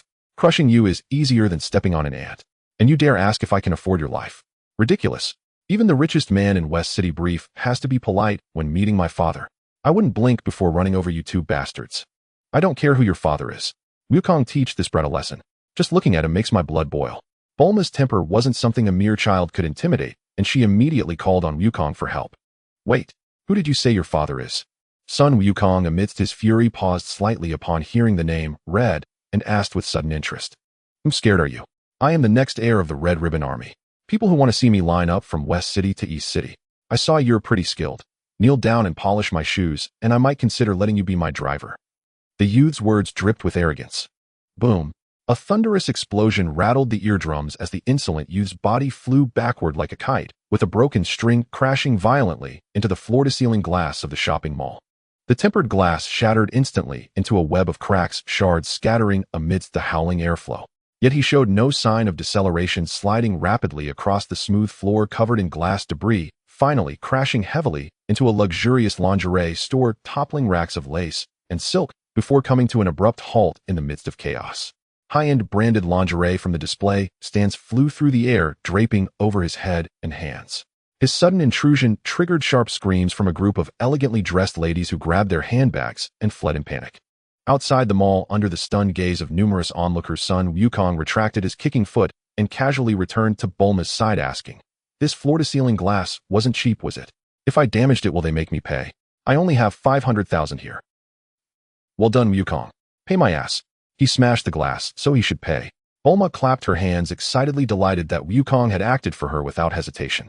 Hearing Wukong's question, she gave a straightforward and blunt reply. "Ugh." The youth felt a sweetness in his throat, a spitting out a mouthful of blood finally eased his discomfort. Seeing Sun Wukong and Bulma slowly approaching from outside, his once arrogant face was now filled with sheer terror and regret. To show off while speeding and picking up girls, he had deliberately shaken off the bodyguards trailing behind him. "Don't come near me. I'm Masanda, the future commander of the Red Ribbon Army. If you dare hurt me, I'll have my dad send the army to wipe out your entire family." "What an idiot. I've already hurt you. Since you're determined to annihilate my family, there's no problem with me killing you, is there?" Sun Wukong's killing intent radiated, pressing down on Masanda. You. I said just try hurting me again." Masanda realized the logic, but to avoid physical pain, he tearfully changed his tune. Just then several cries came from outside the mall, followed by loud shouts. "Release the young master. How dare you? You dare harm the young master. Today you die." 5 black-suited bodyguards rushed in from outside, and seeing that Sun Wukong seemed about to act, they shouted in alarm to stop him. Annoying. Without even turning his head, Sun Wukong reached back, channeling the energy within his body to his palm, and unleashed a sudden burst of power. The bodyguards instantly felt as if struck by an invisible train, all flying backward in unison. For bodyguards immediately fell unconscious, while the one who seemed the strongest wiped the blood from his mouth, scrambled back to the car, pulled out his phone, and breathlessly reported the situation to someone. The voice on the other end merely uttered a flat sentence, "Worthless fools. They'll be there in 1 minute." Seeing the bodyguards dispatched as easily as they had arrived, Masanda's relaxed body suddenly tensed again. He knew he had picked the wrong day to go out. He had kicked an iron plate. However, to ensure his safety during his month-long stay in West City, his father had spent a fortune to hire a top-tier assassin as his bodyguard, who resided in a luxurious mansion purchased by the Red Ribbon Army in West City. He also noticed that one bodyguard was still conscious, knowing that reinforcements would be summoned, which immediately restored his bravado. "You have a few minutes left. I suggest you make good use of them. Kneel and kowtow to me, cripple your own limbs, and I might spare your worthless life." Though his words came out in gasps, Masanda still forced out this arrogant speech. "I thought you might be smarter, but you're no different from those villains after all." Listening to his foolish words, Sun Wukong couldn't help but laugh in exasperation. "Are you hallucinating from my beating, or am I hallucinating from your stupidity? You actually expect someone who beat you like a dog to cripple himself and grovel before you?" He sneered, cracking his knuckles as he slowly advanced. "You, what are you doing? Yamaro, help! Teapaipai, where's Teapaipai? Why isn't he here to save me yet?" Watching Wukong approach with ill intent, Masanda finally broke down, wailing and crying out for help. "What Teapaipai?" Hearing those 3 words, Sun Wukong raised an eyebrow, genuinely intrigued. "Not bad, it seems the timeline has changed. Teapaipai is appearing ahead of schedule." As he pondered, a granite pillar crashed down at the mall entrance with a loud bang, its force so great that nearby bystanders were knocked unconscious, and several more panes of floor-to-ceiling glass shattered upon its passage. A man with his hair braided into a long plait and a stern expression stood atop the pillar's other end. He wore a Chinese-style garment emblazoned with a large kill character and cloth shoes, observing Wukong and the others with a cold gaze. "Teapaipai, why did you take so long? I was almost beaten to death here." Seeing his savior arrive, Masanda wore an expression of relief, immediately reverting to his earlier arrogance, shouting and scrambling on all fours toward Teapaipai. Sun Wukong did not stop him. His attention had already been drawn to Teapaipai. Teapaipai was also staring at him. The young man's gaze made him deeply uncomfortable, to the point that he ignored Masanda's clamoring as he climbed to the base of the pillar. But Teapaipai, ever the arrogant assassin, grew impatient with the incessant noise below. In the next instant, he suddenly appeared at the base of the pillar, and without moving his hands or feet, gave a seemingly light flick of his braid. Masanda was instantly sent flying by the braid, crashing back into the lingerie store with a boom. This time, he didn't even have time to scream before losing consciousness. Teapaipai stood still, staring at Wukong with a malicious grin. "Hello there, little brat." Sun Wukong looked at this man who was considered a top-tier expert in the early stages. Teapaipai's strength was indeed considerable, but against his current self, he was far from sufficient. Although he didn't know his exact battle power now, he felt it should be close to that of the first time Wukong fought the Sun family's nanny in the original story, probably around 400. This Teapaipai in the early days was likely stronger than Master Roshi, but not by much. Maybe around 150. Wukong shook his head, dismissing these thoughts. He would fight this guy soon, and that would give him a better grasp of his own strength. "Enough talk, Teapaipai. I don't like the look of this kid, so I beat him. As his bodyguard, it's only natural for you to come settle the score. Let's fight." Sun Wukong cracked his fists, brimming with fighting spirit. "Good kid." Seeing that the other seemed utterly unimpressed by him, the status he had earned through years of killing in the industry made him feel insulted. His expression gradually twisted into a snarl. "Kusu, I hope your skills are as sharp as your tongue. Are you the world's #1 assassin, Teapaipai?" Sun Wukong stared at him and suddenly asked. "Oh, you've heard of me. A pity you're a dead man, or else I might consider giving you an autograph." Teapaipai smirked, looking at Sun Wukong as if admiring his prey. "Not really. I was just making sure so killing you won't weigh on my conscience." Sun Wukong's reply made the pampered Teapaipai feel his reputation insulted. He laughed in fury. "Fine, I was going to leave you intact, but now I've changed my mind. If you leave today with all your limbs, consider me soft-hearted."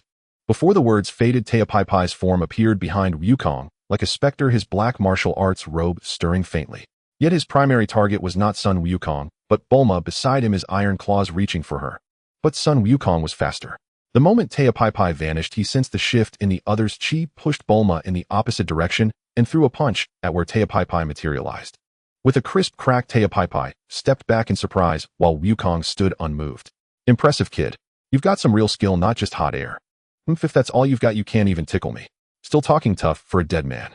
Teapaipai snorted coldly, releasing a chilling, killing intent that spread around.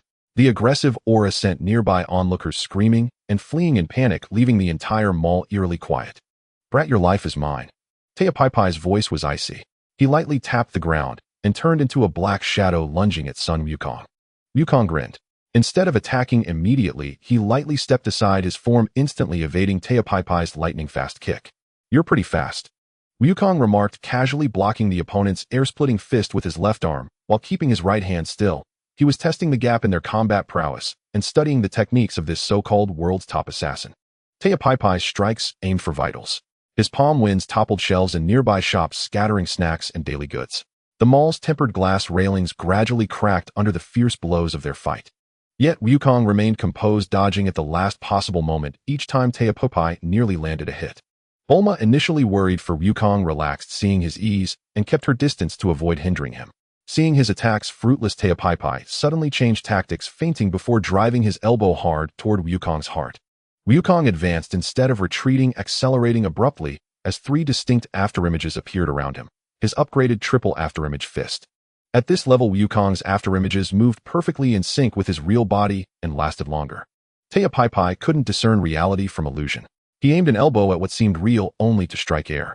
Meanwhile, the real Wukong circled behind him under the afterimage's cover, suddenly whipping his tail to entangle Teapai's ankle. What the? Teapai felt his lower body lose balance and crash to the ground. Monkey fist. Squeak, squeak, squeak. Wukong mounted him, unleashing a flurry of punches, knees, and elbows that ravaged Teapai's face, leaving it scarred and his neatly styled hair a tangled mess. After the combo, Wukong leaped back dozens of meters and stood with a smirk. You wretched little brat. Teapai groaned, covering his face as he staggered up. He knew Wukong had been toying with him, and the humiliation and murderous intent burned even fiercer within him. Yet from their exchange, Teapai realized his opponent's strength was formidable, perhaps no less than his own. He hadn't gone all out, either, believing he had simply underestimated the boy and suffered a minor setback. What's the matter, tottering like an old man? That was just a test. Need me to find you a cane before we continue? Don't get cocky, you scrawny brat. I've seen your strength, impressive indeed, but your arrogance will only hasten your demise. Teapai retorted without backing down. Huh, really? He thinks he's seen through me, and still believes he can beat me. Where's his confidence from? Sun Wukong scratched his head, puzzled. Now's my chance.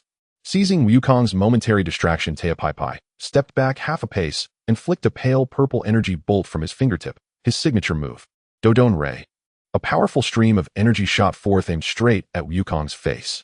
Wukong sidestepped, and the Dodon Ray struck the shop behind him, blasting a basketball-sized hole through a load-bearing wall with a thunderous boom.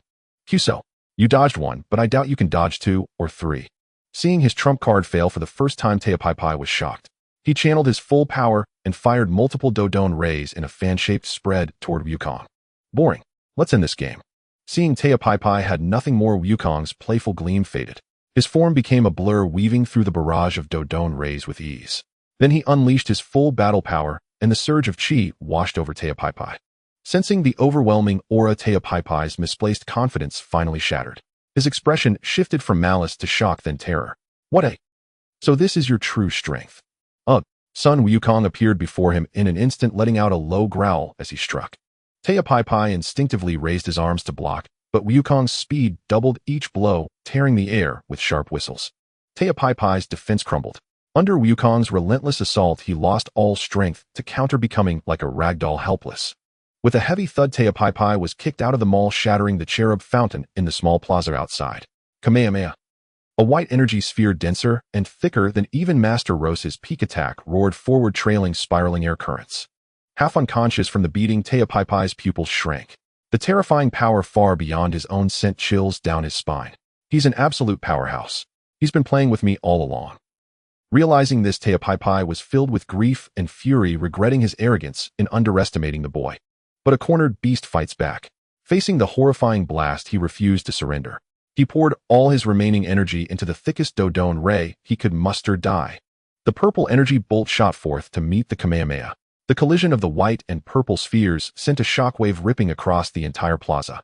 In an instant, sand and stones flew and a fierce gale raged. The mall's glass panes shattered under the pressure, scattering countless shards like a rainstorm. Even cars on the outermost road felt the tremor. After the smoke cleared, the scene was a complete mess, especially the mall, which looked like the aftermath of an earthquake. Bulma tightly shut her eyes. At the moment of the explosion, she felt her body lighten from a distance, only to be lifted and shielded securely by someone turning his back to the blast. Opening her eyes again, she saw a familiar face looking at her with concern. Goku. At that moment, Bulma felt utterly ensnared in a tender embrace. Amidst the battle, Goku had thought of the shockwave that could harm her and came specifically to protect her. Bulma, are you all right? I'm fine. The usually boisterous Bulma now in Goku's arms was like a shy, innocent maiden answering softly with embarrassment. Unlike their warm, spring-like atmosphere, the situation on Teapai's side was utterly brutal. The Kamehameha burst through the Dong Wave's assault and struck Teapai squarely in the chest.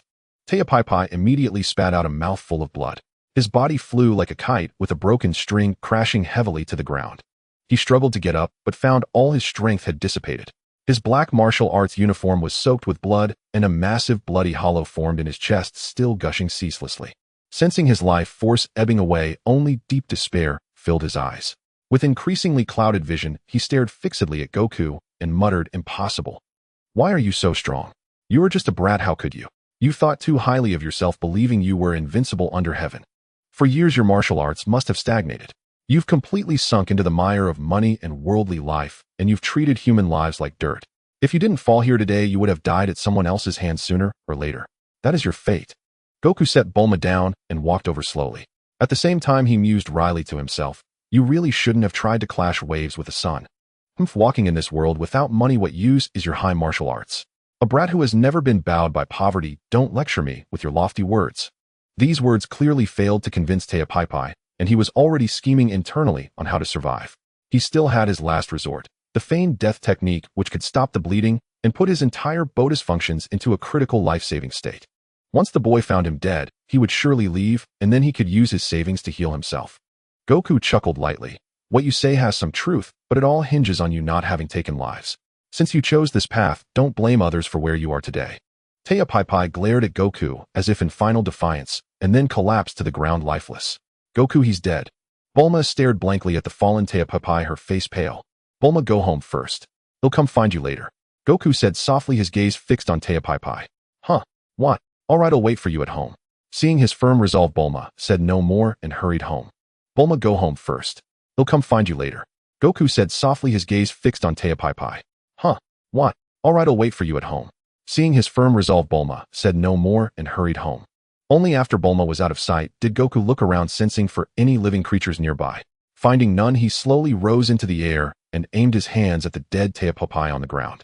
"Though you're dead, who knows if you have some tortoise hibernation technique up your sleeve," Goku thought, recalling Teapaipai's cyborg form from the original story.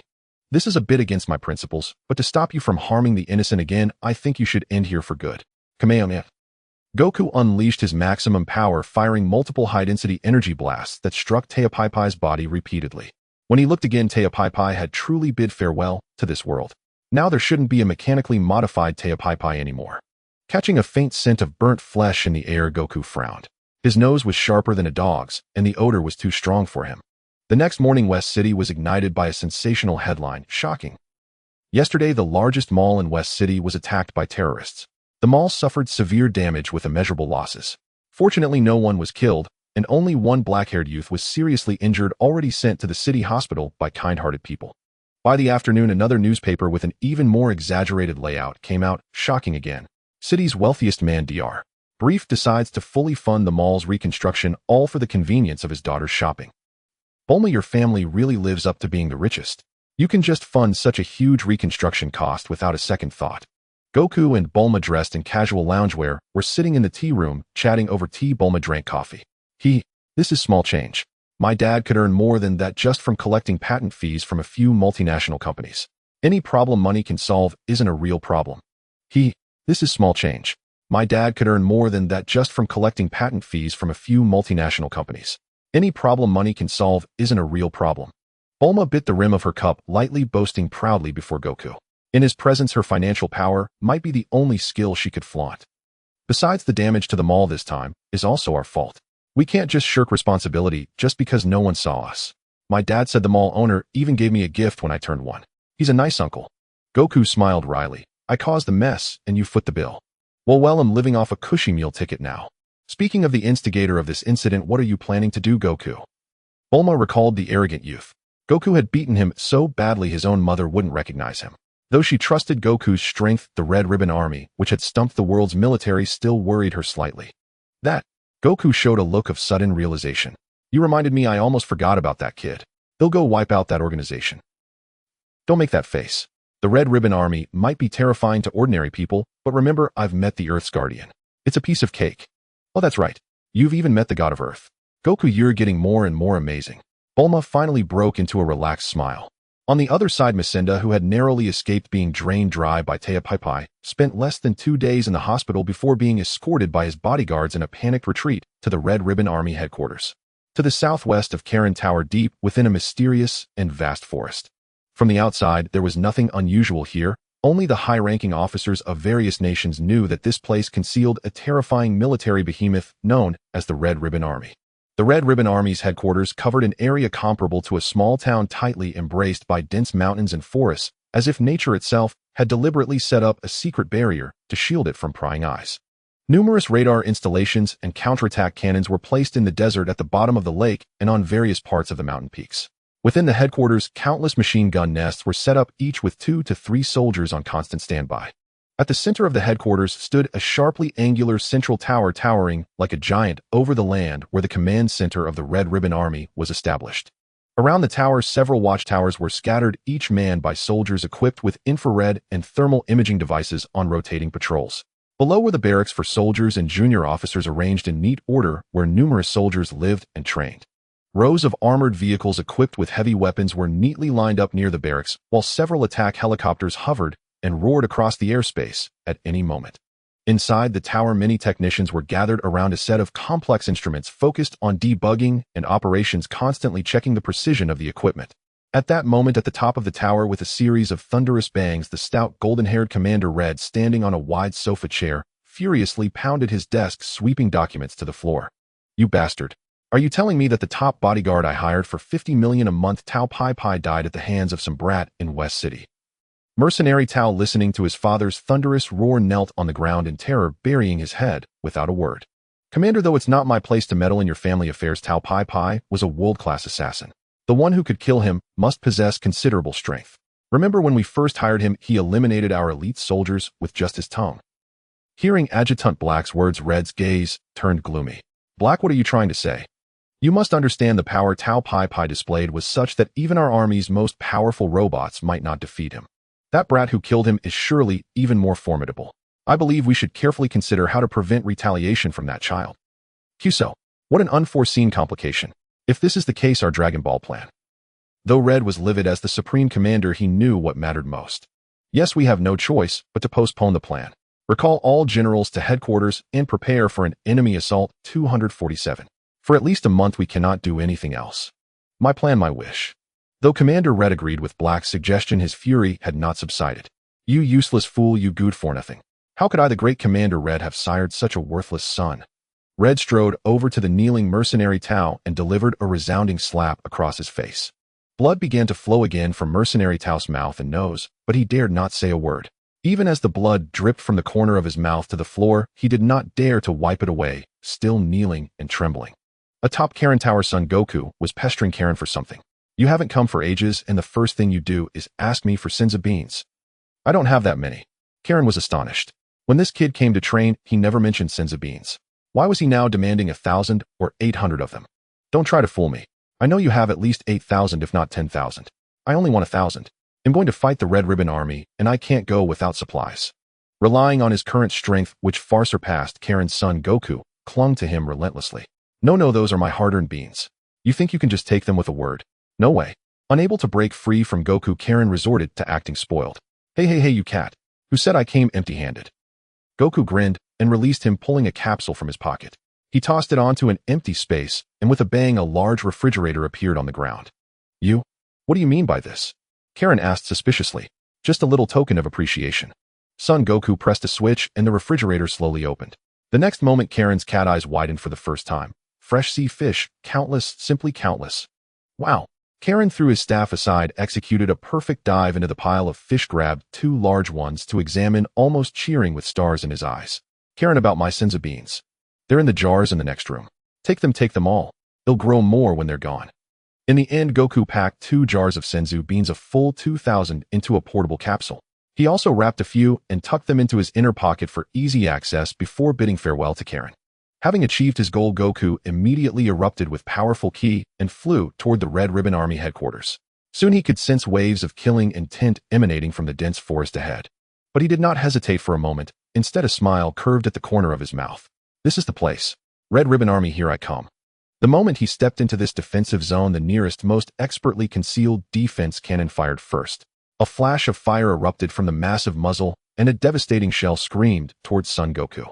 Power pole, I choose you. Son Goku pulled out the power pole, extended it, and struck the shell, blowing it apart mid-flight. Immediately after, other cannons, autocannons, and laser weapons in the vicinity opened fire. A barrage of bullets and artillery formed an impenetrable web of fire, and the entire forest began to reek of gunpowder. Is that all you've got?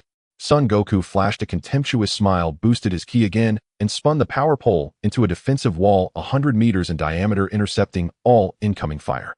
His form flickered, and like a streak of golden light, he charged at the nearest cannon.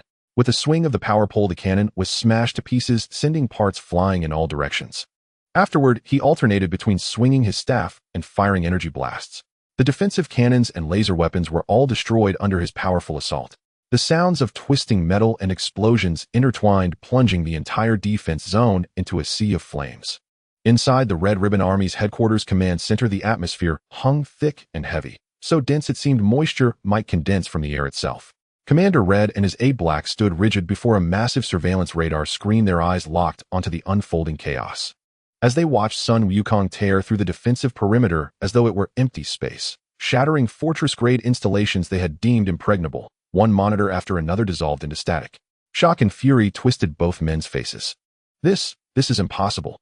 Commander Red's eyes widened in disbelief, his voice trembling with raw incredulity. Our meticulously engineered defenses breached so effortlessly. Is he a god? Black's expression darkened further. Commander, this man's strength transcends human limits. Defeating Tao Pai Pai was entirely within his reach.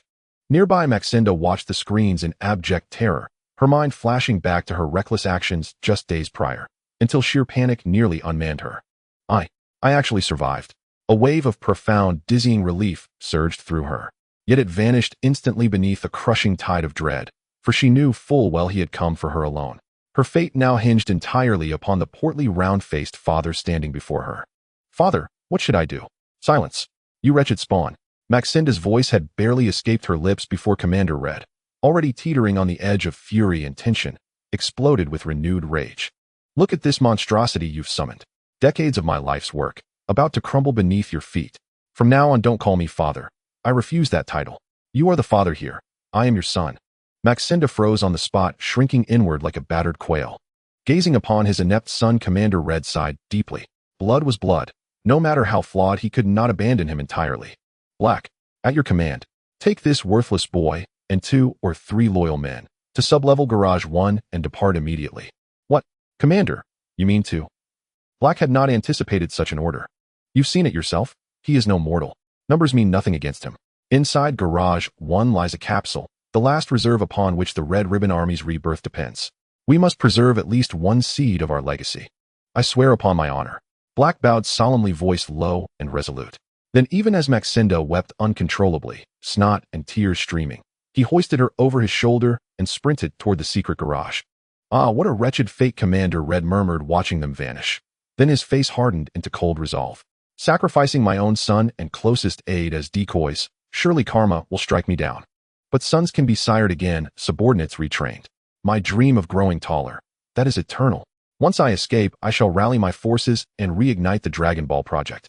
With that, he issued a final defiant order for all remaining personnel to fight to the death, then turned sharply and vanished into the shadows of Garage Zero.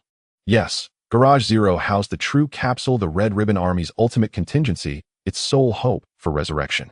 Meanwhile, Black raced through the corridors with Maxenda and 3 trusted soldiers, finally bursting into Garage 1. The massive garage door groaned open, revealing a custom-built sedan awaiting them.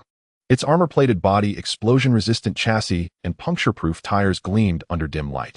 Yet Black's gaze held something deeper, a flicker of quiet calculation. Black, hurry. Start the car and get me out. That monster's already at the gates. Maxenda urged, voice edged with panic. Master Maxenda, if not for you, our army would not have suffered such ruin, not fled in disgrace. not forced our commander to remain behind facing an enemy we cannot defeat. Black did not move toward the vehicle. Instead, he spoke slowly, voice low and grave. What do you mean by that? Maxenda blinked, then erupted in fury. Are you blaming me? Do you know who you're speaking to? I am the Red Ribbon Army's heir apparent, the future Commander Maxenda. Oh, then you ought not flee, but return to your father's side. Stand beside the current commander in battle. Earn the loyalty of your troops, not cower in a car. A strange, unsettling smile curled Black's lips. What? Are you abandoning me?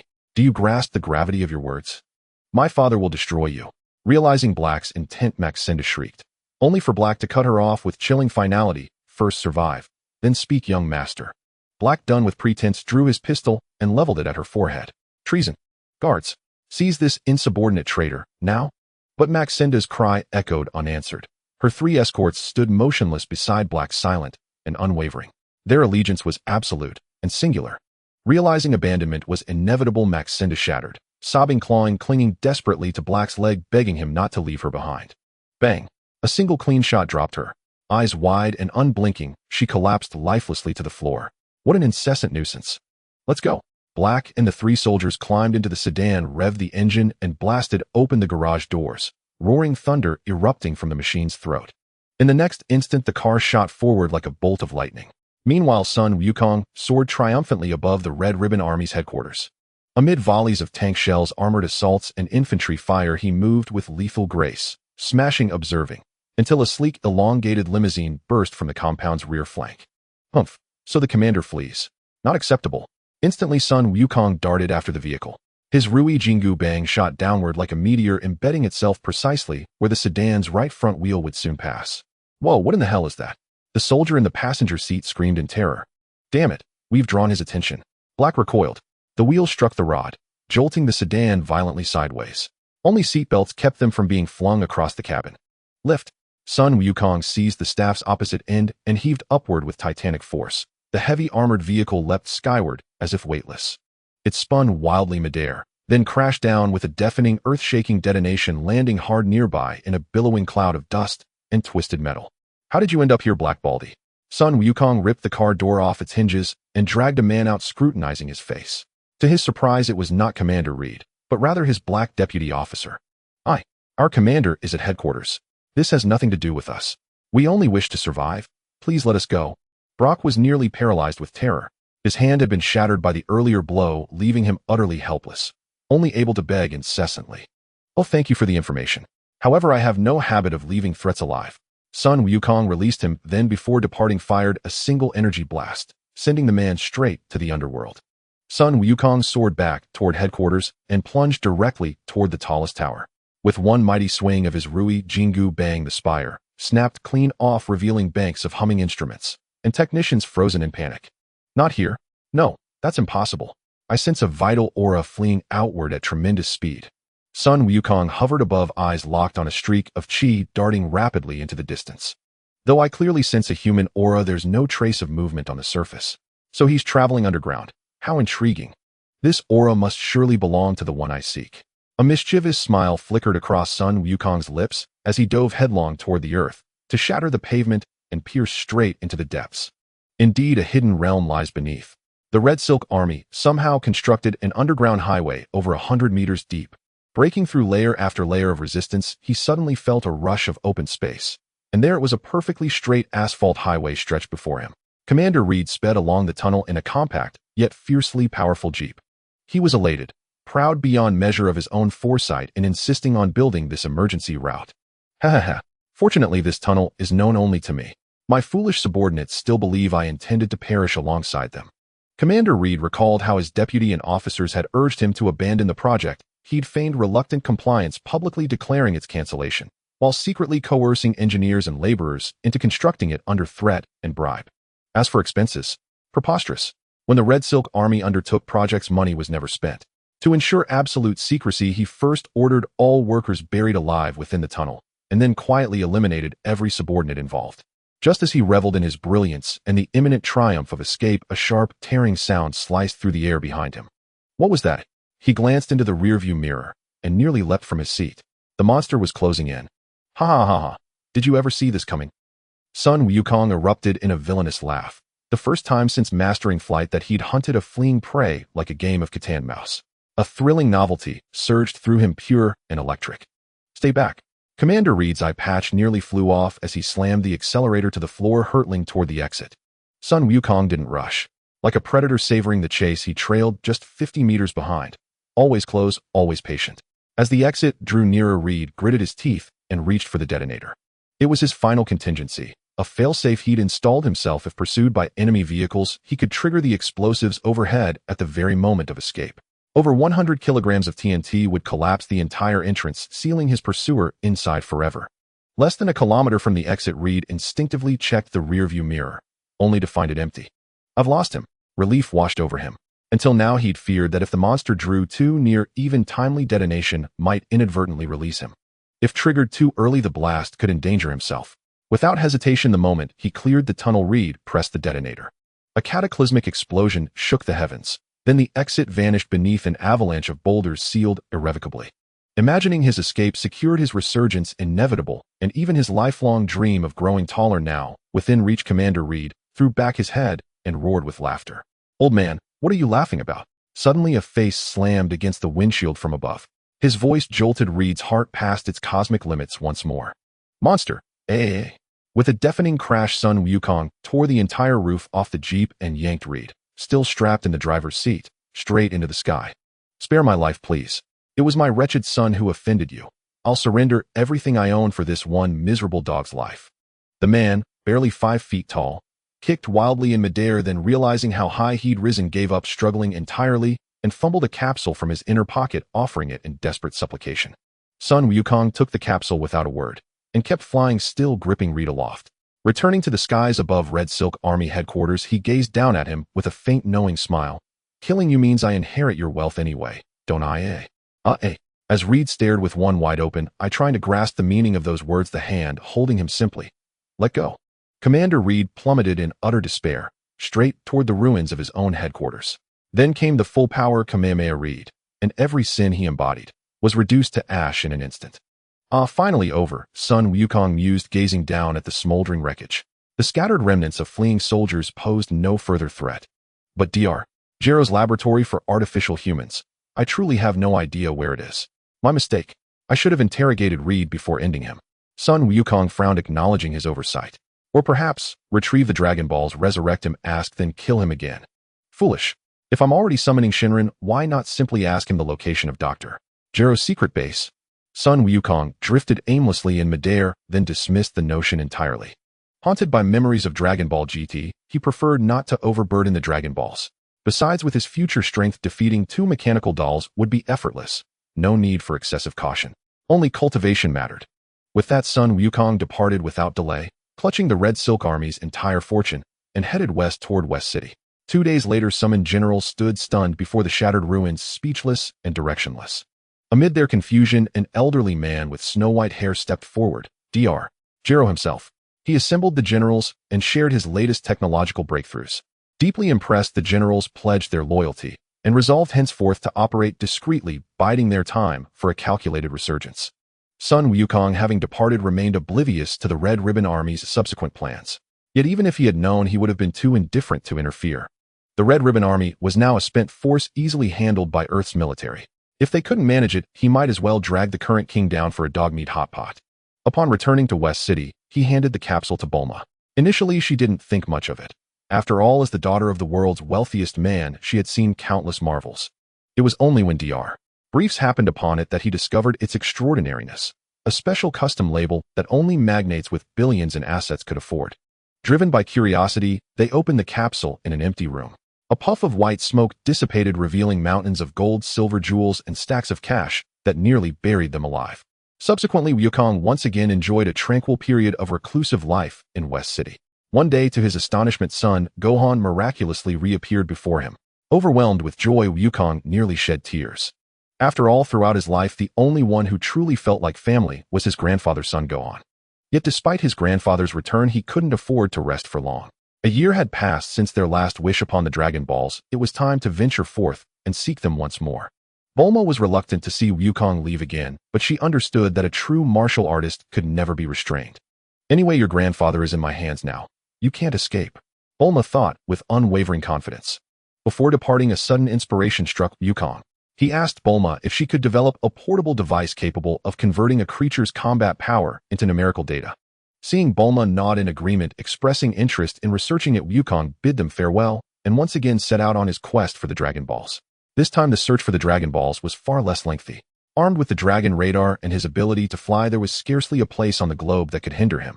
Soon guided by the radar, he arrived at the nearest Dragon Ball hiding spot. He found the first one, the 6-star ball, with almost no effort.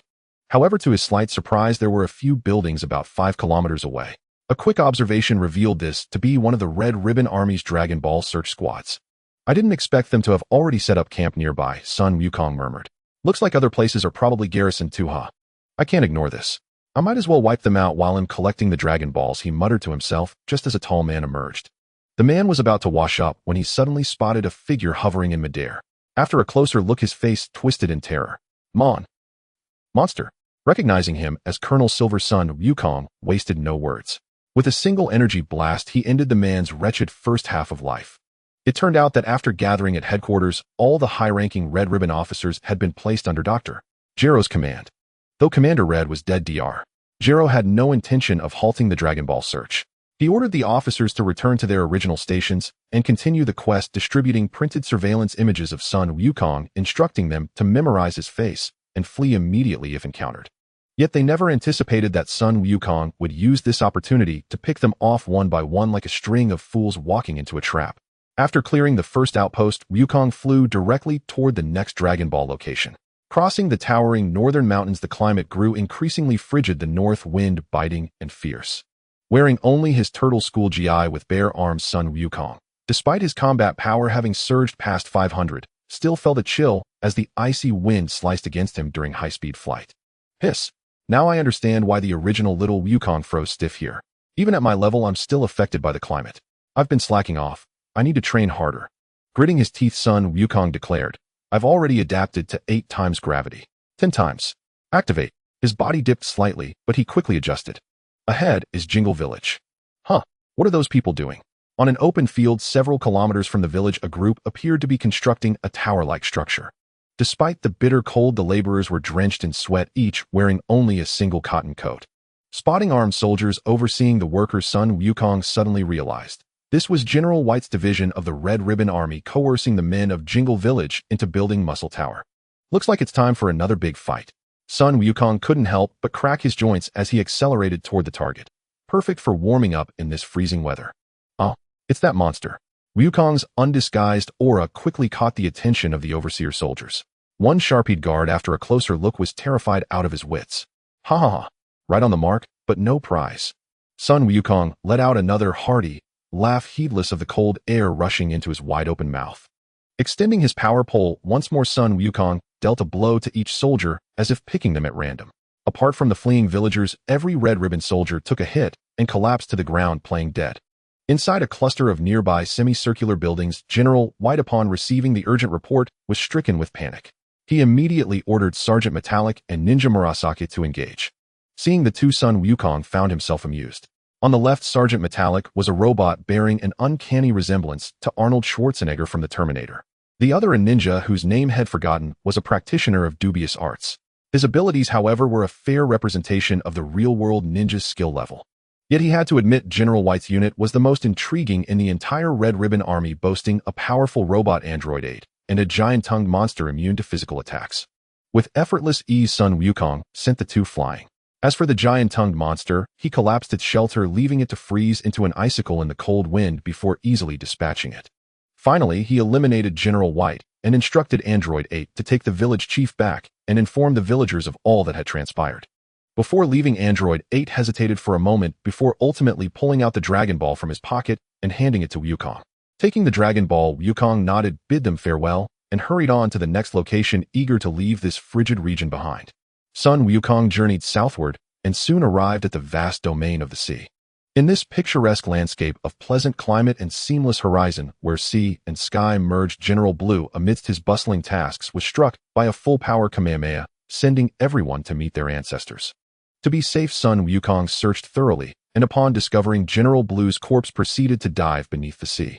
He had no choice. The man possessed some sorcery that warranted caution. Beneath the waves, Wukong enveloped himself in chi to prevent suffocation and relentlessly broke through the water's resistance as he plunged downward. His headstrong charge paid off as he crashed straight into the pirate base. After finding the Dragon Balls and packing all the treasure into capsules, he departed. In truth, given his original nature, he would have scorned carrying away such wealth, for he had never needed money, nor would he ever be short of it. Yet he recalled that Bulma's 18th birthday was merely months away, and it seemed a pity to let such a trove of treasure lie forever buried beneath the ocean. His next stop was a familiar place, the father and son at Karen's sanctuary. After a brief exchange, Yupa's father Bora readily handed over the Dragon Ball he had found. Bora could sense the immense power and kind aura within him, and upon learning that this young man had climbed Karen Tower and met the sage the previous year, his goodwill grew even stronger. After much effort, Wukong finally gathered all 7 Dragon Balls 2 weeks after leaving West City and had also fully acclimated to 10 times gravity. Placing the 7 Dragon Balls on the ground, son Wukong clenched his fists. Now my Bodhi's adaptation to gravity should be about on par with Vegeta and the others. Then I'm still missing one element. Come forth, Shenlong. The sky suddenly darkened as Shenlong emerged in response, enveloping the heavens and earth. Speak, what wish do you desire? I can grant it, but only one. A sudden impulse stirred within son Wukong, a daring notion he had long pondered. Shenlong, I wish to make 3 more wishes. You. Shenlong's pupilless eyes bulged wide, his expression as if seeing a ghost in broad daylight. Son Wukong witnessed Shenlong's face contort into such a human-like expression, astonishment, for the first time. I cannot fulfill that wish. State a proper one, or I shall depart. So that kind of wish really won't work. Son Wukong scratched his head, smiling sheepishly. Then I wish for you to evolve into something like the Namekian Shenlong's abilities. Can you do that? Undeterred, son Wukong continued to push the limits. Will you make a wish or not? If you don't speak properly, I'm truly leaving. Shenlong seemed to flare up in indignation, letting out a deafening roar. All right, fine. What a hassle. Then I wish for Shenlong to grant me an absolutely clear self-awareness, a mind that cannot be interfered with by anything. Now that sounds like a proper wish from a human. Shenlong breathed a sigh of relief. Though this wish was somewhat challenging for the young man below, he could at least manage it. A sharp glint flashed in Shenlong's eyes. Instantly, son Wukong felt his mind, like a porcelain bowl scrubbed clean by a sponge, become refreshingly clear and pristine. The next moment, he sensed every part of his body under his absolute mental control, and his physical reactions seemed swifter and more agile. How wonderful this feeling! Son Wukong closed his eyes, savoring the transformation, and couldn't help but exclaim in admiration. When he opened his eyes again, the sky was bright. Shenlong had vanished unnoticed. Hey, he left quite abruptly this time. Usually he'd say goodbye. Son Wukong shook his head, somewhat speechless. The reason he made this wish was due to his Saiyan bloodline, or perhaps his insufficient strength. If he accidentally transformed into a great ape in West City, one day his mind succumbing to brute instinct, Bulma and the others would be doomed. As a martial artist striving for excellence, he could never tolerate such a variable influencing his future path. As son Wukong reveled in his transformation, a spacecraft gently descended in a desert hundreds of kilometers away. 3 figures emerged. None other than the trio of Pilaf, Shu, and Mai. One had to admire their tenacity. They had survived despite son Wukong's brutal defeat. They had even cobbled together another spacecraft within a year. Pilaf, expressionless, trudged mechanically into the desert, then dropped to his knees, pounding the sand with his fists. Kyuso. Who has stolen my Dragon Ball dream again? Wah. Pilaf broke down sobbing. Shu cautiously suggested, Master, someone might have gathered the Dragon Balls by chance. Let's try again next year. There will be another chance.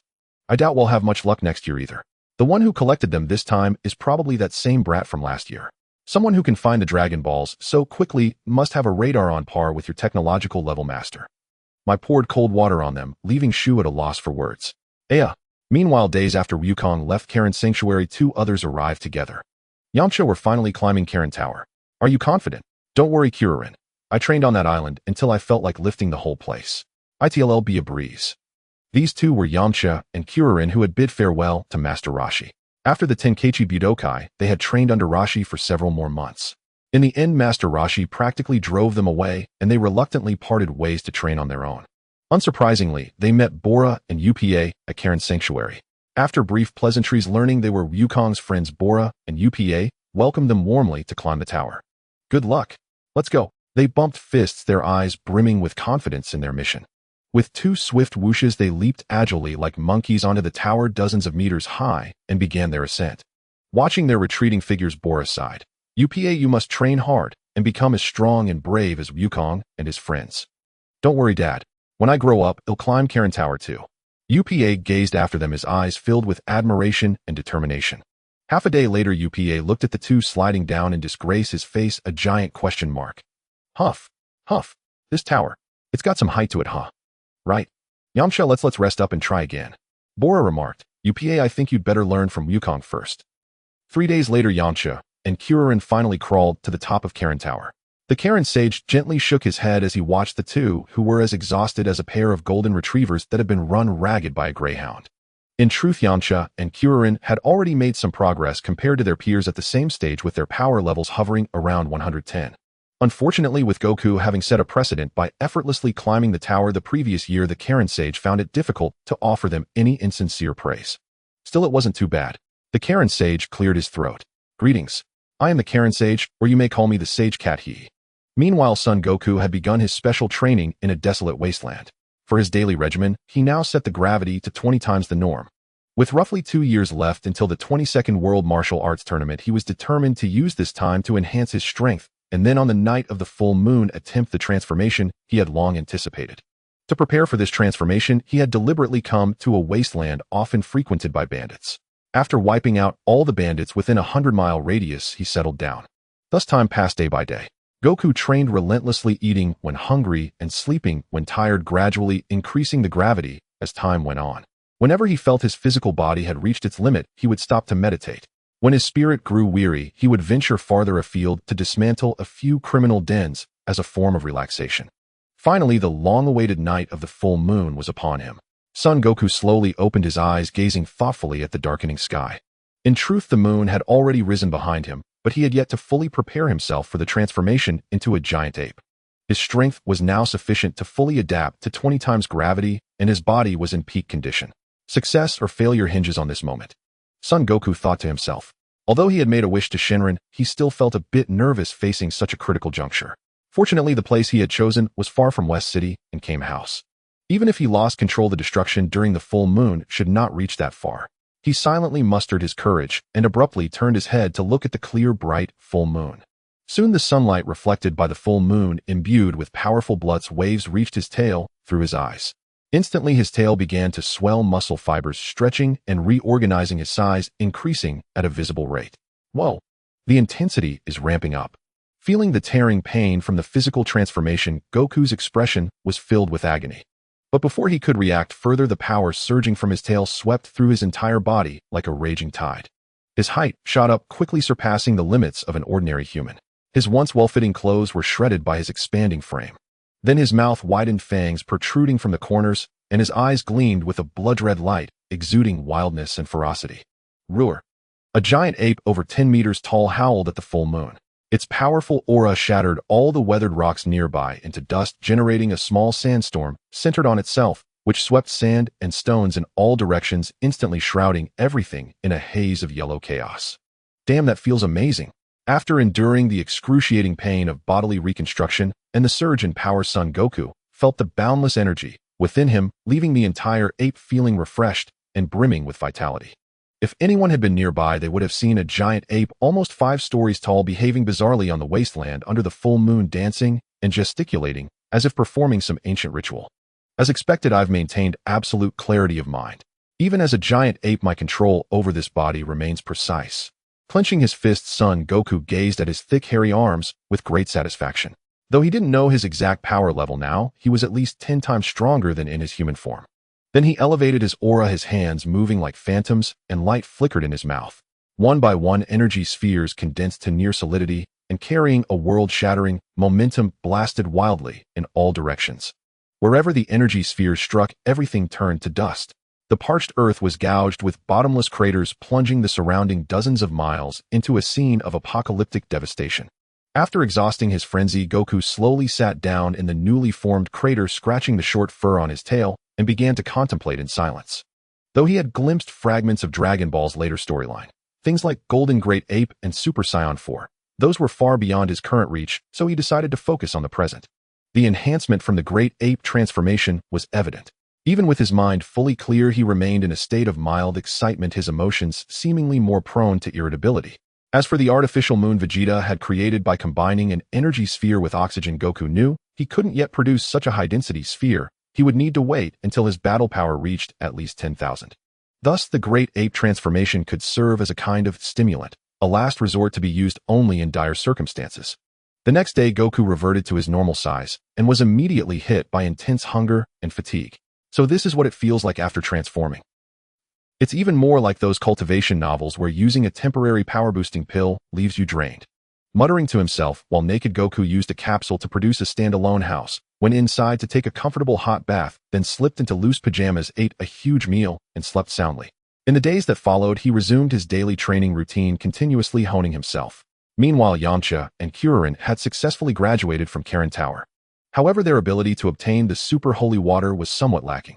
Kuririn, who went first, still took a month, while Yamcha, after training opportunistically, needed nearly 50 days to claim it. They had intended to go to the lookout, but tragically discovered that the power pole had been taken by Son Goku. With no other option, they returned to Karin Tower and continued to diligently refine their martial arts under the Karin Sage. Sometime later, after delivering Bulma's 18th birthday gift, Goku suddenly received a telepathic message from the Guardian. Goku, come to the lookout. Oh, and make sure to bring your 2 friends along before you come up. Wukong, are you leaving now? Bulma gazed at the youth before her, who had already surpassed her in height, her eyes brimming with deep reluctance. She had never expected Sun Wukong to attend her Kamehameha ceremony, for he was a free-spirited youth whose soul roamed untamed. Yet the day before her birthday, she silently wished for his presence at the celebration. To her astonishment, the next morning she found him at her doorstep, bearing countless treasures of gold and silver as gifts. That once vague, budding emotion surged like a tidal wave, crystallizing into unmistakable clarity. It was not that she cherished the riches, but that Wukong remembered every significant milestone in her life and prepared gifts that alone spoke volumes. Yet Sun Wukong remained uncertain. He indeed harbored some fondness for Bulma, especially since her demeanor and habits had diverged greatly from the frivolous girl he remembered from their first encounter. From their journey to gather the Dragon Balls onward, Bulma, while retaining her trademark cheerfulness and confidence, had grown more restrained in her actions, no longer resorting to casual touches to achieve her ends. But did he truly love Bulma? Wukong had never pondered this, perhaps believing himself too young, his mind consumed by the pursuit of strength, leaving no room for such thoughts. For now he regarded Bulma as his closest female friend, one who held a unique place in his heart. Seeing her reluctant son, Wukong suddenly noticed that the girl before him had applied delicate makeup, transforming into a demure maiden who seemed to hide her face behind a veil. The youth's heart stirred. Yes, I'm leaving, Wukong said with a gentle smile. We'll meet at the martial arts tournament. Until then. And you are truly beautiful, Bulma.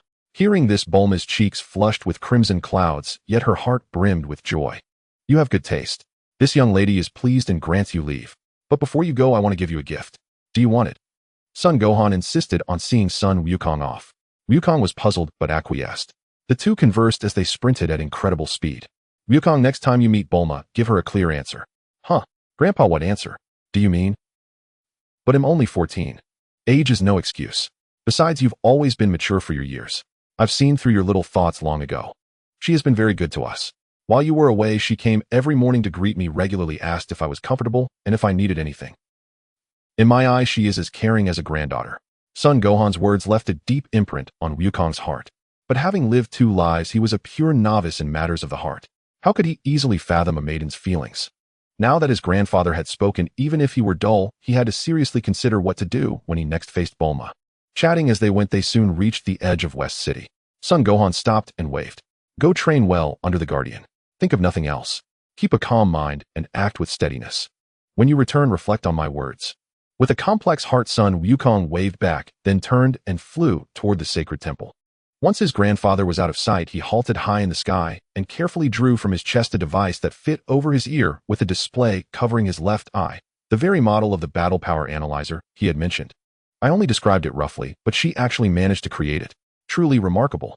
Wukong murmured to himself as he adjusted the device according to Bulma's instructions. Though its appearance was sleek, its functional ceiling was limited, maxing out at a measurement of 10,000. It was not real-time, requiring sensor analysis to yield data with an error margin of about 50, acceptable for him at present. Besides battle power, the display included basic functions like compass, altitude, temperature, and humidity. Though its peak detection was just 10,000, limited by Earth's materials and technology, it sufficed for now. After all, if an enemy with a battle power exceeding 10,000 arrived, a more advanced device would already be on hand. Soon arriving at Corinne Tower, Wukong eagerly donned the detector to check the battle powers of Corinne and his two resentful friends. Corinne, 150. Yamcha, 165. Krillin, 177. Sun Wukong nodded, noting the clear improvement in Yamcha and Krillin's strength. In this Dragon Ball world, some things had shifted due to his presence as a time traveler. He tested himself and found his own battle power had surpassed 3,000. His mood lightened considerably, yet he also gained deeper insights into gravity training. In this world or dimension, mindlessly boosting battle power through gravity training was impossible. The system here seemed more rigorous, unlike the original, where silent hard work for days multiplied strength exponentially. During training, Wukong had attempted to push himself to near-death states, but he could never master the balance. Too little yielded limited gains from Senzu, beans too much nearly killed him outright. Yet the greater the risk, the greater the reward. His first brush with the brink brought immense benefits, fully adapting him to 20 times gravity and skyrocketing his power. Subsequent attempts proved less fruitful with diminishing returns. Unless he could perfectly control the moment of near-death, such methods jeopardized his martial foundation. Still, Wukong had no intention of exploiting this loophole to enhance his strength. Steady, solid progress yielded the most reliable power. After exchanging pleasantries, Yamcha and Krillin took the power pole and flew toward the temple. Wukong alone sped ahead, reaching the sacred grounds faster. Upon stepping onto the temple grounds, he found Popo already waiting. Long time no see, Popo. Are you training me again this time? It had been a while, and Sun Wukong rather missed the chubby dark-skinned fellow. No, this time the Guardian has assigned Popo to train your two friends. As for you, the Guardian has decided to train you personally in the hyperbolic time chamber. Oh, the Guardian is finally showing himself. As they spoke, Yamcha and Krillin finally arrived. Goku, go to the main hall. The Guardian is waiting for you. Leave these two to Mr. Popo. All right, thank you, Mr. Popo. Son Goku nodded and hurried toward the main hall. He had long been curious about what the real Guardian looked like, for seeing his appearance would reveal just how despicable Piccolo Daimao truly was. Stepping inside, Goku quickly spotted a figure draped in the Guardian's robes. Greetings, Guardian. Goku has come to pay his respects. Though his own power now far surpassed that of the Guardian before him, he still observed proper etiquette. You've come, Goku. The Guardian smiled faintly and turned around. His long snail-like head was etched with furrow-like wrinkles, giving him a deeply weathered appearance, and the antennae atop his head quivered with every movement. His exposed skin was green, and his arms bore horizontal stripes resembling those of a pupa, making him look exceedingly bizarre. Even so, seeing the real version still triggers a bit of physical discomfort. Son Goku muttered to himself. What do you find me frightening? The Guardian spoke slowly, revealing his somewhat jagged teeth. No, I just think you have a very distinctive appearance. Are you an alien too? Oh, have you heard my story? The Guardian showed a hint of surprise. In all his time at the temple, Goku was the first to ask if he was an alien. Not really, but your appearance makes it hard not to notice. Goku answered honestly. Enough small talk. I called you here today to have you enter a special place in the temple for training. How long you stay will depend on your endurance. That sounds great. Will you guide my training during this time? Goku knew this was the hyperbolic time chamber. I wouldn't call it guidance. With your current strength, even 10 of me couldn't catch up. I can only use what little value I have left to help a promising martial artist like you become even better. With that, the Guardian said no more and walked inside, with Goku quickly following. The two entered the hyperbolic time chamber, where the interior was sparsely furnished: a room for rest, a bathroom, a toilet, and a food storage area containing only flour and water. Stepping outside, Son Goku was immediately awed by the endless white expanse. Amazing, isn't it? This is the internal environment of the hyperbolic time chamber, boundless. Don't wander off, or if you go too far and lose sight of landmarks, you could actually die in here, the Guardian warned. I understand, Guardian, but I feel heavy and a bit short of breath. What's going on? That's normal. The temple itself is at a high altitude with low oxygen, and here the oxygen is only a quarter of the outside world. Additionally, the temperature fluctuates between 50 degrees Celsius and minus 40 degrees, and gravity is 4 times stronger. Keep these in mind. I see. Please begin my training, Guardian. Though his body felt uncomfortable, Goku continued to maintain a 20-fold gravity field. Haha, most of what I can teach you, Mr. Popo has already imparted, and he explains things even more thoroughly than I, the Guardian. Still, I can share some knowledge about martial arts realms. Oh, and I forgot to mention, time flows much slower here. A year inside might only be a day outside. The Guardian expected to see Goku's astonishment at this revelation, but the boy merely shrugged, indicating he already knew, showing no further reaction. What a peculiar fellow. Perhaps he can truly accomplish what I could not. One day outside, 1 year inside. Goku and the Guardian began formal training within the chamber. Though this year-long training didn't significantly boost Goku's combat power, it brought an immeasurable elevation in his martial arts realm, laying a solid foundation for the powerful mindset needed to become a Super Saiyan in the future. While Goku trained intensely, Yamcha and Krillin were being pushed to the brink by Mr. Popo outside. The reason? The two had been fighting Mr. Popo together for half a day without even touching a single hair on his body. Mr. Popo dodged and used their own force against them, tormenting them until they were bruised and battered. An entire day felt as long as a year to them. Alright, take a break. You two have decent strength, but you have too many unnecessary movements and can't sense the flow of chi. Mr. Popo will teach you gradually. For now, let's wait for the Guardian and Goku. They should be coming out soon. Mr. Popo looked at the two gasping on the floor and spoke seriously. What? They're coming out already. The two couldn't believe it. How could they be done in just one day? What could they have learned? Had the Guardian sacrificed himself to Goku?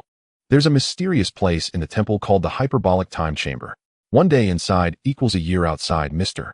Popo explained. Wow, that's amazing. Can we go in too? Both their eyes lit up. One day equaled 1 year outside, and with nearly 2 years until the World Martial Arts Tournament, they could train to death in there. Seeing through their thoughts, Mr. Popo said, don't get your hopes up. Although time passes slowly inside, the living conditions are extremely harsh. If you can last a month in there, your mental fortitude would be impressive. Moreover, each person can only stay a maximum of 2 years inside, which is 48 hours outside. Huh, what happens if we don't come out after 48 hours? Krillin quickly asked. Then the exit will close and you'll never get out. Yamcha and Krillin exchanged glances, seeing disappointment in each other's eyes, but they soon rallied. 2 years would still be enough for them to improve. After all, such an overpowered place couldn't have simple usage conditions. As they thought this, Goku and the Guardian emerged. Having spent a year inside, Goku's hairstyle remained unchanged, but his appearance and build had clearly matured. Outside, he was still just over 14, but his actual age was now 15. Besides looking more mature, his height had jumped to 175 centimeters, suggesting he'd at least reach 180 centimeters before fully growing up. Goku smiled at the astonished Yamcha and Krillin, but his mind was on the Guardian's entrustment from inside. Goku, I hope you can promise me one thing. If one day a person who looks like me, but is extremely cruel, appears before you, if you can subdue him, seal him if possible. If not, please kill him. It seems the Guardian was referring to that great demon King Piccolo. Perhaps in his inscrutable wisdom, he foresaw that Piccolo might one day appear on Earth. Since the Guardian cannot take his own life, he entrusted this to me. As Goku pondered the Guardian's entrustment, Krillin couldn't help but say, Goku, I can't sense your presence at all. If I close my eyes, it feels like there's no one there.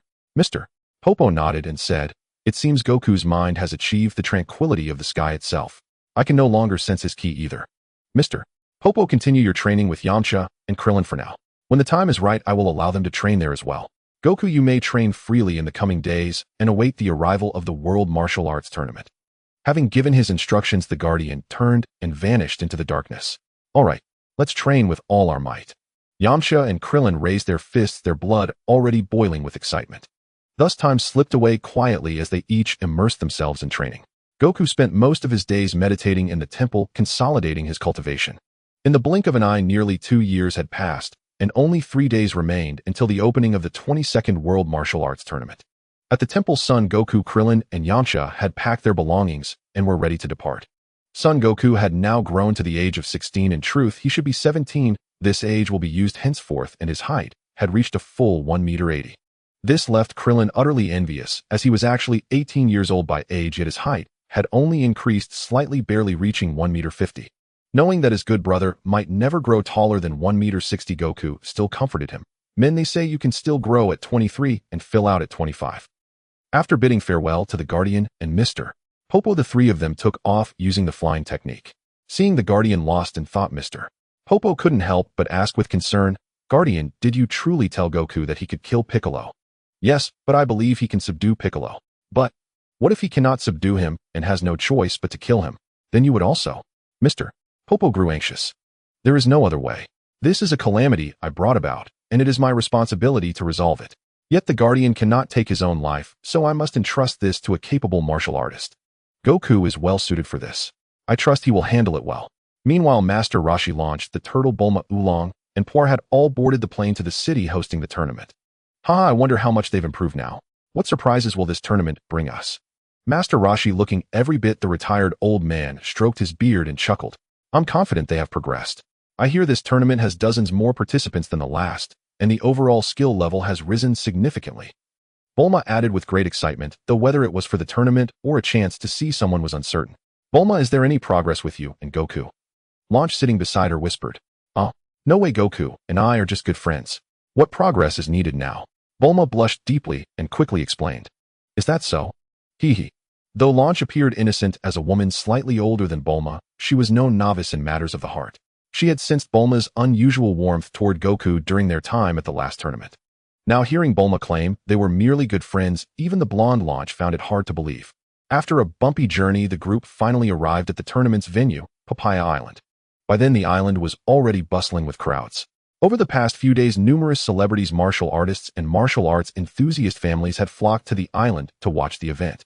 The only city was filled with temporary food stalls and souvenir stands, while many long-vacant hotels had been meticulously refurbished and grandly reopened to welcome guests. Among them, at an old noodle shop, 3 people in matching martial arts uniforms were quietly eating their noodles. However, the faint killing intent emanating from them caused other diners to keep their distance, preferring to eat outside rather than sit near them. Tien Shinhan, remember my teachings well. I have a feeling that old fool Rashi will bring his useless disciples again this tournament. When he does, make sure to give them a proper welcome. An old man with a gaunt face, a black crane hat on his head, and a rat-like mustache spoke in a sinister tone, his sunglasses unable to conceal the murderous intent seeping from his eyes.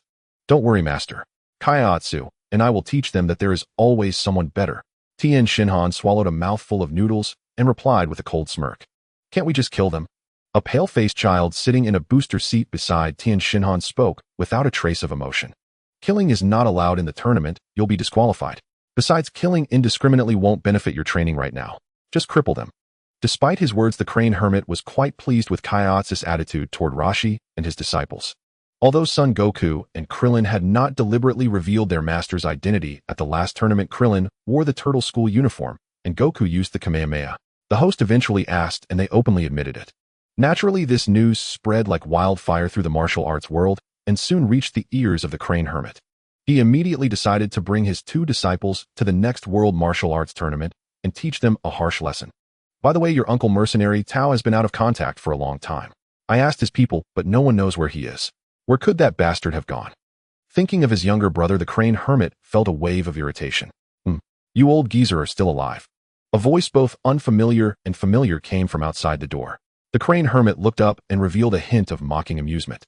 You old fossil haven't changed a bit, still ugly and foul-mouthed. The newcomer was none other than Master Rashi and his group. After arriving on Papaya Island and finding it still early, they decided to grab a bite on the street.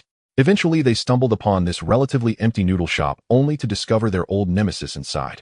After all these years, you haven't changed, either, just grown more lecherous. It's like raising a turtle in a jar, it only shrinks.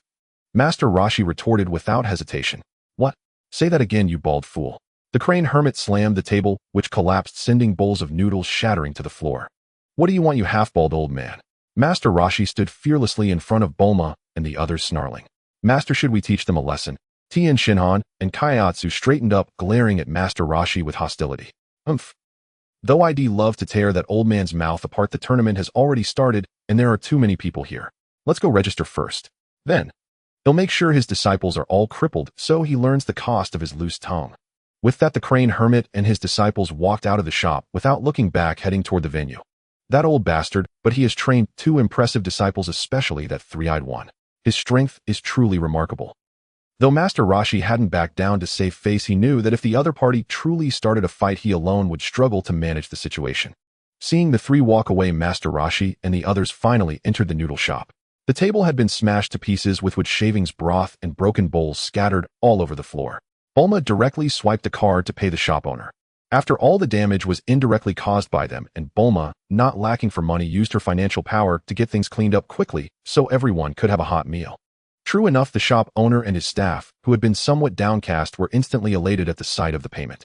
They swiftly arranged new tables and chairs for the group, and even served noodles with more generous toppings than the other tables. Master Rashi, who were those people? They gave me such an uneasy feeling, Bulma asked while eating her noodles. He is Master Shun, my old rival. We once studied under the same Master Mateto in our early days, Master Rashi explained briefly, sighing inwardly as memories of the past surfaced. So you were fellow disciples. Shouldn't you be close like Goku and Krillin? Oolong interjected. That old man's martial arts philosophy differs from mine. That's why we grew apart. Enough, let's not dwell on old tales. Why haven't Goku, Krillin, and Yamcha arrived yet? Master Roshi, clearly unwilling to discuss the past, further changed the subject.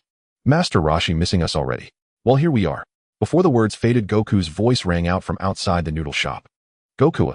Everyone turned to see Son Goku, Krillin, and Yamcha at the entrance, backpacks on, waving cheerfully. It had been a long time since they'd seen each other, and the joy of reunion was palpable in the small noodle shop. Hey, how did you all end up together? After exchanging pleasantries, Oolong couldn't wait to ask. Yamcha, stroking Puar's head, smiled, and briefly recounted everything that had happened since he and Krillin left Kame House. When they mentioned trying to reach the sacred land, but discovering the power pole connecting it was still with Goku, everyone couldn't help but laugh. Well, now that you've all reached the sacred land, this old man can finally take it easy and watch you youngsters shine. Master Roshi looked at Son Goku with a sigh, and the latter responded with a knowing smile. Only the two of them understood the meaning behind those words. They finished their meal, quickly registered for the tournament, and headed into the arena. Hey, they've gone in. No point standing around here. There'll be plenty of chances to see your Goku show off in the ring. Lunch nudged the eager Bulma with her elbow, teasing her. I know. Oh, Lunch, you're so annoying. Why do you always make such embarrassing jokes? Realizing what Shed said, Bulma blushed furiously, playfully scuffling with Lunch as they headed toward the spectator area.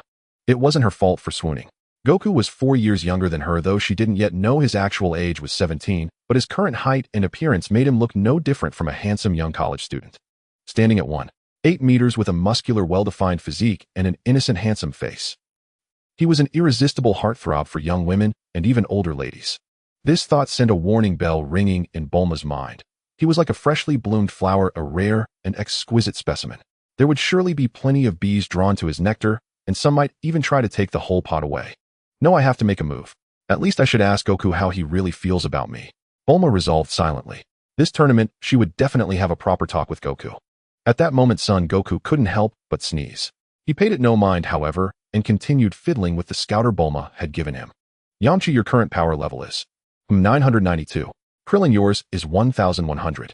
Not bad, you've broken 1,000. Yamcha and Krillin were overjoyed at Goku's report. It seemed their training hadn't been in vain. Their power levels had multiplied several times since climbing Korin Tower. Haha, Yamcha, my power level is higher than yours. You're in for a tough time this tournament. Krillin gloated, grinning mischievously. Damn it. It's only a little over 100 points higher. Watch out for a surprise upset. Yamcha retorted, annoyed but defiant. So Goku, what's your power level now? Krillin asked, turning to him after ribbing Yamcha. The two were genuinely curious about Goku's power, as he had never revealed it to them. All they knew was that during their 2 years at the Sacred Land, they had never once won when teaming up against him. Goku glanced at the power level display only he could see, which showed a clear value of 5000. Just over 3000. I did reach the Sacred Land before you, so it's only natural that I'm a bit stronger. Goku lied about his number, fearing it would crush their spirits. Even so, the two were still astonished and finally understood why they couldn't beat him even when working together. Goku, looks like you're the sure champion this time. Krillin and I will just be fighting for second and third place, Yamcha sighed. Don't underestimate the world's fighters. There are 182 participants in this tournament. There might be some really tough opponents. Goku had barely finished speaking when a mocking voice came from behind. Oh, how self-aware. Admitting your weakness early so you won't lose face when you're beaten. The three turned to see Tien Shinhan and Kairatsu hovering nearby. What are you yapping about, you little cuties? Son Goku stared at them, his eyes full of disdain. What did you say? Tien Shinhan's 3 eyes flashed with a cold gleam and his aura exploded outward, rustling his clothes. He took 2 aggressive steps forward, his footsteps vibrating the ground. What, you want to get crippled here and save yourself the embarrassment of losing in the ring? Son Goku stood his ground, retorting sharply. How I suggest you two scram if you don't want to get blasted away. Yamcha stepped forward with a menacing aura and a cold smile. That's right. Before we get really angry, you two better get lost. Krillin, brimming with confidence after learning his power level, added. Baldy, Kairatsu suddenly pointed at Krillin. Nanny. Krillin was stunned, then enraged. You're one too. I have 1 hair. Kairatsu took off his hat, revealing a single antenna. Damn you. What's so great about having just 1 hair? Jealous. Enough, Kairatsu. Stop fooling around. Tien Shinhan finally showed a hint of embarrassment, quickly stopping Kairatsu. Goku also held Krillin back, laughing. Easy, Krillin. Don't bother with someone who should be on a screen dressed as a ginseng doll in a crotchless outfit. If he dares to wear pants without an opening, he's probably wearing a diaper underneath. Ha ha ha, Goku has a point. We should be kind to little kids. Unable to win the verbal sparring match, Tien Shinhan and Kairatsu, feeling humiliated, slunk away. But before leaving, whether intentionally or not, Tien Shinhan erupted with a startling aura surging toward Goku and the others. Yet Goku and his friends stood unmoved, only showing a hint of surprise. Tien Shinhan's power level is over 500 now. I thought it was only 180. Goku murmured, watching Tien Shinhan's retreating figure. Only 500. How pathetically weak. Krillin sneered with a grin. If it weren't for us, even Master Potato might not have been able to defeat him. He does have some skill, but unfortunately he met us. Yamcha nodded in agreement. Let's teach those two a lesson. As for that Tsurusenin, I see no reason for him to remain in this world. Recalling the Tsurusenin's deeds from the original story, Son Goku clenched his fist and said calmly. The 22nd World Martial Arts Tournament then commenced its preliminary rounds. Son Goku was the first to take the stage. Seeing the dark-skinned opponent before him, he immediately burst into laughter. It was the early tragic figure King Chappa. Oh, young man, why do you laugh? Have you heard of my exploits and grown fearful? King Chappa, already renowned, had heard of Son Goku's fame and knew he was a disciple of Master Potato. But the opponent was far too young. Though similar in stature, a glance at his face revealed he was barely 20. No matter how strong such a youth could be, even if he had trained since birth, how formidable could his power truly be? A single punch from King Chappa carried over 30 years of martial prowess. How could this youngster withstand it? As for him being the previous champion, preposterous. Was it any surprise that Master Potato's disciple had claimed a title? How many championships had he himself won without boasting? With this thought, King Chappa's gaze towards Son Goku grew tinged with contempt. The match begins. The preliminary host swept his hand downward. Come, let me witness your strength. Ugh. King Chappa extended a single hand, poised to play the sage, but in the next instant Goku's fist had already driven deep into his abdomen. A devastating force erupted from his stomach, radiating through his body, the residual impact even piercing out behind him. King Chappa collapsed to his knees, clutching his belly, vomiting copious amounts of unidentifiable matter. Referee, you may begin the count. Son Goku hadn't knocked him unconscious. He simply felt it would be undignified for a former king to faint in the arena, so he let him stay conscious instead. Needless to say, King Chappa couldn't rise before the count ended and was carried off by his disciples. Such formidable power. I couldn't even see his movements in that strike. Tenshinhan, though only glancing briefly, failed to track Son Goku's motion, leaving him genuinely alarmed. His dynamic vision was exceptionally keen. The advantage of his 3 eyes allowed him to perceive speeds that even his master could not discern. Maybe he's just fast, not truly strong. Don't worry. Chaozu, sensing Tenshinhan's unease, quickly consoled him. Hard to say. This guy might not be all show. He could actually have real skill. Thus, after rounds of fierce competition, only 8 of the 182 martial artists advanced from the preliminaries to the quarterfinals. These 8 naturally included Son Goku, Krillin, Yamcha, Tenshinhan, and Chaozu. The remaining 3, replacing Jackie Chun and the werewolf, were 2 unfamiliar passerby fighters and Bapute, a star martial artist who had won the World Martial Arts Championship multiple times. In the rear waiting hall, the 8 began drawing lots under the guidance of the blonde host to determine their match order and opponents. Tenshinhan glanced towards Son Goku's group and said to Chaozu, keep them from facing us first, assign them to others. I want to gauge their strength. Chaozu nodded and began manipulating the process. The final match order was as follows. Son Goku versus Krillin, Yamcha versus Long Xiao, Tenshinhan versus Bapute, Chaozu versus Li Jie. What? Why am I facing Goku right off the bat? Krillin let out a wail, crouching in agony and covering his face. Yamcha patted his back gently in consolation. Facing Goku from the start was truly despair-inducing. At least he himself got to confront a seemingly frail old man. Humph, Goku, I know I can't beat you, but you'd better not go easy on me. If you do, I'll never forgive you. Krillin's resolve filled Goku with reassurance. He nodded firmly and said, don't worry, I'll give it my all. Yamcha shook his head, give it your all. Krillin won't last a single move. If it were me, I'd rather ask Goku to go easy. At least then losing wouldn't be so humiliating. Hearing this, Goku just smiled without explanation. The first match features 2 beloved disciples of Master Potato from the previous tournament, Son Goku and Krillin. 3 years have passed. What surprises might they bring us? Let's wait and see. As the host announced the start, Son Goku and Krillin immediately assumed their stances. Though Son Goku's power far surpassed Krillin's, he never underestimated his opponent. Krillin was a resilient fighter with high combat intelligence. They had trained together at the temple, yet neither knew if the other had devised any new techniques. Goku was genuinely looking forward to this bout. Hey! Krillin struck first, unleashing his full strength from the outset. Like a blazing meteor, he closed in on Goku in an instant, his right fist whistling through the air as it drove toward his face. Son Goku's lips curled slightly. Unhurried, he shifted his body and easily sidestepped the ferocious blow. Undeterred, Kyulin stomped the ground, twisting midair to deliver a whip-like kick aimed at Goku's neck. The force from his leg seemed to slice through the surrounding air. "Well done," Goku exclaimed, raising his left hand swiftly and catching Kyulin's ankle with precision. Then with a sudden fling, Kyulin's body flew like a runaway stallion toward the edge of the ring. Yet Kyulin executed a graceful aerial somersault, landing steadily at the ring's edge. With a light tap of his toes, he charged at Goku once more. "Check out this move," Kyulin shouted, his aura surging dramatically. Suddenly, countless afterimages materialized around his body, encircling Goku and making it impossible to discern the real Kyulin. Afterimage fist. What kind of, Son Goku's eyes sharpened as he noticed all the afterimages attacking him simultaneously, fists and kicks raining down until the entire ring was shrouded in the resulting air currents. Goku flickered through the dense assault, weaving with his keen perception and superhuman speed, dodging each lethal strike from Kyulin and his phantoms. Making afterimages deliver real attacks. How intriguing. But still not enough. With that, he took a deep breath and his aura suddenly intensified. With a fierce shout, a small typhoon erupted from him, radiating outward. In the next instant, all of Kyulin's afterimages vanished. "Kyuso, I won't give up so easily." Kyulin gritted his teeth and launched another attack. This time his body transformed into a streak of light, hurtling straight at Goku. A spark of excitement flashed in Son Goku's eyes. Instead of evading, he chose to meet the assault head-on. With a thunderous roar, he swung his fists rapidly, colliding fiercely with Kyulin's. No tricks, no frills. Pure brute force, a raw contest of man against man.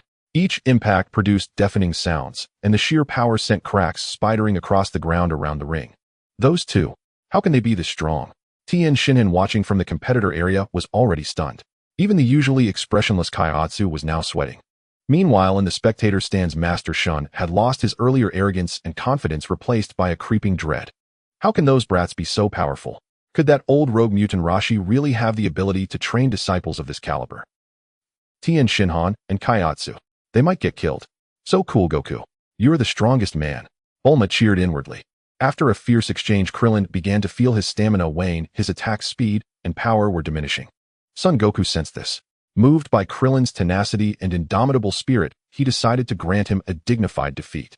"Krillin, you're amazing," Goku said. "Now take this." He rapidly gathered energy before his chest, a golden sphere of light forming and growing larger in his hands. Krillin stared at the orb, radiating immense power, knowing his remaining strength was insufficient to withstand it. Yet he stood tall, ready to face the final blow. "Come on, Goku. Don't hold back. Let me see your Kamehameha." Kamehameha. Goku roared, unleashing the sphere of light towards Krillin. The golden beam shot forth like a meteor, carrying an earth-shattering force. But a split second before it struck Krillin, Goku abruptly withdrew most of its power. Yet to the onlookers, it seemed Krillin was about to be hit by the cataclysmic technique, facing certain death or grave injury. Amidst the blinding light, Krillin's figure vanished from the ring. What? Did he really go too far and kill him? Everyone in the arena was shocked. Even mutant Rashi, watching from below, began to doubt himself. But when the light faded, Krillin lay at the base of the ring. Though his body was battered, a contented smile graced his face. Son Goku walked slowly to Krillin's side and helped him up. "You're truly strong, Krillin," Goku said. "This fight was exhilarating." "Thank you." Krillin looked at Goku and smiled weakly. "You? I lost. But next time I'll definitely beat you. Don't get cocky. They'll be waiting." Goku's tone was earnest and sincere. "Amazing. Absolutely amazing. The winner of this round is Son Goku. But Krillin has also given us a spectacular match. Let's give them both a round of applause." The announcer, caught up in the excitement, shouted into the microphone, his face flushed. The entire audience erupted in thunderous applause, cheering for the breathtaking battle, for Krillin's resilience, and for Goku's overwhelming power. "Damn it, I might really get killed," Tien Shinhan thought, breaking into a cold sweat as he considered their combat prowess. Seeing Krillin being helped back by Goku, Yamcha hurried over to assist. "That was incredible, Krillin. You were so tenacious. If Goku weren't so much stronger, I'd say the outcome could have gone either way." Isn't tenacity a required trait for martial artists? Losing to Goku is no disgrace, Krillin forced a smile, his whole body aching at the slightest movement. "You two rest up. I'm up next. Too bad it's against an old man, or I won't get to have a thrilling fight like you guys." Yamcha looked at the old man walking towards the ring, his expression relaxed. Son Goku, however, stared at the elder, named Long Shou, deep in thought. Dressed in a black tang suit, his silver hair neatly combed, his face bore a few wrinkles, but was clean-shaven, exuding an air of tranquility. More importantly, Goku couldn't sense the old man's ki at all. "Yamcha, be careful. That old man is not as simple as he looks, Goku warned in a low voice. Huh, really? I thought this round would be an easy win. You mean even my combat power of nearly 1,000 can't beat him? Yamcha's eyes widened in disbelief. I don't know, but among all the fighters this old man is the first whose battle power I can't sense. It means his control over his own energy has reached an exquisite level. Then he'll try to be cautious. Yamcha swallowed hard, his expression turning serious, all traces of his earlier ease gone. The two stood opposite each other in the ring. Yamcha assumed a defensive stance. After the match began, Long Xiao remained standing still, hands behind his back. Seeing Yamcha hesitate to attack, he finally spoke. Caution is good in a young man, but you also need some drive. Attack me and let me see what you've got. Yamcha couldn't help but glance at Goku. Seeing Goku nod, his confidence returned. Damn it, I'm supposed to be a strong fighter now? Why did a single warning from Goku make me so timid? What a coward. Yamcha silently scolded himself, quickly regaining his composure, and launched a swift attack at Long Xiao. After 2 years of training at the lookout, Yamcha's martial arts had greatly improved. In Mutant Rose's eyes, at least, this swift strike was almost flawless, clean and decisive. Not bad. Long Xiao offered only a terse 2-word comment, then vanished from his spot in the next instant, causing Yamcha's kick to hit only air. What a... Shocked by the old man's agility, Yamcha quickly landed and steadied himself, trying to locate his opponent with his ki. It seems you've learned some true skills at the lookout. Mr. Popo has grown into an excellent teacher. Long Xiao's voice came from midair. Yamcha jerked his head up to look, only for the old man to appear behind him. A heavy kick landed squarely on Yamcha's lower back, sending him stumbling forward. On the verge of falling out of the ring, he urgently gathered his chi and managed to halt midair using Bukijutsu. My god, this old man is incredible. Krillin was utterly astonished. Son Goku watched with a grave expression. Long Xiao. This old man is not only incredibly fast, but his strength is also extraordinary. And he doesn't waste a single bit of his power. It's as if every ounce of force yields 5 ounces of impact. Who is he? Compared to Goku, Yamcha was even more shocked. You know, Mr. Popo. Who exactly are you, master? They'll tell you after the tournament ends. Long Xiao smiled faintly. In the blink of an eye, he was in front of Yamcha. As Yamcha stared in utter disbelief, the old man released a powerful air wave with one hand. Oh, Yamcha was sent flying once more. This time there was no luck. He landed directly outside the ring. Out of bounds. Yamcha is eliminated. The winner is the 70-year-old Long Xiao, the announcer declared. How did I lose just like that? Yamcha sat on the ground, feeling a sense of absurdity. He had barely exerted any effort, hadn't even used his own signature techniques, and it was over. Young man, you must understand that there is always someone better. Always maintain respect for any unknown opponent, for you never know if their strength is a facade or if they hold hidden depths, do you? Long Xiao stood at the edge of the ring, hands still behind his back, his voice clear. The words, neither harsh nor gentle, were etched deeply into the hearts of Yamcha, Goku, Krillin, and even Tien Shinhan. Long Xiao's words seemed directed at Yamcha, but were actually a warning to all the contestants present. This old man. His level is incredibly profound. Son Goku concluded. Kuririn nodded in agreement. I feel his aura is even deeper than the Guardians. He's definitely the strongest opponent we've faced in this tournament so far. At that moment, none were more astonished than Tien Shinhan and Kairatsu. They had heard Long Xiao's words before in a mountain forest a year ago. Back then, the Crane Hermit had taught them everything he could, both permissible and forbidden. Seeing their master had imparted all his knowledge, Tien Shinhan and Kairatsu took their leave and embarked on a long journey of training together. When they ventured into an ancient forest, they were practicing punches against an immensely hard giant tree when an old man suddenly appeared behind them. Dressed in training clothes, he chuckled. Young man, training like this won't bring you much improvement. Though the old man had silver hair and a scruffy beard, his face was wrinkle-free and his eyes sparkled like stars in the night sky. Despite Tien Shinhan's arrogant nature, he felt an inexplicable timidity before this old man, so much so that he dared not retort to the old man's criticism. Even the Crane Hermit had never exerted such a commanding presence over Tien Shinhan. His respect for the Crane Hermit was purely out of their master-disciple bond, but this old man inspired a fear that silenced any argument. Seeing Tien Shinhan humbly accept his words without dispute, the old man said no more and began directly teaching him cultivation. In just 3 days, Tien Shinhan went from skepticism to shock and finally to wholehearted admiration. After teaching him for 3 days, the old man left only that opening remark and a few other instructions before departing. Tien Shinhan never learned his name. Following the old man's guidance, Tien Shinhan continued training and had elevated his power level to over 800 just before the tournament. He hadn't revealed his full strength when he displayed his battle power to Goku and the others.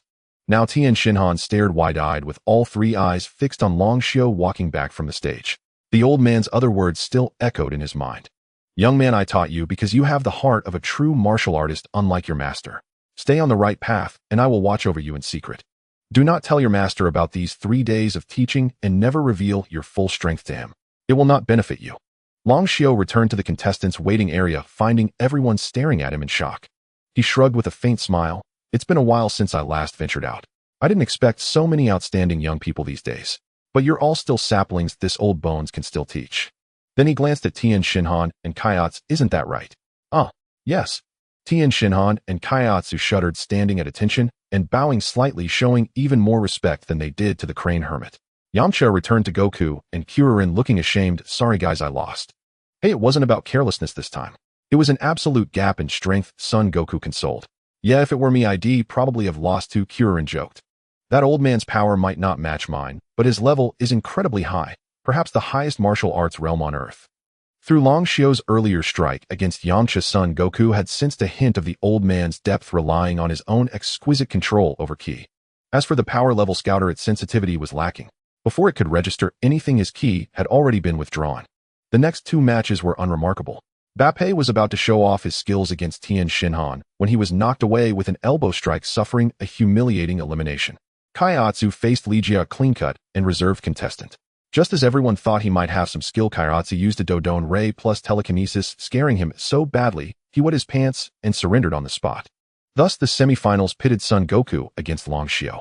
Young man, I apologize for the wait, Long Xiao said, looking at Goku with a gentle demeanor. You're too kind, but I have a question I'd like you to answer, son, Goku replied calmly. Let me see your strength first. Shall we not keep everyone waiting? Very well, let's spar first. Senior, forgive my impertinence. Knowing the old man wouldn't answer him now, Son Goku immediately assumed a combat stance and began gathering his power. Long Xiao also showed a rare serious expression, assuming a defensive stance. Kaiatsu watched closely. This match will be exceptionally intense. Okay, Tian Xinhan, observe carefully. Kaiatsu nodded in response.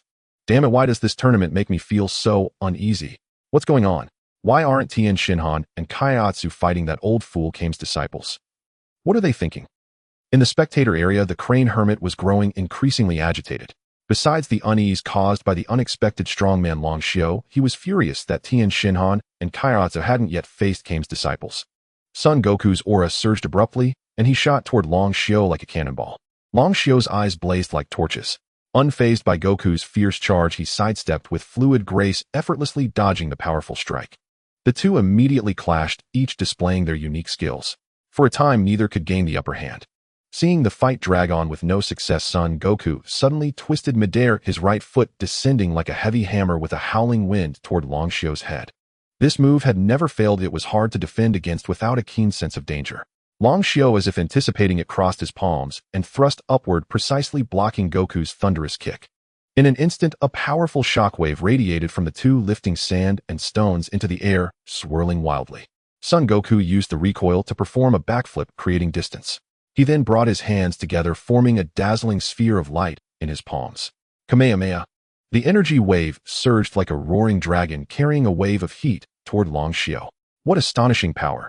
Long Xiao's eyes narrowed, and he dared not meet it, heat and leaping high into the air. The Kamehameha was angled upward, so there was no risk of hitting the audience behind. Huh. Son Goku abruptly raised his hands, and the Kamehameha twisted like a nimble dragon, changing direction to chase Long Xiao. This kid never ceases to amaze me.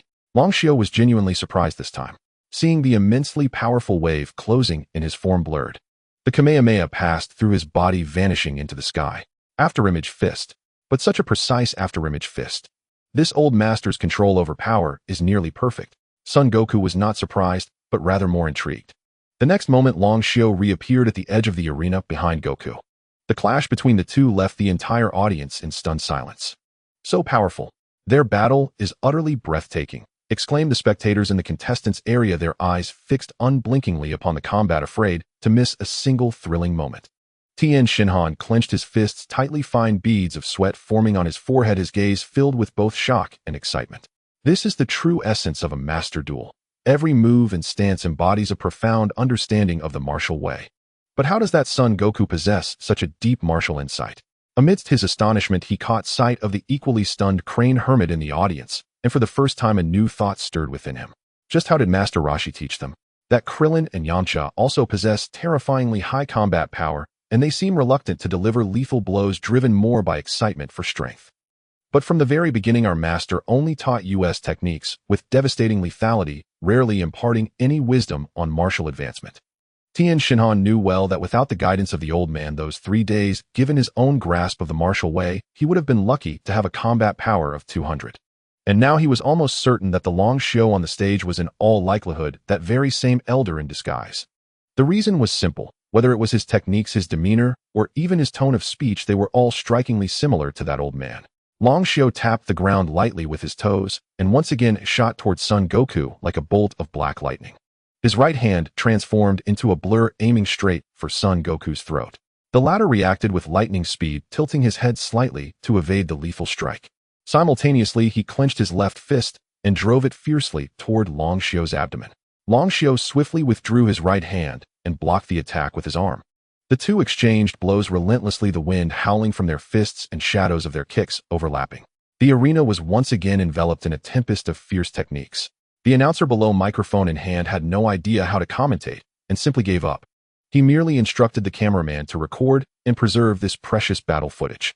Yet even with the highest frame rate camera, some scenes remained impossible to capture clearly. The battle raged on until the sun slanted westward, yet still no victor emerged. Not a single spectator departed. Instead, they all pressed forward eagerly to watch. Long Shio, however, was growing somewhat helpless. He felt his strength beginning to wane. If this continued, he would surely be worn down by this young man before him. Just as Son Goku charged forward with another punch, Long Shio parried and transmitted his voice telepathically. "All right, young man, let us stop here. I am but a wandering soul in this world. If we continue, I fear I will scatter into oblivion."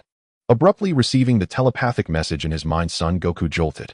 In the next moment, he came to his senses, lightened his force, and engaged in close-quarters combat, speaking in a voice only they could hear.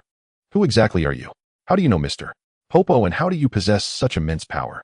As for me, it has been far too long. Allow me to recollect first." Long Shio, now relieved of pressure, truly seemed to be reminiscing. "I am the first-generation guardian of the Lookout, and Mr. Popo is the Lookout's genie." Long Shio's words struck like a thunderbolt. You are the first guardian."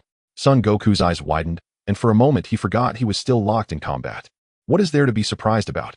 Even the first guardian is now nothing more than a decrepit old man. Long Shio replied with a smile, reminding him with his hands and feet not to lose focus. "But how can you be a human? Who said a guardian cannot be human? Humans are the spirit of all living things. To be precise, it is precisely because I am human that I became the first guardian. But since you are still alive, why are you here instead of staying on the lookout?" After I abdicated to the second guardian, I became a wandering spirit traveling the world to experience the splendor of this realm. Tens of thousands of years later, I intended to return to the afterlife and bid farewell to Earth forever. Yet I encountered the original owner of this body, a young martial artist who had just won the prize money from the tournament and suddenly died on his way home. Before his death, this man still clutched tightly to his money pouch and his daughter's photograph. I was moved by compassion and decided to help him, to use his body to nourish my spirit and allow him to deliver the prize money back to his family. "Oh, then what kept you alive in this body until today? Could it be that you developed attachments to this mortal world?" "If you put it that way, I suppose it is true. After completing that task, I began to travel the world in this body. Over the past few centuries, I have explored every corner of Earth. I have come to realize that humans today seem stronger and wiser than those from thousands or even 100 years ago. This world changes so rapidly. I have indeed grown somewhat attached to it, unwilling to leave, and so I have lived on until now." "I see. And your name?" "You may call me Long Shio. My name before becoming a guardian has long been forgotten. Long Shio is my name." "Very well. I noticed you seem quite interested in the Crane Hermit's 2 disciples. Could it be?" Son Goku recalled their earlier encounter backstage and could not help but ask. Your observational skills are truly formidable, young man." "I won't hide it from you. Those 2 lads, especially the one with 3 eyes, have the potential to become outstanding martial artists." I couldn't resist giving him a few pointers. Judging by the strength he has displayed so far, that young man has excellent comprehension. However, his master is indeed somewhat inadequate, but I have already given him my advice. I hope he can grasp it. With a sharp crack, the 2 separated once more. Son Goku gave a slight bow to Long Shio. "Thank you for enlightening me, but let us bring this battle to a close." Long Shio nodded. Victory and defeat were but passing clouds to him now. This young man excelled in both martial arts and spiritual cultivation, and in that moment Long Shio felt a profound reassurance about Earth. I concede, haha. The young are the ones who prevail. It is time to leave the era to the youth. Long Xiao's surrender once again ignited the crowd, and Son Goku emerged as the victor of this semifinal. As for Tien Shinhan and Kaiatsu, the latter surrendered without incident, leaving Tien Shinhan to face Son Goku. During their match, Son Goku had not been idle. He had secretly squeezed his way toward the spectator area. After Dumpling surrendered, Goku soon returned with a mysterious smile. Goku, where did you go at this critical moment? The next match is your final against Tien Shinhan. Hirurin, seeing him return, grew curious. Just delivering some warmth to an old codger. You wouldn't understand. On the other side, Tien Shinhan walked toward Long Xiao after his match. Excuse me, could you be? Tien Shinhan wanted to ask directly, but found it improper, momentarily at a loss for words. I am Long Xiao. Your decisive battle is next. Fight with all your might, and walk the path you must. Having said this, Long Xiao sat down, closed his eyes, and began to meditate. Thank you. I know what to do now. Tien Shinhan nodded, saying no more. Silence spoke louder than words. He knew Long Xiao was the old man from before. By now, Goku was already on the stage, awaiting his opponent. Tien Shinhan clenched his fists, muttering to himself, after these battles, surely Master won't ask me to do that anymore. It's utterly impossible unless... At that thought, Tien Shinhan shook his head. No, although Master is eccentric, I am still his direct disciple. He wouldn't make me use that. With a troubled heart, Tien Shinhan finally stepped onto the arena to face Son Goku. Dusk had fallen, and never before had the World Martial Arts Tournament lasted so long in a single day. Normally at this hour the tournament would adjourn and continue the next day. But with the finals underway, the audience's fervor surpassed that of daytime. After consulting with the organizers, the host decided to extend the schedule and settle the match tonight. Come on, Tien Shinhan. Let me see your limits, Son Goku said calmly. Standing at nearly 6 feet, clad in a red martial arts uniform with a confident expression, his imposing presence rivaled that of Tien Shinhan. Very well. Even if I know I might not defeat you, I will still fight you with all my might. Tien Shinhan declared solemnly, raising his voice. Well said. Let's battle. Goku's impression of Tien Shinhan had improved since his fight with Long Xiao. As it stood, Tien Shinhan was destined to be a warrior of their faction. His innate kindness remained untainted by the Crane Hermit's long indoctrination. The two assumed their stances, ready to engage in a fierce battle. Suddenly, the Crane Hermit's furious voice rang out from the stands. Tien Shinhan. Stop dawdling. Use the Kikaho at full power and blast him to smithereens. The Crane Hermit's roar drew everyone's gaze. The Crane Hermit's face was contorted with rage, flushed red, his beard practically bristling. Tien Shinhan looked at his master in disbelief, as if he had misheard. Master, we're in a tournament. Tournament, my ass. Do you really think you're a warrior? The Crane Hermit spat with venom. I taught you to be an assassin. Strike to kill. And do you know what that brat did? He killed your uncle Teapaipai. Teapaipai. You should understand my meaning now. You killed Teapaipai. Tien Shinhan looked at Son Goku. Yes, surprised. He was hired to kill me, and I killed him instead. An assassin should expect to be killed. That's only natural. Son Goku said nonchalantly. Tien Shinhan fell silent. Before the tournament, learning this would have driven him to cripple Goku by any means necessary, even at the cost of his own life. But the profound impact of these battles, coupled with Long Xiao's counsel, made Tien Shinhan weary of his master's orders for the first time. Master, if Uncle Bai Bai died as an assassin, it was his fate. If I become an assassin and am killed someday, that will be my fate. I will have no regrets. What nonsense is this? The Crane Hermit couldn't believe his ears. He is your master's own brother, your uncle. How dare you say that? Are you betraying our school? But I owe no one's life. I will repay your teaching kindness with the rest of my life. However, if you ask me to risk my life using the Kikaho for this matter, I humbly refuse. Tien Shinhan uttered these words with a flushed face, using all his strength. After speaking, he felt a great relief, as if a heavy burden had been lifted. Damn it, fine. You're good. The Crane Hermit laughed in fury. Dumpling, use your psychic powers to restrain Son Goku and Tien Shinhan. They'll finish them myself. The Crane Hermit turned his command to Dumpling, who was watching from the audience. Master, that guy's power level is too high. Both of them. I am afraid I can't hold them. Dumpling, more naive than Tien Shinhan, didn't know how to refuse, but was even more reluctant to help the Crane Hermit kill Tien Shinhan. He stammered his explanation. Then risk your life to hold them. I want. Dumpling's eyes widened in panic as he shook his head repeatedly. Fine. You want to betray me too. Then I'll kill you first. The enraged Crane Hermit, having lost all reason, leaped from the stands and lunged at Dumpling. Get lost. A thunderous roar erupted from the opposite stands as the Turtle Hermit unleashed a Kamehameha, striking the Crane Hermit midair.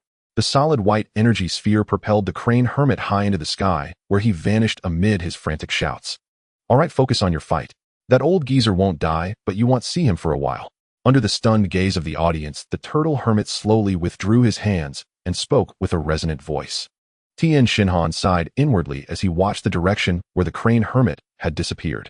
His master had been blasted away by a rival school, yet he felt no turmoil. In fact, he almost wanted to cheer. Of course, that was because the crane hermit had tried to kill his best friend, Dumpling, an utterly unforgivable act, worse than stealing his wife. From now on, you represent neither the crane school nor any other faction. You are simply a martial artist here to spar. Come, Tien Shinhan, let us bring this tournament to a close. Goku's words steadied Tien Shinhan's mind completely. When he looked at Son Goku again, there was no trace of hostility, only respect for a formidable fighter. Then brace yourself, Son Goku. Here I come. Tien Shinhan unleashed his full power, yet it was still insufficient against Goku. However, his peculiar techniques like the Four Demon Fist and Solar Flare were so novel that they piqued Goku's interest.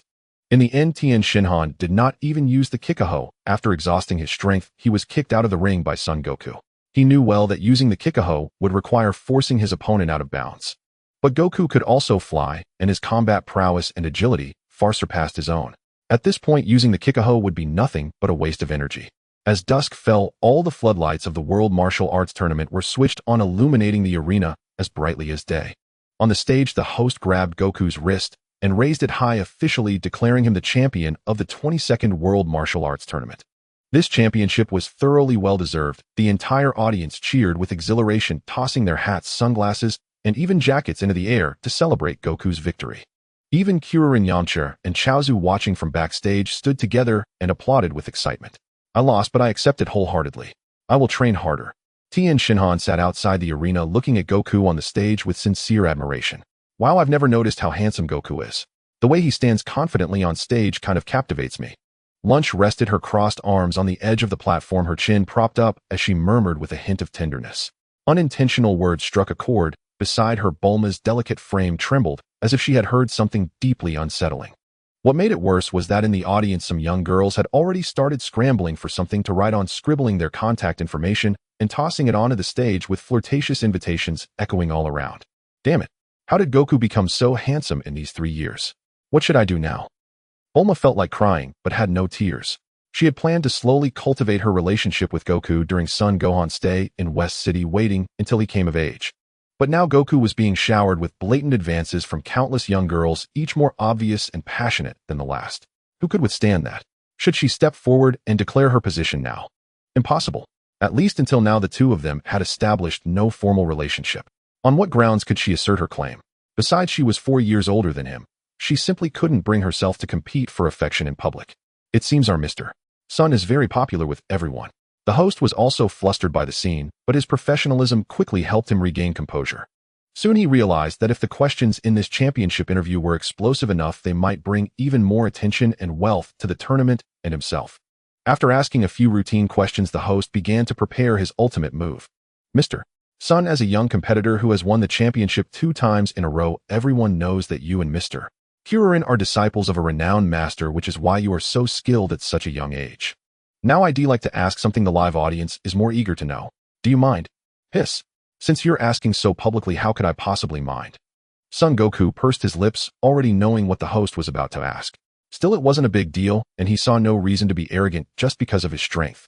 Now, you are so powerful and still so young, so do you have a girlfriend or a girl you like? The host hesitated for a long time before finally asking this somewhat intrusive question, prepared for Goku's displeasure or even coldness. Girlfriend? Though somewhat prepared, Goku was still taken aback by the question. Did he have one? Did Bulma count? Probably not. Although the two certainly had feelings for each other, neither had confessed. Besides, he didn't know if Bulma saw him as her best friend or a younger brother. But if he said no, Goku couldn't help but glance at Bulma. When she saw him looking at her, her heart skipped a beat in panic, and her pretty face flushed crimson again. She instinctively straightened her back, her gaze fixed on Goku, as if nailed there. Even her breathing became softer. Their eyes met and held for a long time. Though the sky had darkened, Goku's vision was sharp enough to clearly see every expression on Bulma's face. Seeing Bulma's nervous and shy demeanor, Son Goku's mind raced. He seemed to understand something and silently made a decision in his heart. Do you mean a girl who has lived under the same roof, worked toward a common goal, and taken care of meals and daily life? Goku asked seriously. Of course, living under the same roof definitely counts. The host was overjoyed inside. Had he really unearthed such a bombshell? In that case, I know. The corners of Son Goku's mouth lifted into a sincere smile as he looked toward Bulma's direction. Bulma, can we make it official? After saying this, Goku paused and added, if this counts as a girlfriend, then I think that's how you've treated me. Bulma lifted her head, abruptly meeting Goku's eyes. He was still standing in the center of the light, his expression as calm as if he were saying, the food today is delicious. Yet Bulma felt that at this moment all the lights in the entire arena seemed to fall upon her, warming her so much that her eyes began to sting. The surroundings erupted into thunderous cheers and jeers, along with the smacking lips of Kamehameha and Oolong and Lunch's delighted congratulations. But Bulma could no longer hear them. In her world, there was only the boy in the martial arts uniform on the stage and the sweet, rapid beating of her own heart in her chest. A gentle evening breeze swept through again, carrying the fragrance of flowers from somewhere unknown. Bulma gently wiped away a glistening tear from the corner of her eye and smiled sweetly. So he wasn't oblivious after all. The goodness in his heart had long been inscribed with her name. After the tournament, the group reserved a private room at the most luxurious restaurant on Papaya Island and had a lively dinner together. This time, they even invited Tien Shinhan and Chaozu. Having turned their backs on their master, they were now free to start anew and be themselves. Inside the private room, Bulma sat tightly next to Goku, her elbow pressed firmly against his waist, as if he might fly away the moment she loosened her grip. Even now, everyone still found it somewhat unbelievable that the two had officially come out. Bulma herself felt as if she were in a dream, still adjusting to this new relationship with Goku. Goku, however, had a noticeably stronger mental fortitude. After getting past the initial awkwardness, he could shamelessly say at the dinner table amid everyone's blessings and teasing, "This is nothing. We're going to have children together in the future." The party ended in high spirits, and with Sun Wukong and Bulma officially confirming their relationship, it was only natural for them to head back to West City first. Yamcha and Kuririn planned to travel and continue their training on their own. After the tournament, Tenshinhan and Chaozu had not seen the old Master Long Shio again, but he had given them hints of a place where they might meet. They decided to seek him out once more. Kamehameha and Launch and the old turtle returned to Kame House. After Tenshinhan and Chaozu departed, the old master couldn't help but stop Sun Wukong and Bulma. Say, after you defeated that Long Shio in today's tournament, why did you head over to where that Susenin fellow was? And why, after you came back, did that old man fly into such a rage that he lost all reason? Sun Wukong scratched his head with a little embarrassment and chuckled. Nothing much. I just wanted to speed up the process of turning Tenshinhan and the others into good guys. So I told Susenin that I had ground his younger brother's bones to dust and scattered the ashes, and that his brother was shouting his name as he died. After I said it, I saw him standing there stunned and thought there was no reaction. Hee. Good thing he reacted just as I predicted. Kamehameha broke into a cold sweat. You're a real monster. After Kamehameha left, Bulma took out a capsule plane and brought Wukong and Oolong back to West City. Upon learning that Bulma had finally brought Sun Wukong home as her rightful partner, Dr. Briefs and his wife were so overjoyed that they were at a loss for words. Facing her parents' eagerly gossipy gazes, Bulma felt so shy she wished she could burrow into Wukong's underwear pocket. Yet with immense pride, she tightly held her lover's hand, bracing herself for the scrutiny of their eyes. Oolong wore an Inuit-Talalong expression, smirking silently. He knew there was a spark between them from the start. Though Wukong was thick-skinned enough to change the subject, the two quickly asked why his grandfather's son Gohan wasn't around. Mrs. Brief said with a smile, "Old Mr. Son has become very popular with the young folks since last year.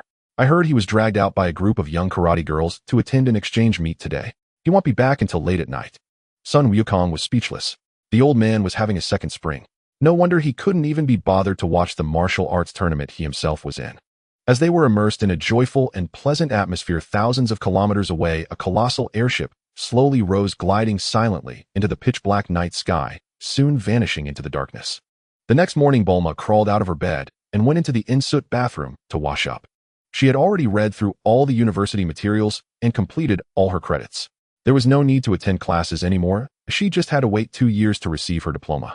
She had inherited some shares of her father's capsule corporation and officially became a core RD scientist. So sitting at her vanity, she looked into the mirror at her flawless fair face and shoulder-length hair. For the first time, with a flushed face, she began to adorn and dress herself. Last night, Wukong said he liked long hair. I think I should grow it out. After finishing her makeup, Bulma picked a lipstick close to her natural lip color and applied a light coat. She examined herself in the mirror for a long time before finally standing up satisfied and heading towards Wukong's room. Sun Wukong was doing his morning exercises in his room, as usual. On the first day after going public with Bulma, he felt an unsettling calm in his heart. This serenity was so eerie that it scared him, so he quickly did 10,000 one-fingered push-ups to get his blood pumping. "Wukong, are you awake?" A gentle, melodious voice came from outside the door. "Huh, she actually knocked and asked for me." He smiled and immediately got up to open the door. As the door swung open, Bulma walked in with a hint of coyness. When Wukong saw her in her entirety, his usually tranquil heart was suddenly set ablaze. A rush of heat surged up, flushing his face. She was beautiful. How could she be so stunning? Not to mention her hair, which exuded a faint, pleasant fragrance, but the exquisitely tailored light apricot-colored fitted dress, paired with a short off-white knitted cardigan, perfectly showcased her feminine grace. What caught his eye even more was that Bulma seemed to be wearing nude stockings. Paired with a pair of nude stiletto heels, it was enough to make this lifelong bachelor, who had been single since birth, glue his eyes to those jade-like legs. "Wukong, what are you staring at?" Feeling the scorching heat of Wukong's gaze, Bulma became even more bashful. At the same time, she secretly rejoiced, so boys are all the same. Even Wukong can't resist this outfit of mine. The two lingered in the room for a while before heading to the dining room for breakfast. When Dr. Brief saw his daughter dressed like this, he was so shocked his glasses slipped off. Mrs. Brief's eyes widened like saucers. They knew Bulma liked to dress up, but seeing her today looking like a model from a TV drama was a real eye-opener for the couple. "Our daughter has grown up. A woman adorns herself for the one who delights her." The Briefs exchanged a knowing smile, silently agreed, and quickly finished their breakfast before leaving the dining room, leaving the space once again for Wukong and Bulma. The vast dining room was now left with just the two of them. Bulma watched Wukong, who was eating with gusto, his cheeks stuffed full, completely unaware of the delicate atmosphere of their solitude. This dummy. A glint of mischief flickered in her eyes, as if she had found an amusing new game. The next second, son Wukong suddenly felt a warm weight settle on his right leg. He instinctively looked down, and as his gaze landed, a strange itch crept up in his nose. Bulma's two slender, smooth, jade-like legs were now resting right on his lap. "Wukong, do you want to touch them?" Seeing Wukong's gaze glued to her legs as if by a magnet, Bulma initially felt a hint of barely perceptible shyness, the tips of her ears faintly reddening. But soon her playful spirit overcame her restraint. She deliberately leaned in closer, a teasing smile in her voice, and continued to toy with him. Damn it. Those were the only two words spinning in Wukong's mind. The anime goddess I could only ever see on screens and in books is now sitting right next to me and being this. If I could resist this, what kind of man would I be? His earlier somewhat innocent restraint was instantly swept away. A surge of heat rushed up from the depths of his heart. Emboldened by lust, Wukong reached out his merciless iron hand towards those legs, intending to thoroughly wreak havoc upon them. Just as his fingertips were about to touch those jade-like legs, a profoundly sinister and evil aura suddenly swept in from a distant direction. What made his heart clench even more was that besides this aura, several other equally malicious presences accompanied it, though their strength was much weaker. "Piccolo Daimyo," son Wukong said solemnly, slowly uttering the 5 words. Inside a massive airship dozens of miles from the western capital, a demonic being who bore a striking resemblance to the supreme deity, yet whose eyes brimmed with malevolence, sat at the center of the cabin. His hands, twice the size of an ordinary man's, were idly spinning 2 faintly glowing orbs. Directly beneath him, the 3 familiar figures, the Pilaf gang, appeared once more. Piccolo spread his 4 fingers, suspending the orb in midair with his energy as he studied it for a moment before asking in a low, hoarse voice, "So these orbs are called Dragon Balls. Collect all 7 and you can have any wish granted, is that it?" "That's right, great Demon King. Then you can wish to conquer the entire world and become the true ruler." Pilaf stammered, nervously rubbing his hands together. Ever since realizing his dream of world domination had once again slipped through his fingers, Pilaf had been deeply disheartened for a long time. However, one day he stumbled upon an ancient legend about Demon King Piccolo and learned of his terrifying, unmatched power. This sparked the idea of harnessing that strength to fulfill his own ambitions. Upon discovering that Demon King Piccolo had been sealed inside a rice cooker and sunk to the ocean floor, Pilaf and his gang launched a full-scale search for the containment vessel. After much effort, they finally located the rice cooker hidden at the bottom of the sea. Pilaf then directly unsealed the barrier set by Mateto centuries ago, freeing Demon King Piccolo from his centuries-long imprisonment. If it seems you still lack a proper understanding of my power. Conquer the world. Do I even need to wish for that? It's only weaklings like you who constantly think of relying on external means to fulfill such trivial desires. Demon King Piccolo sneered contemptuously. Then, as if recalling something joyful, while gazing at the Dragon Balls, his voice suddenly rose, "Youth. That is the wish I need to fulfill. Once I regain my youth, I can recover the immense power of my prime." That must be Demon King Piccolo's energy. But it's strange. Why is he coming to the Western capital? Son Goku stood on the ground looking with slight bewilderment at the airship slowly approaching in the distance.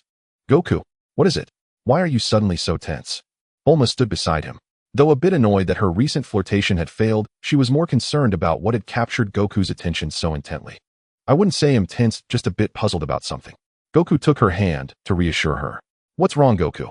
I sense a very powerful energy. Son Gohan rushed back from outside.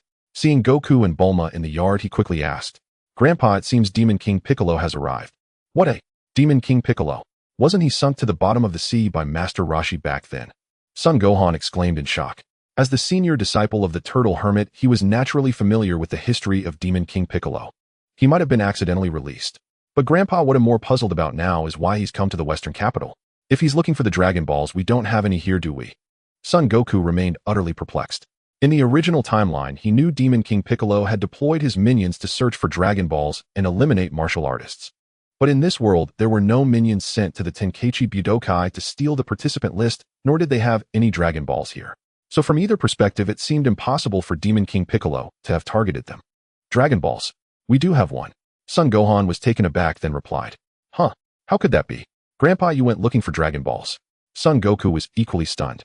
As luck would have it, I was traveling a couple of years ago and found a Dragon Ball in an old forest last year. Guess what? It was the very same 4-star ball we found the first time. I felt a connection with it, so I brought it back. I just haven't had the chance to tell you yet. As he spoke, Son Gohan pulled a Dragon Ball from his pocket. It was indeed the 4-star ball. Well, case closed. Upon learning why Demon King Piccolo had tracked them down, Son Goku wasted no more time deliberating. He launched himself straight into the air, charging directly toward the airship. Lord Demon King Piccolo, we have arrived above the location of the next Dragon Ball. Good heavens, it's that brat. Mai had just announced their arrival from the cockpit when she suddenly screamed as if she had seen something terrifying. What a... Pilaf and Shu, recalling the fear of being dominated, rushed to the cockpit to look. That hairstyle. It really is that brat. No way, how did he grow so big? And he can fly. Seeing Son Goku suddenly appear blocking their path, the three of them cowered in fear. A demonic birdman beside Demon King Piccolo, annoyed by their cowardice, sneered, Lord Piccolo's power is fathomless. Even in his current state, no human martial artist can match him. Have you forgotten the display of his strength? Recalling the sheer visual impact of Demon King Piccolo obliterating an entire island with a single blast at the beginning, the Pilaf gang felt considerably more at ease. That's right. Lord Demon King is invincible under heaven. He certainly won't be defeated by some brat. Sensing that the young man ahead didn't possess an overwhelmingly powerful aura, Demon King Piccolo didn't pay him much heed. A sinister smile crept across his face. A half-baked martial artist who thinks mastering the air dance technique makes him invincible isn't even worth my effort. Tambourine, you are the first warrior I spawned, and the strongest. Teach this insolent fool a lesson. As he spoke, the winged demon emerged from the airship and flew straight toward Goku. Outside the vessel, Son Goku waited for a moment. When only a single minion emerged, he felt a surge of dissatisfaction. I've been waiting all this time, and this is all you send. Die. Goku immediately unleashed a Kamehameha.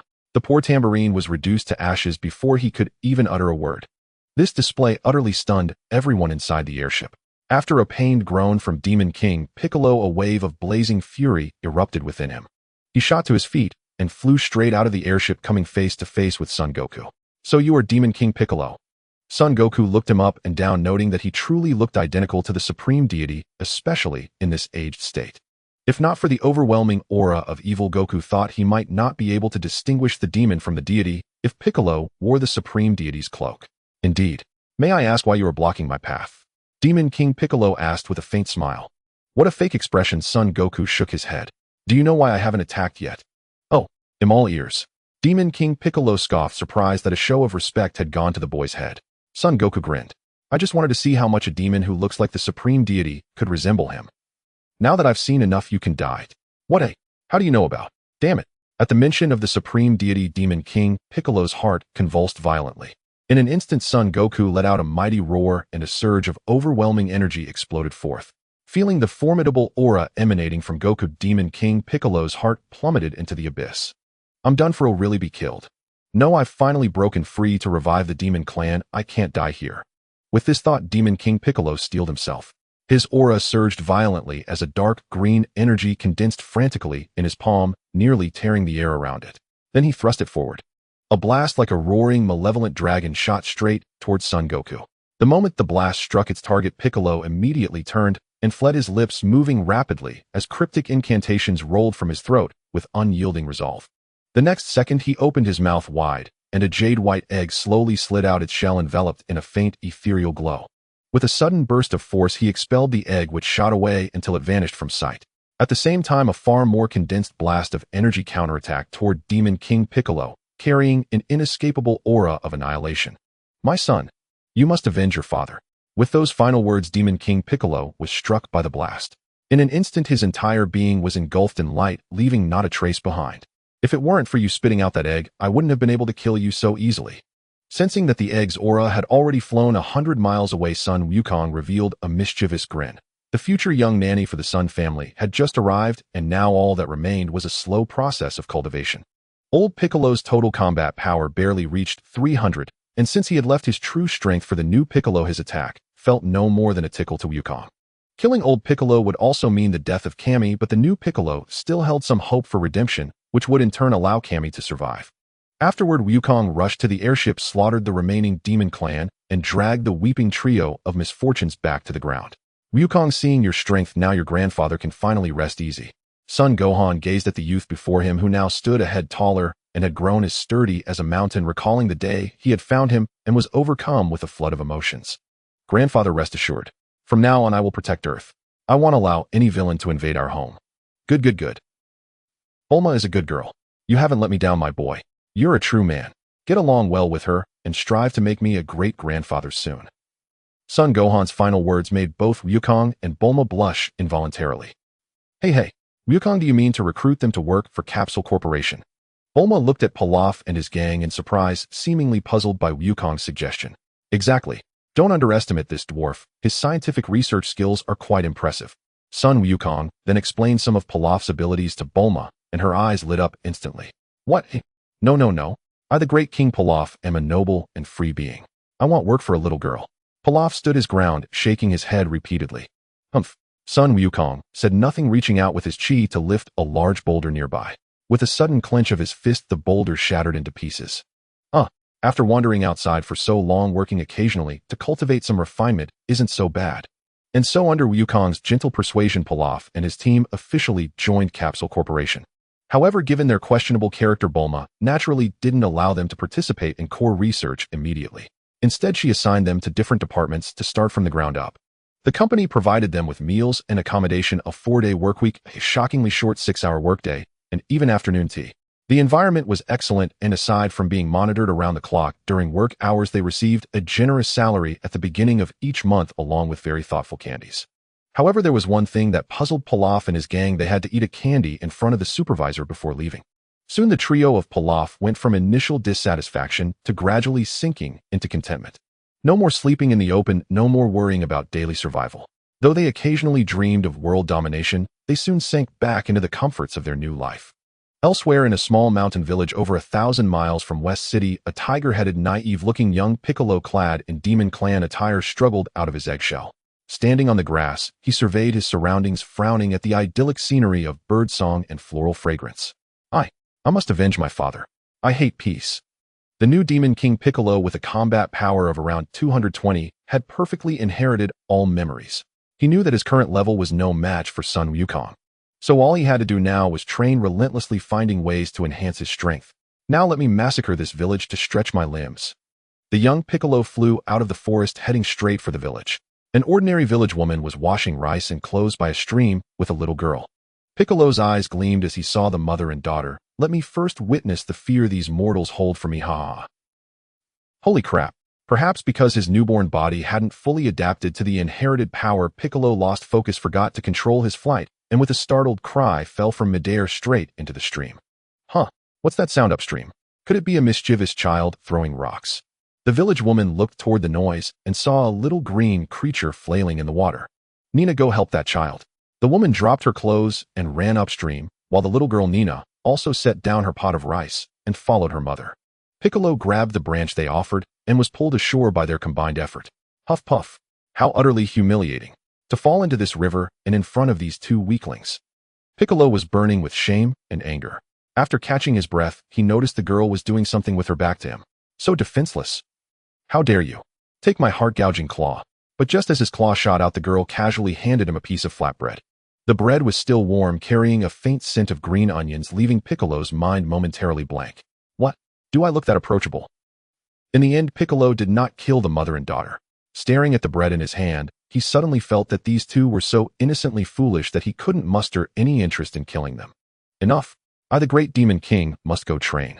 Sun Wukong, when I emerge from my training, that will be your death day.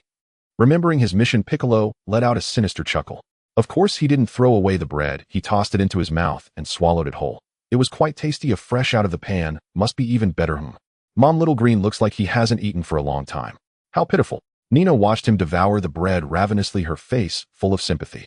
The village woman nodded, her heart aching. This child has a tiger-like naive face. Though his skin is green, he's still quite adorable. What irresponsible parents would abandon such a young child outside the village? They deserve divine punishment. Piccolo. Enough. You two foolish women, I've had it with your twisted logic. Piccolo finally broke down, sprinting out of the village on his short legs, vanishing from their sight in an instant. Thus Piccolo began his new training journey. Having learned of Sun Wukong's immense power in advance, he dared not waste a single day embarking on an intense regimen. He also knew that Sun Wukong seemed keen on participating in a tournament called the World Martial Arts Tournament, with the next one scheduled 3 years later. Piccolo thought to himself, Sun Wukong, when the time comes, I'll tear out your heart and lungs. If you have any regrets, let it be that you didn't intercept that egg on the day you killed my father. Demon King Piccolo began his secret training, while on the other side Goku and his companions were far from idle. After spending the initial honeymoon period leisurely in West City with Bulma, she had taken Goku to explore every corner of the metropolis. Goku even found time to obtain licenses for cars, motorcycles, and aircraft. Several dozen days passed in the blink of an eye. Son Goku increased the gravity to 25 times the norm, intending to maintain this level as a constant state. Now, aside from eating, drinking, and attending to bodily needs, he spent nearly all his time wearing the gravity wristbands. Meanwhile, Bulma studied the technology behind the gravity wristbands, and in collaboration with Dr. Brief developed a gravity training chamber capable of reaching an astonishing 500 times normal gravity. It was worth noting that the gravity wristbands, after their research, had a maximum limit of only 100 times gravity. It seemed that Shenron had set the default limit of human training at 100 times gravity. On another note, under Goku's unknown guidance, Bulma finally learned to fly freely. Bulma's excitement was beyond words, for even though an ordinary person could pilot an aircraft, nothing compared to the thrill of soaring through the sky at will. However, her physical constitution dictated that her speed would never be too fast, roughly comparable to an electric scooter. Moreover, she couldn't fly too high, or no matter how warmly dressed, she would freeze through. Even so, she was content and grew increasingly dependent on Goku. After mastering flight, she took on another task, helping Goku improve the combat power analyzer, seeking to enhance its data collection rate and display limit. While they busied themselves with fervent activity in a small town thousands of kilometers from West City and not far from North City, Tenshinhan and Chaozu finally located the long-vanished Ryushu. Ryushu's dwelling was simple, a self-built bamboo hut of less than 50 square meters. Astonishingly, his home also served as the town's only clinic. Seeing the shock on their faces, Ryushu merely smiled faintly. Don't be so surprised. Even a former celestial god must live. Living here, I can feel the pulse of mortal life, help people, and earn a few coins. What joy! You are truly an extraordinary being. Tenshinhan sincerely admired such an elder, one who sought neither fame nor fortune, who governed with integrity and power, and in retirement retreated to a corner to savor the mundane world unknown to others. He recalled his former master Tsurusunin, who, though teaching the martial arts, always aimed to turn them into hireling assassins rather than true martial artists. I know why you've come. I will guide your training, but there's no need for formal discipleship. I take no apprentices. Why is that? Hearing this, Tenshinhan was greatly puzzled. If fate binds us, why cling to the title of master and disciple? Now that we are not master and disciple, what we do is no different. I am merely a lingering soul who should have departed long ago. I don't know when I'll tire of this world and leave. Forcing you to become my disciple would only add unnecessary entanglements. A wave of melancholy washed over Tenshinhan, but since Ryushu insisted, he said no more. He and Chaozu respectfully paid their respects and began training under Ryushu's guidance. Yamcha and Kuririn, meanwhile, had stayed at the lookout for some time before descending again to train elsewhere. Whether by sheer coincidence or purposeful search, it wasn't long before they encountered Tenshinhan and Chaozu training in the woods. The furried and three-eyed warriors exchanged glances, then smiled, and promptly pulled them back to the town clinic for a rest. Ryushu was in the midst of acupuncture on a patient. Seeing Yamcha and Kuririn enter with sheepish grins, he simply smiled and said nothing. Afterward, Yamcha and Kuririn shamelessly decided to stay. Huh. A half-year-old Piccolo casually threw a punch shattering a massive boulder into dust. Seeing his destructive power, Piccolo knew he had already surpassed old Piccolo's peak combat strength. He nodded with a hint of pride. Though unsure of his exact species given his current training speed, he was undoubtedly a martial arts prodigy among humans. I truly am the most potential Demon King Piccolo. With my current strength, destroying Earth is merely a matter of time. Piccolo couldn't help but bask in self-admiration. Wow, little green, you're amazing. Huh, why is this foolish woman here again? Does she truly not fear the might of the Demon King? Piccolo turned to see a young girl sitting on a distant tree branch clapping for him. That girl was none other than Nina, the one who had pulled him from the stream. This little girl was either born with a big heart or simply clueless. He had already moved far away, at least several dozen miles. Yet she had managed to track him down, and once she did, it became an unstoppable habit. She came almost every few days. Piccolo considered relocating, but then thought if he, the Demon King, were forced to flee because of a little girl, what would that do to his reputation? So he steeled himself and stayed secretly thinking, I'm too lazy to kill you, but my training is reckless. If you happen to be crushed by a stray boulder, it's none of my concern. Thus Piccolo simply ignored her and continued his training as usual. Nina, however, was peculiar. Unfazed by his indifference, she watched him train with rapt attention, occasionally mimicking his movements. Half a year passed like this. Finally, Piccolo couldn't suppress his curiosity. He stopped his movements and beckoned to Nina, who had grown considerably taller, from afar. Hey, come here. A little green, you're finally willing to talk to me.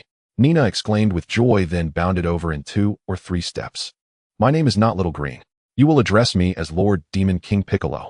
Piccolo said irritably. The name Little Green sounded strange and vexing. That name is too long. Can you make it simpler? I have a bad memory. That's why I ran away from school. Nina's face was full of bitterness. Then just call me Piccolo.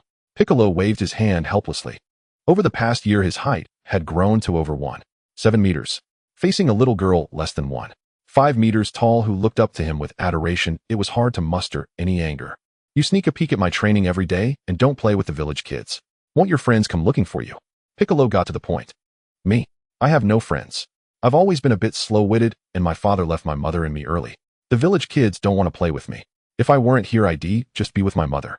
Nina's words caused a faint change in Piccolo's eyes. Loneliness. So this girl was as lonely as he was. But I don't care. I can have fun on my own, and now I get to watch you train. It's really interesting. Nina maintained her innocent smile, even striking a pose to mimic Piccolo's moves a few times.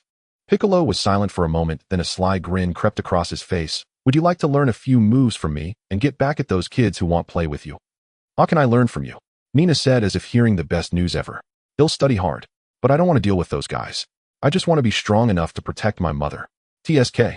Enough chatter. I can teach you, and what you do afterward is up to you.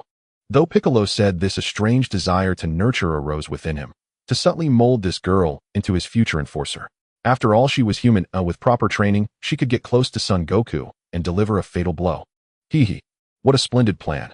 Son Wukong had no idea what Piccolo was up to, for Piccolo's aura was now so faint it was almost indistinguishable from an ordinary person's. Nor did he know that the fearsome great Demon King Piccolo, who struck terror into people's hearts, had now developed a peculiar hobby of raising a magical girl warrior. If he had known, he would have crossed mountains and seas to fly before him. Just to mock him. A year passed, and Wukong finally came of age, reaching his 18th birthday. Bulma had always been troubled by the fact that he was 4 years younger than her. For a long time after they got together, she felt a twinge of guilt. But one day Wukong suddenly told her he was 18. It took Bulma a moment to process it. The genius girl even had to flip through the calendar to confirm she was 21, not 22. Naturally, Wukong sensed her emotional shift and promptly added, "See, a wife 3 years older brings gold bricks to the door. From now on, I'll be clinging tight to my gold bricks." Bulma was amused by his words, but her heart swelled with emotion. They invited Master Roshi and Bulma's friends to a small Kamehameha ceremony in West City, which of course Bulma insisted on throwing for him. After the party, slightly tipsy from a few glasses of wine, Bulma wrapped her arms around Wukong's neck and insisted on showing him a gift. Wukong gently brushed aside the soft hair tickling his face, lifted her onto the bed, and said with a helpless smile, "Bulma, you're a bit drunk. Can't you give it to me tomorrow?" He was rather embarrassed. The warmth of her in his arms had stirred his male instincts. But she was still sitting on his lap, and to avoid detection, he had to arch his back as much as possible. "No way." Bulma patted her flushed cheeks, struggling to hook her arms around his neck. "Today is your Kamehameha ceremony. The gift has to be given today. If I give it tomorrow, it won't be a Kamingafage gift. Is there some special meaning to that? Wukong had no choice but to go along. So Miss Bulma, what gift have you prepared for me? Hee hee. Bulma nestled in his arms, sticking out her tongue playfully, then as if by magic produced a beautifully wrapped little box from behind her back. Tada! The Battle Power Analyzer version 2.0. What? Sun Wukong's eyes lit up. You actually improved it for me. Of course. If you ask me to do something, I'll put my heart into it. It took a lot of effort. This past year, I feel like I've been losing a bit more hair. Bulma pouted. Thank you, Bulma. You are the best person in the world. Wukong was overwhelmed with emotion and wanted to say something nice, but after a long pause, that was all he could manage. Don't be so polite with me. I'm your girlfriend. Isn't it only natural for me to do this? Hurry up and try the new device. Wukong stroked her hair again before opening the box and taking out the device. The equipment looked much the same as before, except the texture seemed a bit more lustrous. Aside from the original functions, the new device can collect and display data with almost no delay. Also, the materials use a new composite my dad recently perfected. It's lighter to wear, but can withstand a cannon blast. Oh, and the upper limit for measuring battle power is now 15000. Seeing Wukong fondling the device, Bulma proudly explained its improvements. Then let me see where everyone is now. Wukong put on the device and lightly pressed a button. My current battle power is... Wow, it's already reached 14000. Sun Wukong hadn't tested his own battle power in a long time. Using the new device, he was pleasantly surprised. His surge in power was only natural. Over the past year, aside from spending evenings with Bulma and Grandpa, he had devoted almost all his time to intense training. During that time, he gradually adapted to higher gravity levels based on his physical condition. He could now withstand 50 times gravity, though he hadn't fully adapted to it yet. Indeed, as my body approaches adulthood, the threshold for adapting to gravity increases, but correspondingly my strength leaps even further. After just a year of training, my battle power has nearly tripled. After a moment of excitement, he began scanning farther. Battle power 142. Coordinates. That must be Master Rose's. Battle power. Oh, there are several people with decent strength in this area. These auras. They must be Yamcha and Krillin. They're training together with Tien Shinhan. Detecting several fleeting bursts of powerful energy, Wukong sensed the auras and easily identified their owners. That Piccolo is something else. I can't detect his aura at all. Huh, whose aura is this? Sun Wukong tried to locate Piccolo's aura, but couldn't find it anywhere. He knew Piccolo must have concealed his aura. As a Namekian who had only been born a year ago, mastering the technique of hiding one's aura in such a short time was impressive. It showed Piccolo truly had some skill. But then another not insignificant battle power appeared, and its location was right in West City. Battle power 160. That's on par with Mercenary Tao's strength. Who could it be? Sun Wukong gently laid the drowsy Bulma on his bed, opened the window, and flew out in a flash. West City, as one of the world's 4 famous metropolises, was naturally a renowned city that never slept. Wukong soon arrived at a bustling commercial center. Though it was late at night, the streets were still crowded and brightly lit. This battle power seems to be coming from the underground parking lot. I need to go further down. Sun Wukong was a bit exasperated. The owner of this battle power was actually in the underground parking lot, not some secret basement or anything. Still, it was convenient. Wukong entered the mall and took the escalator down. The lighting in the underground parking lot was softer, but he could still see things clearly in the distance. With his powerful eyesight, it was as bright as day. Soon he spotted the driver's seat of a luxury hardtop sports car. A burly figure with what seemed like long hair was hunched over by the car door, busily working with practiced skill. In just a few dozen seconds, he had already opened the sports car door. There's nothing Yajirobe can't do. Another one in the bag.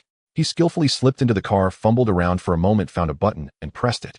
The next moment, with a poof, the car shrank into a capsule which he pocketed. All right, time to get out of here. Yajirobe patted his inner pocket with satisfaction. Tonight had been fruitful. Just as he was about to slip out through the exit, he found a tall man blocking his path. Hey Yajirobe, how about a chat? Who are you? Yajirobe instinctively grasped the hilt of the sword at his waist, his round, fleshy face brimming with vigilance. Don't be so tense. I want to introduce you to a place where you can eat your fill every day and even get paid. Interested? Sun Wukong couldn't help but smile at this fair-skinned, chubby little fellow. This guy looked somewhat comical, but his actual skills were far from ordinary. Moreover, his mind was relatively uncomplicated. In the original story, upon hearing Wukong mention delicious food on Korin Tower, he immediately provided both manpower and transport to the sacred land of Korin, even personally, sending Wukong up the tower. Although he ended up emptying the jar of senza beans that Korin had accumulated over the years from every perspective, Yajirobe was an invaluable comrade for Wukong in the early to mid stages. Save your nonsense. Do you think I've survived all these years on the streets for nothing? There's no such good deal. You're probably trying to trick me into some shady hospital, knock me out with food, and steal my kidneys. Yajirobe's words left Wukong momentarily speechless. But then again, if a complete stranger witnessed you stealing a car and then asked you such a question, most people would suspect they were after something. Sun Wukong wasn't particularly skilled in verbal persuasion, so he decided to settle it in a straightforward, manly way. How about this, we fight? If you win, I'll give you all the capsules I have. If you lose, you come with me, deal. Yajirobe's eyes darted around. All right, then let me put down my sword. See ya. Pretending to unsheath his blade, he instead turned and bolted. The underground parking lot was full of obstructions, and while he couldn't be sure of defeating his opponent in a fight, he had absolute confidence in his ability to escape. But in the next instant, he only felt a blur before his eyes. A fist seemingly the size of a sandbag materialized in his escape path, and his face, unable to break in time, collided with it. Ow! A piercing scream echoed through the parking lot. Half an hour later, the two of them were seated in a tonkatsu restaurant inside the mall. Yajirobe had already consumed 10 people's worth of food with a towering pile of plates beside him. Wukong ate alongside him, seemingly unhurried, but his pace was even faster than Yajirobe's. The poor staff who had planned to close up shop by midnight were forced to bring out all the ingredients that had been sitting in their freezer for who knows how long. After they were full, Wukong went to the register to pay. He took a receipt for 100,000 and waved it in front of Yajirobe. So are you full? If not, we can go somewhere else and go another round. Yajirobe patted his belly, now rounder than his face, and let out a satisfied burp. No, I'm really full. I never thought I'd live to see the day I could eat until I was stuffed in a place like this. Good, you're full. Let's take a walk. Sun Wukong smiled. Yajirobe nodded, and the two of them left the mall, leaving the shop owner and passers-by staring in astonishment. Are you sure you just want me to be your head of security, and there aren't any special requests? Having been thoroughly dominated in both combat and appetite, Yajirobe was finally willing to listen to Wukong's proposal. Still, he was a bit uneasy knowing he was no match for him. Of course, if I really wanted your kidneys, why go through all that trouble? I could have just taken them right there on the spot, and no one would have dared to stop me. Yajirobe nodded. That was undeniably true. In the parking lot, Wukong had toyed with the poor man, with just one hand, his strength far surpassing his own. In all his life, he had never encountered anyone so powerful. The reason Wukong sought him out was actually quite simple. He had taken a liking to the fellow. But more importantly, he himself would be constantly leaving Bulma to travel and train. Here in West City, he only had his grandfather's son go on. However, the old man was becoming increasingly carefree and unreliable in a crisis. Yajirobe was the complete opposite. As long as he was provided with ample food and clothing, he could stay cooped up at home for a decade without moving. If Wukong trained him later to boost his combat power, he would be a perfect hidden master. The next morning, Bulma woke up naturally and sprang out of bed. She touched her still warm cheeks and immediately checked her clothes. They were perfectly neat with no sign of having been touched. Wukong, I wonder if you're truly a gentleman or just too dense. Bulma felt a mix of relief, but more so chagrin and disappointment. With a creak, the door opened. Bulma quickly lay back down and pretended to be asleep. Wukong entered and, seeing her still in deep slumber, smiled softly. He knew she was awake as her chi had briefly fluctuated, but he didn't disturb her. Walking to the bedside, he gazed at her for a moment before a playful impulse struck him. Leaning in, he gently picked up a strand of her silky hair and brushed it against the tip of her nose. Achoo! Wukong, you're so annoying. Ha ha, I'm sorry, don't tickle me there. After changing into a set of loungewear, Bulma met Yajirobe under Wukong's introduction, and they finalized his position and salary. While the two were talking, Wukong stood in the shadows observing Yajirobe to see if he had any untoward expressions towards Bulma. After watching for a while, he was completely at ease. This guy was a pure laid-back foodie. Wukong, why did you bring Yajirobe here? For Capsule Corporation's security. Our surveillance and smart defense systems already cover every corner of the house. No one can break in. Under normal circumstances, ordinary people can't get in. But as you've seen, there are many powerful beings far beyond ordinary martial artists in this world. So having a trustworthy person to guard the place will give me peace of mind when I'm away. Wukong's use of the phrase "the place" made Bulma's heart flutter with sweetness, as if she had heard the most beautiful confession. All right, I'll listen to you. So Wukong, are you planning to go on another long trip? Bulma, being incredibly sharp, quickly guessed Wukong's next intention. Yes, I plan to go to a very distant place to train next. Don't worry, you'll come back as soon as possible. This time I'm going to find someone to learn a skill that will greatly increase my power ceiling. Wukong explained patiently. That's right, this time he intended to go and learn the Kaioken from King Kai. To his shame, after meeting Kami, he had temporarily forgotten that Kami could take him to the other world and then down Snake Way to see King Kai. On the day of his 18th birthday, as he thought about his circle of friends, King Kai inexplicably came to mind. He immediately slapped his thigh. How could he have forgotten such an important technique as the Kaioken? Despite her deep reluctance, Bulma would not force Goku to stay, as she also believed his words no matter how far he went he would return home as soon as possible. On the sacred temple, the guardian stood at the edge leaning on his staff and gazing downward while Popo attended beside him. Popo, I never imagined we would still catch a glimpse of the first guardian's trail. Popo, whose face was usually expressionless, rarely showed excitement. I never expected Lord Shun to still be alive. He was the first human to ascend to the temple and become a guardian, a magnificent existence. He granted Popo intelligence, taught Popo all kinds of knowledge. Popo is truly delighted that Lord Shun still lives. The guardian revealed a faint smile.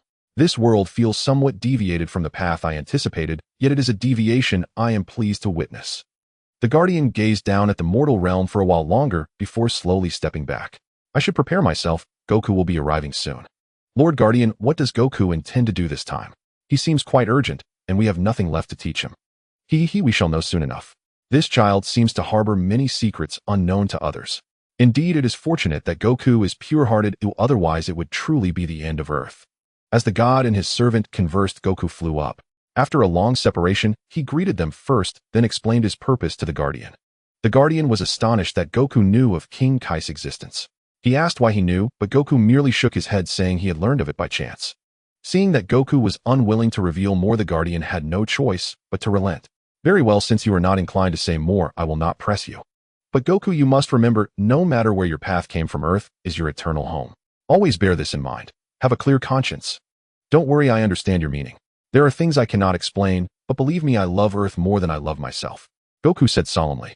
The guardian said no more, for he could not see through Goku's heart. Come, take my hand. Got it. Goku reached out and grasped it. The guardian's arm was cool and slightly textured, almost like gripping third sister-in-law's arm. With a whoosh, the two vanished instantly. When Goku's vision cleared, they had officially arrived in the underworld. I hope Lord Yama won't blame me for bringing a living person here so abruptly. The guardian muttered inwardly. Oh, Guardian of Earth, what brings you here today? Hey, who is this fellow beside you? Suddenly a thunderous inquiry echoed above them. Goku looked up and saw a towering giant wearing a bull-headed hat and a suit seated behind a desk staring at him and the guardian. The guardian shuddered and quickly explained their purpose and Goku's background. Oh, you wish to pay homage to King Kai. Guardian of Earth, this person must be very important to you for you to reveal such confidential matters. Lord Yama nodded slightly, his eyes fixed on Son Goku. The guardian's expression froze, he at a loss for how to explain. He could only smile wryly and nod tacitly, confirming the matter. Next, Lord Yama readily approved Goku's request to visit King Kai and assigned a demon guide to lead him to the entrance of Snake Way. As he walked, Goku found it odd. Why does Lord Yama look at me so strangely, as if he has been watching me for a long time? Learning that Snake Way was about 1 million kilometers long, Goku silently estimated the time, and without further ado began advancing using Bukujutsu. Inside the Yama Palace, after dismissing the guardian, Lord Yama gazed toward Snake Way, lost in thought. Master, this child's power upon arrival already far surpasses mine.